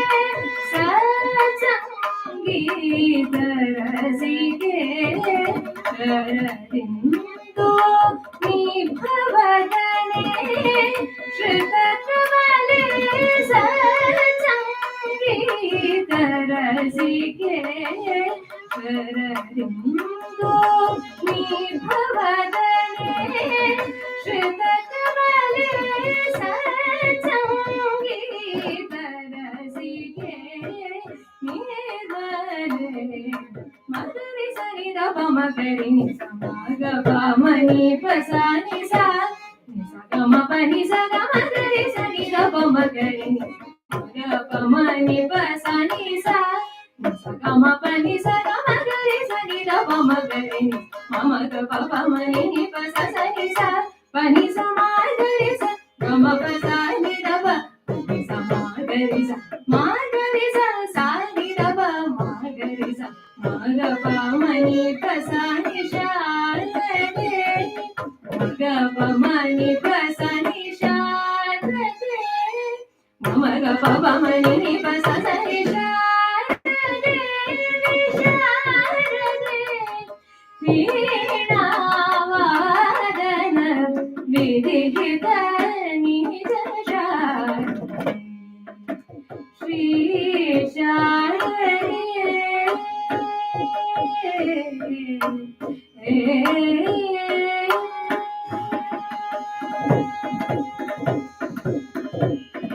कमलासन रहिते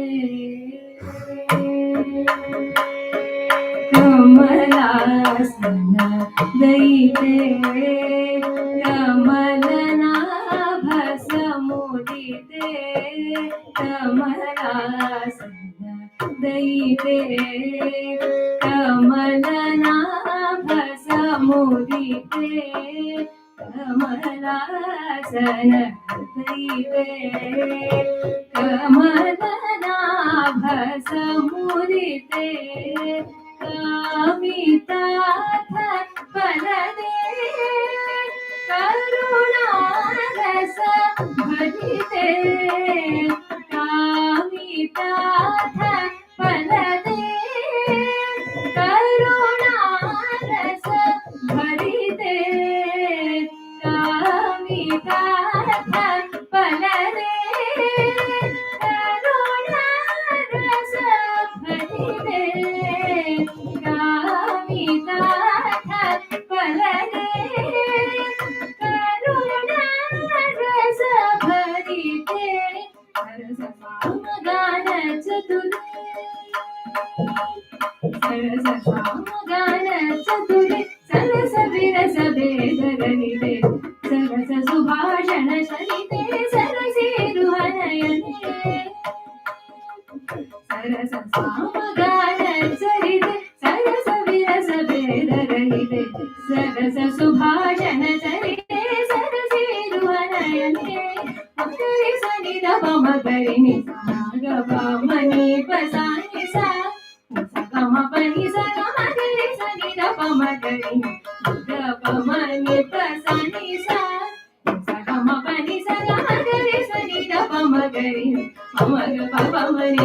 सा सा नि सा प नि सा मा ग रे सा ग म प सा नि र प नि सा मा ग रे सा सा नि र प मा ग रे सा मा ग प म नि प सा नि सा रे मा ग प म नि प सा नि सा रे म ग प प म नि प सा सा नि सा रे सा रे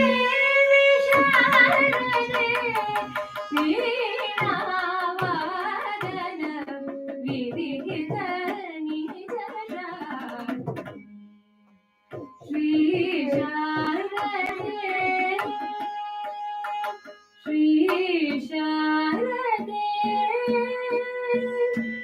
श्री शारदे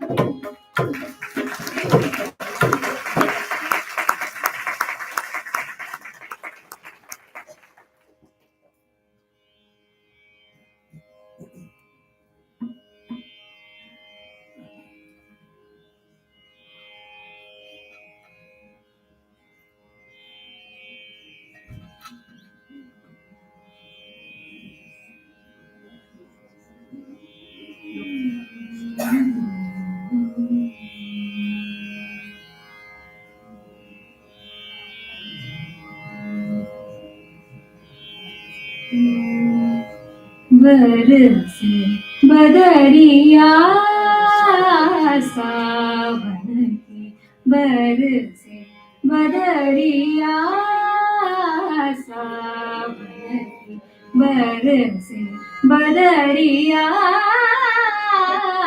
सावन की मन भावन की बरसे बदरिया सावन की मन भावन की हरियावन बदरिया बरसे बदरिया सावन की मन भावन की हरियावन बदरिया बरसे बदरिया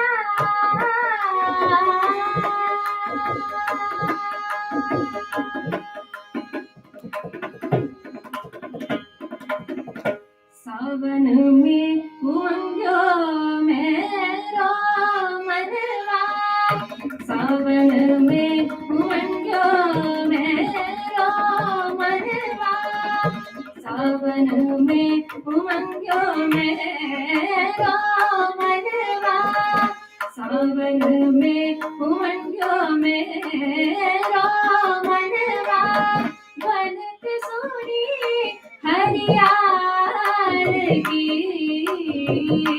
सावन में उमंगों मेरो मनवा बनत सोनी हरियार की उमड़ घुमड़ जाओ दिशा से आयो उमड़ घुमड़ जाओ दिशा से आयो दामन धमके जाओ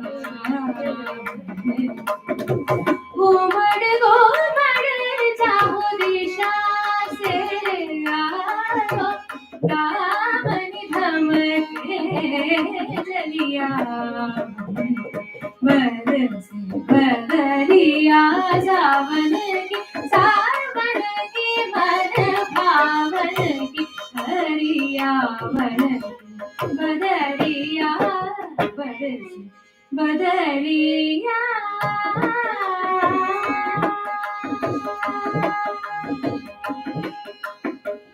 नन्ही नन्ही बूंद मेघा भर से नन्ही नन्ही बूंद मेघा भर से शीतल पवन सुहावन की नन्ही नन्ही बूंद मेघा भर से शीतल पवन सुहावन की मीरा के प्रभु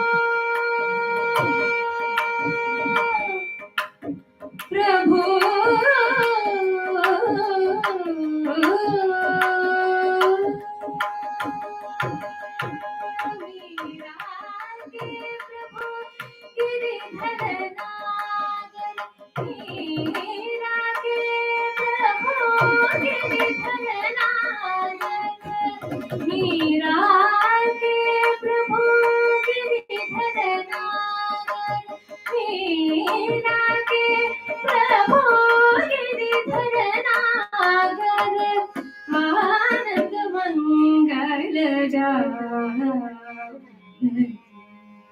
आनंद मंगल गाए। बदरिया सावन की बन भावन की, बदरिया बन, बदरिया बरस, बदरिया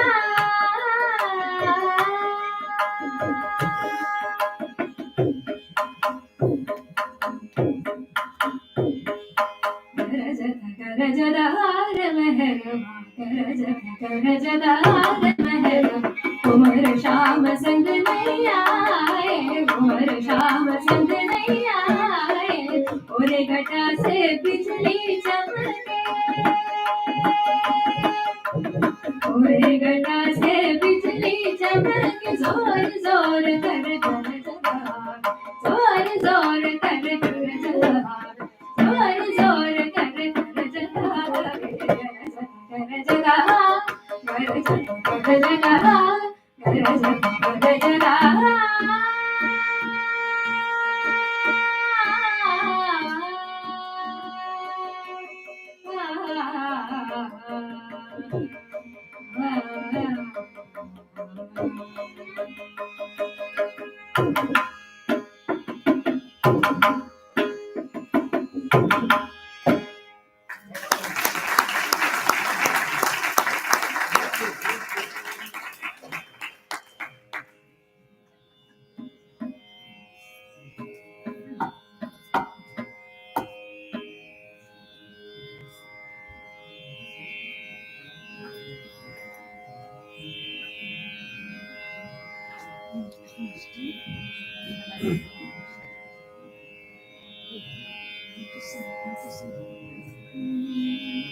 నిలిచిని సన్నిధి కోరి నిన్నే శరణంటిని దాసాను దాసుడను జునియమం నిలిచిని సన్నిధి కోరి నిన్నే శరణంటిని మరి మరి నీ సతి సాటివే కోరే పరమ్మ నీ కళ్యాణి నీ సతి సాటి గోరంబ శౌరంబ ముఖ బింబ తుజకం పాదక బింబ జగదంబ వినలే గోరంబ శౌరంబ ముఖ బింబ తుజకం పాదక బింబ జగదంబ వినలే గోయంబ శౌరంబ ముఖ బింబ తుజకం పాదక జగదంబ వినలే ఓయంబ శౌరంబ ముఖ బింబ తుజకుంబ జగదంబ వినలే నిజంబుగ వలస జముల్మనం పునః సదా నిలిపే నిజంబుగ వలస జముల్మనం పునః సదా నిలిపిడం పరముతో భజన సేయుతునమ్మ నిజంబుగ వలస జముల్మనం పునః సదా నిలిపిడం పరముతో భజన సేయుతునమ్మ జగముదని సతి సాటివే కోలే పరమ్మ నీ కళ్యాణి నీ సతి సాటి గమ గమ పర నీ సతి సాటి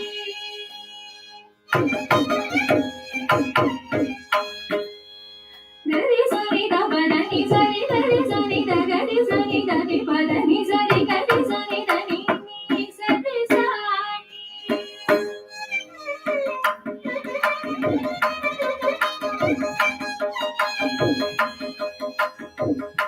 ని పద మ పద మ పద సద ని పద మ పద హరి ని సద ని పద ని సతి సాటి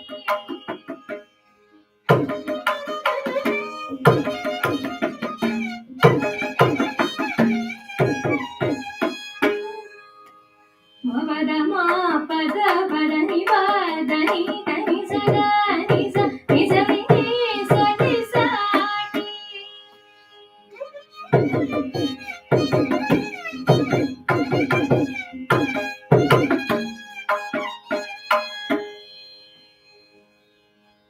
నీ సని మని ద నీ ద గమ గమ పద నీ ద నీ ద ని ని మమ ని ని గ గ మమ ద ద ని గ ప మ గ రి గ మమ గ గ మమ ద ద గ గ మమ ద ద ని ని గ రి స ని గ ప మ ప ద ని స ని ద ని ద ని తి సా స సా స సా స రి స ని స రి స ని స ని గ రి రి స ని ద ని ద ని ద ని తి రి ద రి రి రి ద ద ని ని రి రి ద రి ద రి మ ద రి సా ని స రి ద మ మ ద రి మ ద రి సా ని స ని గ రి రి స ని ద ప ద ని స ని గ రి స ని ద ప ద ని స ని గ రి స ని గ రి స ద ని గ రి స గ రి స ని ద గ రి స ని ద గ రి స ని ద రి స ని ద ప ద ని ద ప మ గ మ ప ద మ ప ద ద మ ప ద ని గ మ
ಜಗದೋಧಾರನ ಆಡಿಸಿದಳೆ ಶೋದೆ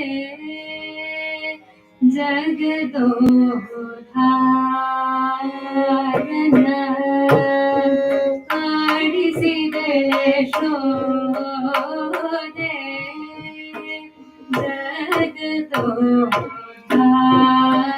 ಜಗದೋಧಾರನ ಆಡಿಸಿದಳೆ ಶೋದೆ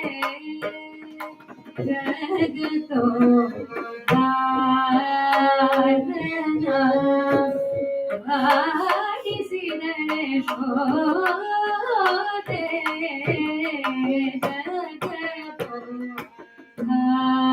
ಜಗದೋಧಾರನ ಆಡಿಸಿದಳೆ ಶೋದೆ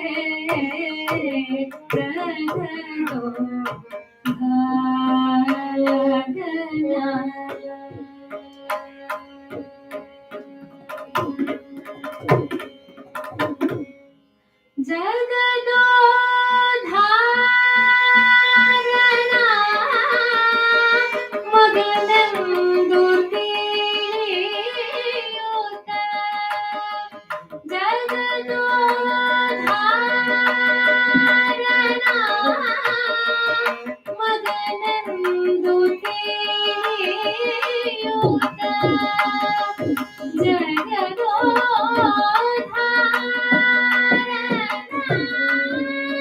ಮಗನೆಂದು ತಿಳಿಯುತ್ತ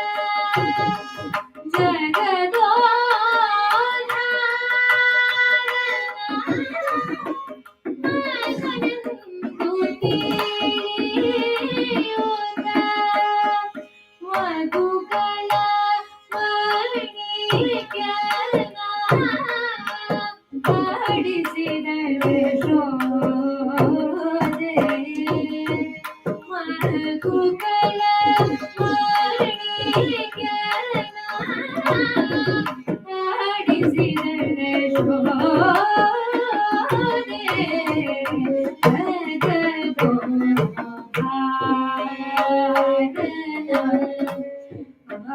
ಆಡಿಸಿದಳೆ ಶೋದೆ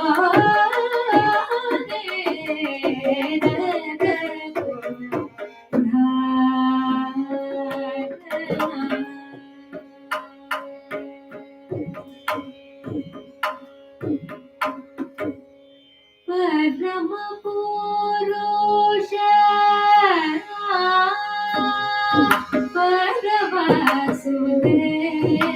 ಪರವಾಸುದೇವನ ಪರಮ ಪುರುಷ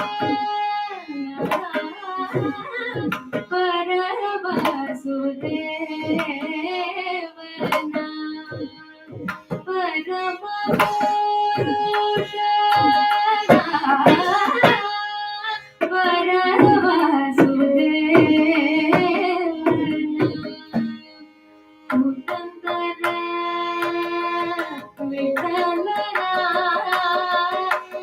ಆಡಿಸಿದಳೆ ಶೋದೆ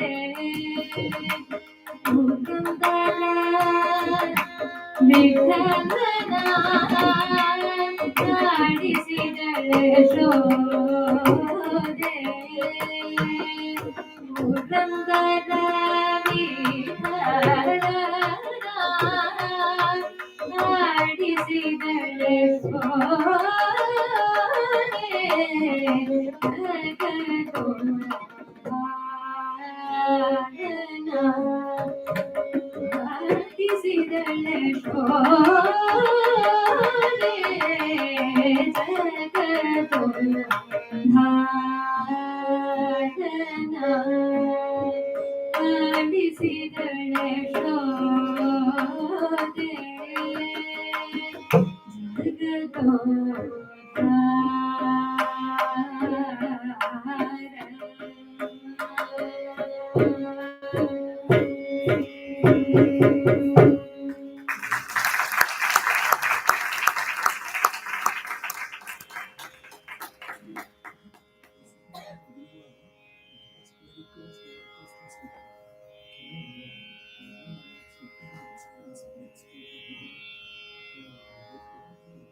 Magama pasa ni da magama, gama pasa ka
Sa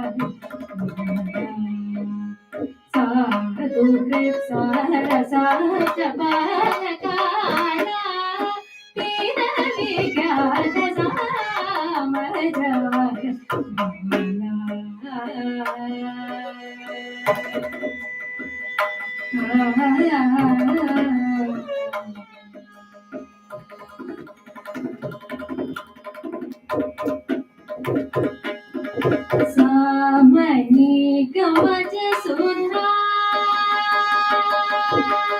samani gamaja sudha, gana vichakshana gunashila, dayala marama bhalaya. Samani gamaja sudha, gana vichakshana gunashila, dayala marama bhalaya. Samani gamaja sudha, gana vichakshana gunashila, dayala marama bhalaya. Samaja Sadhughat sarasa jabala kala, dina vidyata samaja.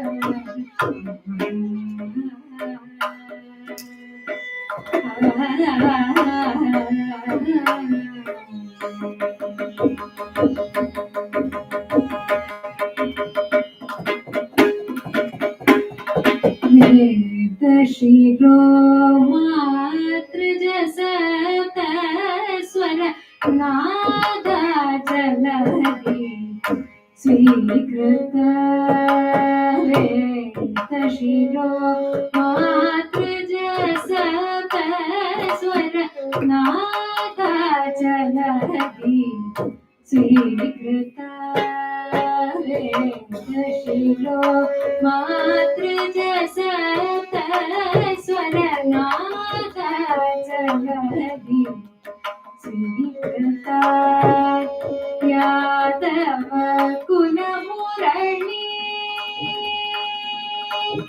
yadava kula murali vadana vinoda mohana kadaya karajavandani yadava kula murali vadana vinoda mohana kadaya karajavandani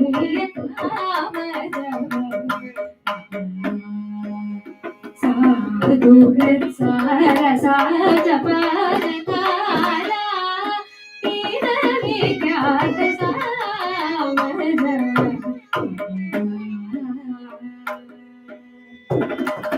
Gamani samaja.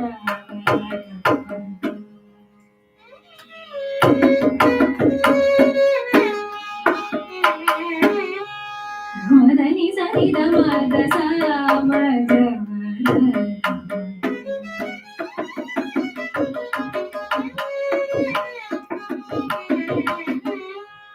Madani sani nidani dadama madama madama sa sa madama sa samaja.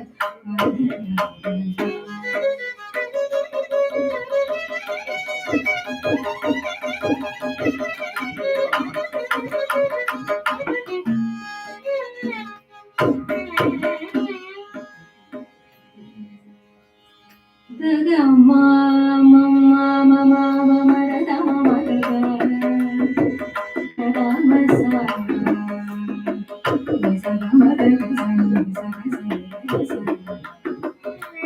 sa mama mama dadama Amari sada nisani nidani dadama madama dadama sa sadama sadama dadama dani sani nidada dani sani dama mari dama dadama sa sadama dani sada ni kari sa sa sa sa sa ni sadama sada sani sada sani dada sada dani sani dama dama dani sani dama sadama dani sani dama sadama dani sa sadama dani sa sadama dani sa dama dani sa dama dani sa dama dani sa madani sa madani sa madani sa dani sa dani sa dani sa ni sa ni sa ni sa sa sa sa maga sa ni da sa ni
Keep the time. Maybe one more. One more or two more? Yeah. 10 minutes more they can take? Yeah. 10 minutes. Yeah, 10 minutes more.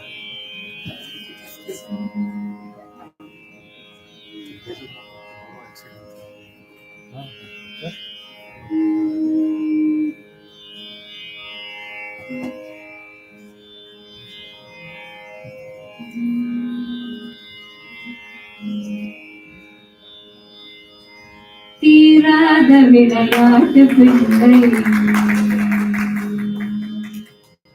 தீராத விளையாட்டு பிள்ளை கண்ணன் தீராத விளையாட்டு பிள்ளை கண்ணன் தீராத விளையாட்டு பிள்ளை திருவிலே பெண்கள் கோயாத தொல்லை தீராத விளையாட்டு பிள்ளை திருவிலே பெண்கள் கோயாத தொல்லை தீராத விளையாட்டு பிள்ளை தின்னப்பழம் கொண்டு வருவான் தின்னப்பழம் கொண்டு வருவான் பாதி தின்கின்ற போதிலே தட்டி பறிப்பான் தின்னப்பழம் கொண்டு வருவான் பாதி தின்கின்ற போதிலே தட்டி பறிப்பான் என்னப்ப என்னையன் என்றான் என்னப்ப என்னையன் என்றான் என்னப்ப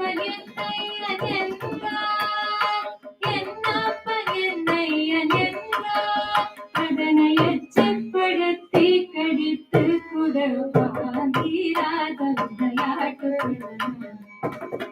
என்னப்ப என்னையன் என்றான் அதனை எச்சப்படுத்தி கடித்து குதப்பான் தீராத விளையாட்டு அழகுள்ள மலர் கொண்டு வந்தேன் அழகுள்ள மலர் கொண்டு வந்தேன் கண்ணன் அழகுள்ள மலர் கொண்டு வந்தேன் என்னை செய்த பின் கண்ணை மூடிக்கொள் அழகுள்ள மலர் கொண்டு வந்தேன் என்னை செய்த பின் கண்ணை மூடிக்கொள் உலகிலே சூட்டுவேன் குழலிலே சூட்டுவேன் என்பார் என்னை குருடாக்கி மலரினை தோழிக்கு வைப்பார் குழலிலே சூட்டுவேன் என்பார் என்னை குருடாக்கி மலரினை தோழிக்கு வைப்பார் தீராத விளையாட்டு விளையாட்டு பிள்ளை பின்னலை பின்னென்றெழுப்பான் பின்னலை பின்னென்றெழுப்பான் தலை பின்னே திரும்பும் முன்னே சென்று வருவான் பின்னலை பின்னென்றெழுப்பான் தலை பின்னே திரும்பும் முன்னே சென்று வருவான் கண்ணப்பொரு சேலை கதிலே கண்ணப்பொரு சேலை கதிலே உறுதி வாரி சொரிந்தேவர் தீகுலைப்பான் கண்ணப்பொரு சேலை கதிலே உறுதி வாரி சொரிந்தேவர் தீகுலைப்பான் வீராத விளையாட்டு பிள்ளை விளையாட்டு பிள்ளை விளையாட்டு பிள்ளை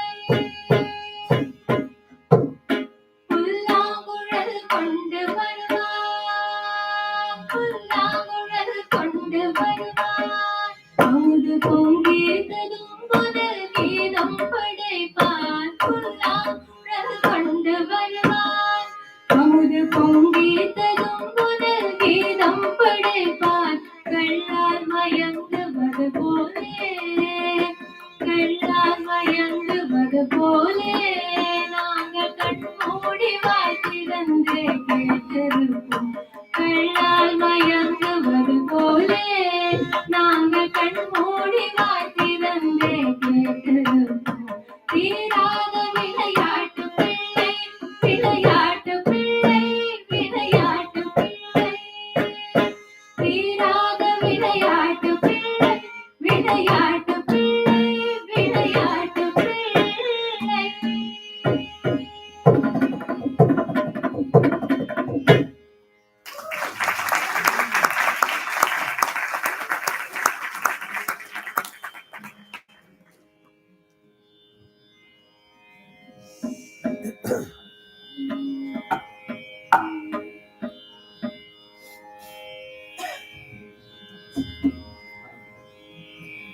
Next will be a devotional bhajan on Sri Ramakrishna, composed by Ramatnath Prabhu.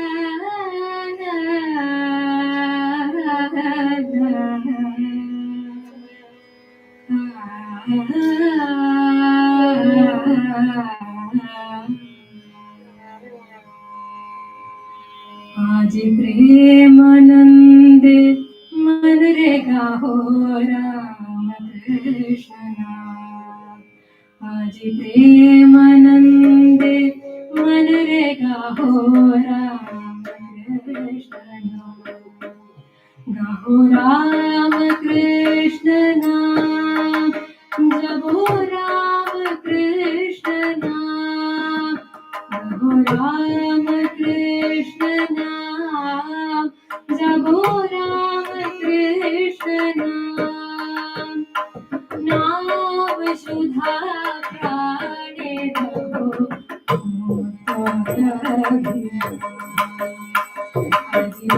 Premanand मन रे गाहो राम कृष्ण कामरो पुरो होलो पुण्य भजना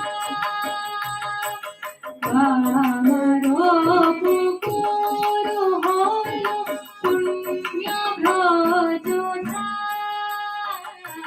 कामरो पुरो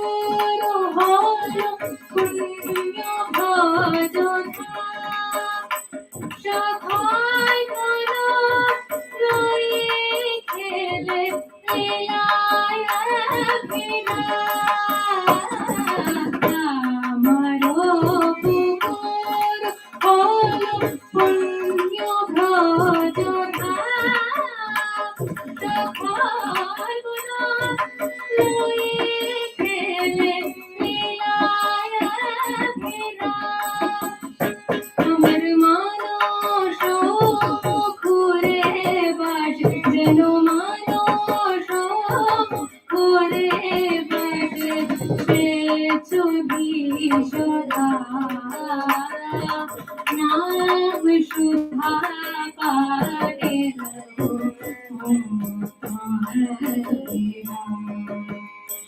आज प्रेमानंदे मर रे गाहो राम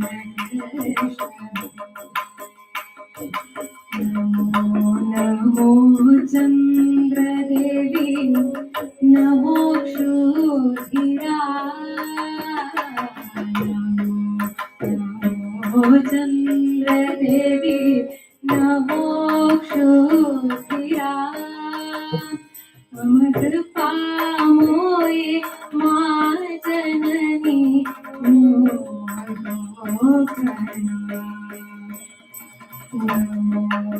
नमो चंद्र देवी नमो क्षुधिरा अमर कृपा मोये मां जननी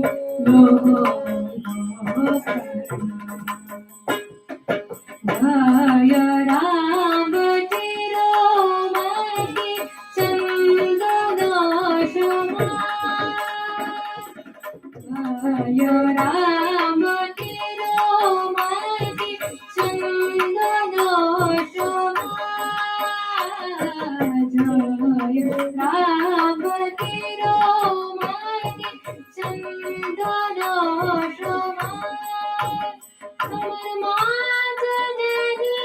जन्मभूमि जन्मतीर्थस्थान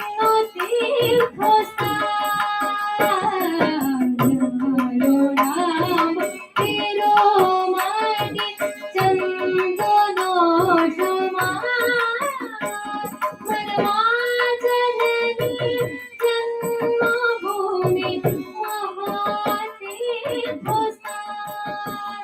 तुम्हारे चरणे शरणे मिले तुम्हारे शरणे पूरे तुम्हारे चरणे शरण मिले पूरे मनुष्कार नाम शुद्धा पाने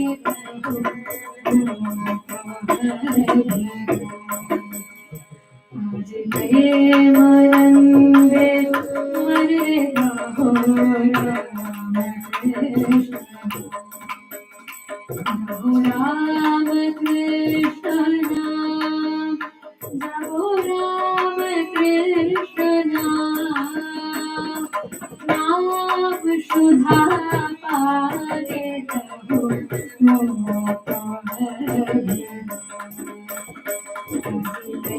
प्रेमानंदे मरे गाहो प्रेमानंदे मरे गाहो प्रेमानंदे मरे गाहो राम कृष्ण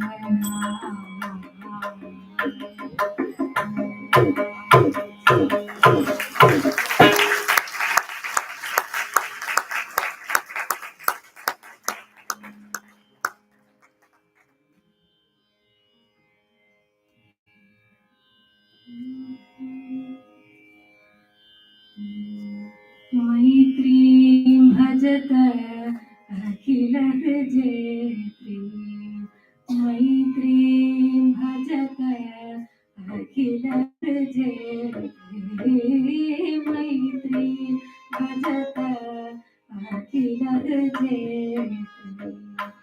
आत्मवदेव परानपि पश्यत आत्मवदेव परानपि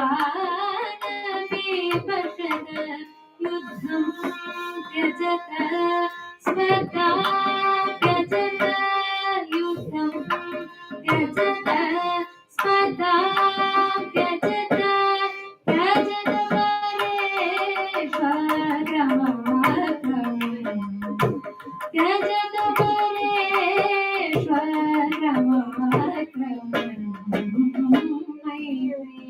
भजत अखिल जेत्री मैत्री भजत अखिल जेत्री जननी पृथ्वी का मधुरास्ते जननी पृथ्वीका मधुरास्ते जनको देवः सकल दयालु जनको देवः सकल दयालु भव्यतदयतु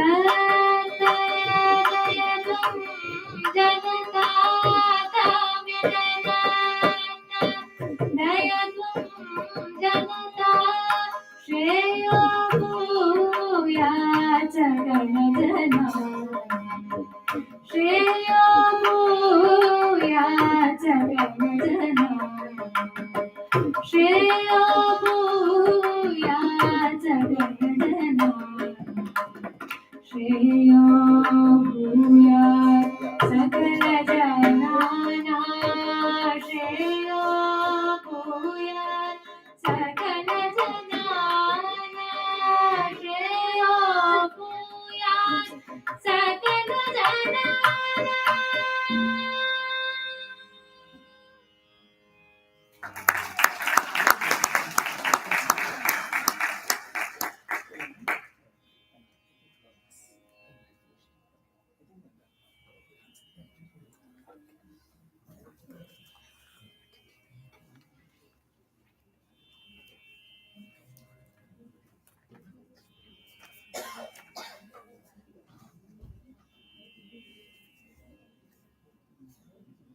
When I first saw them, I was wondering, such young musicians. Yeah, this doesn't work. Can you hear me? Oh, okay. Yeah, but such maturity and such sophistication and how they played it. We should only be able to blend the four yogas the way they could blend their music. It was really a wonderful experience.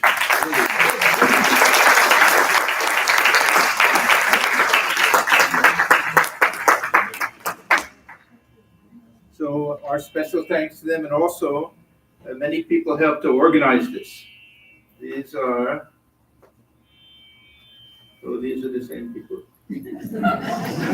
Thank you. Oh, sorry. The organizer. Okay, Srimati Raja Rajeshwari Bhatt from Houston. Okay, so we know it. Yeah. And the artists, their parents. Yeah, because they're all young people. So the parents have to sacrifice also. But how many hours a day do you all practice? Yeah? Many hours. Yeah. So really, we're very, very grateful.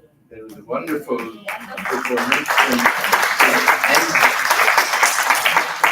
And it ended a wonderful day. Everyone, please come back tomorrow. Tomorrow, Swami Devananji will speak, Swami Yogatmananji, Swami Bhaspadananji. And the program begins at what time tomorrow? 10 o'clock. So please come at 10 o'clock and we'll conclude this wonderful weekend tomorrow afternoon. So our thanks to everyone, all the organizers, all the speakers, everyone who helped make it such a very nice occasion, and hope to see all of you tomorrow. Yeah.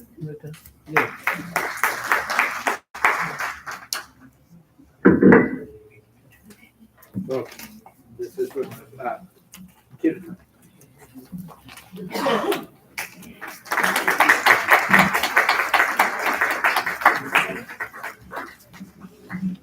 Abhinav. Wonderful work.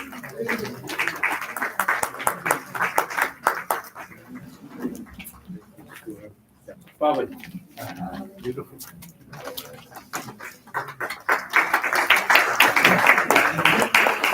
Shiva.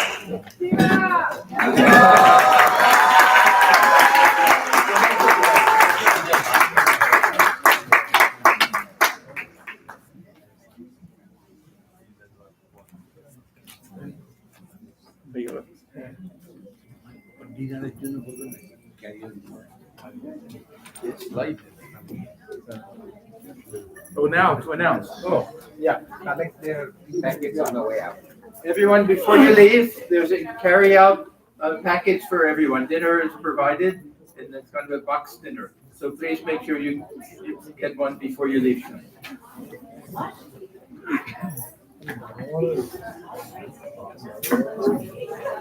Oh.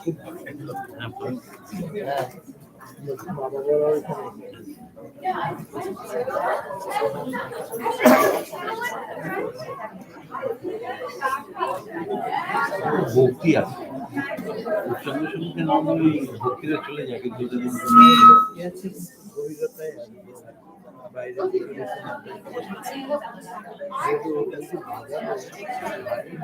হ্যাঁ একই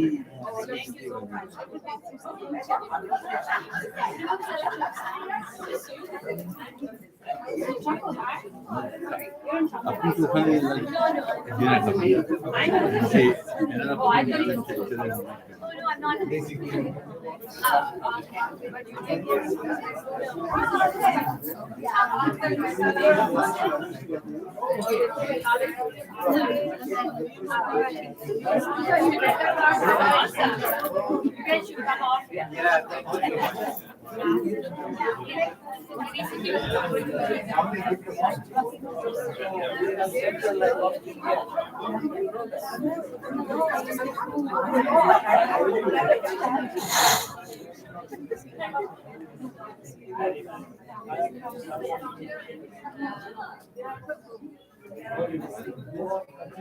So this concludes our YouTube stream. Thank you for watching.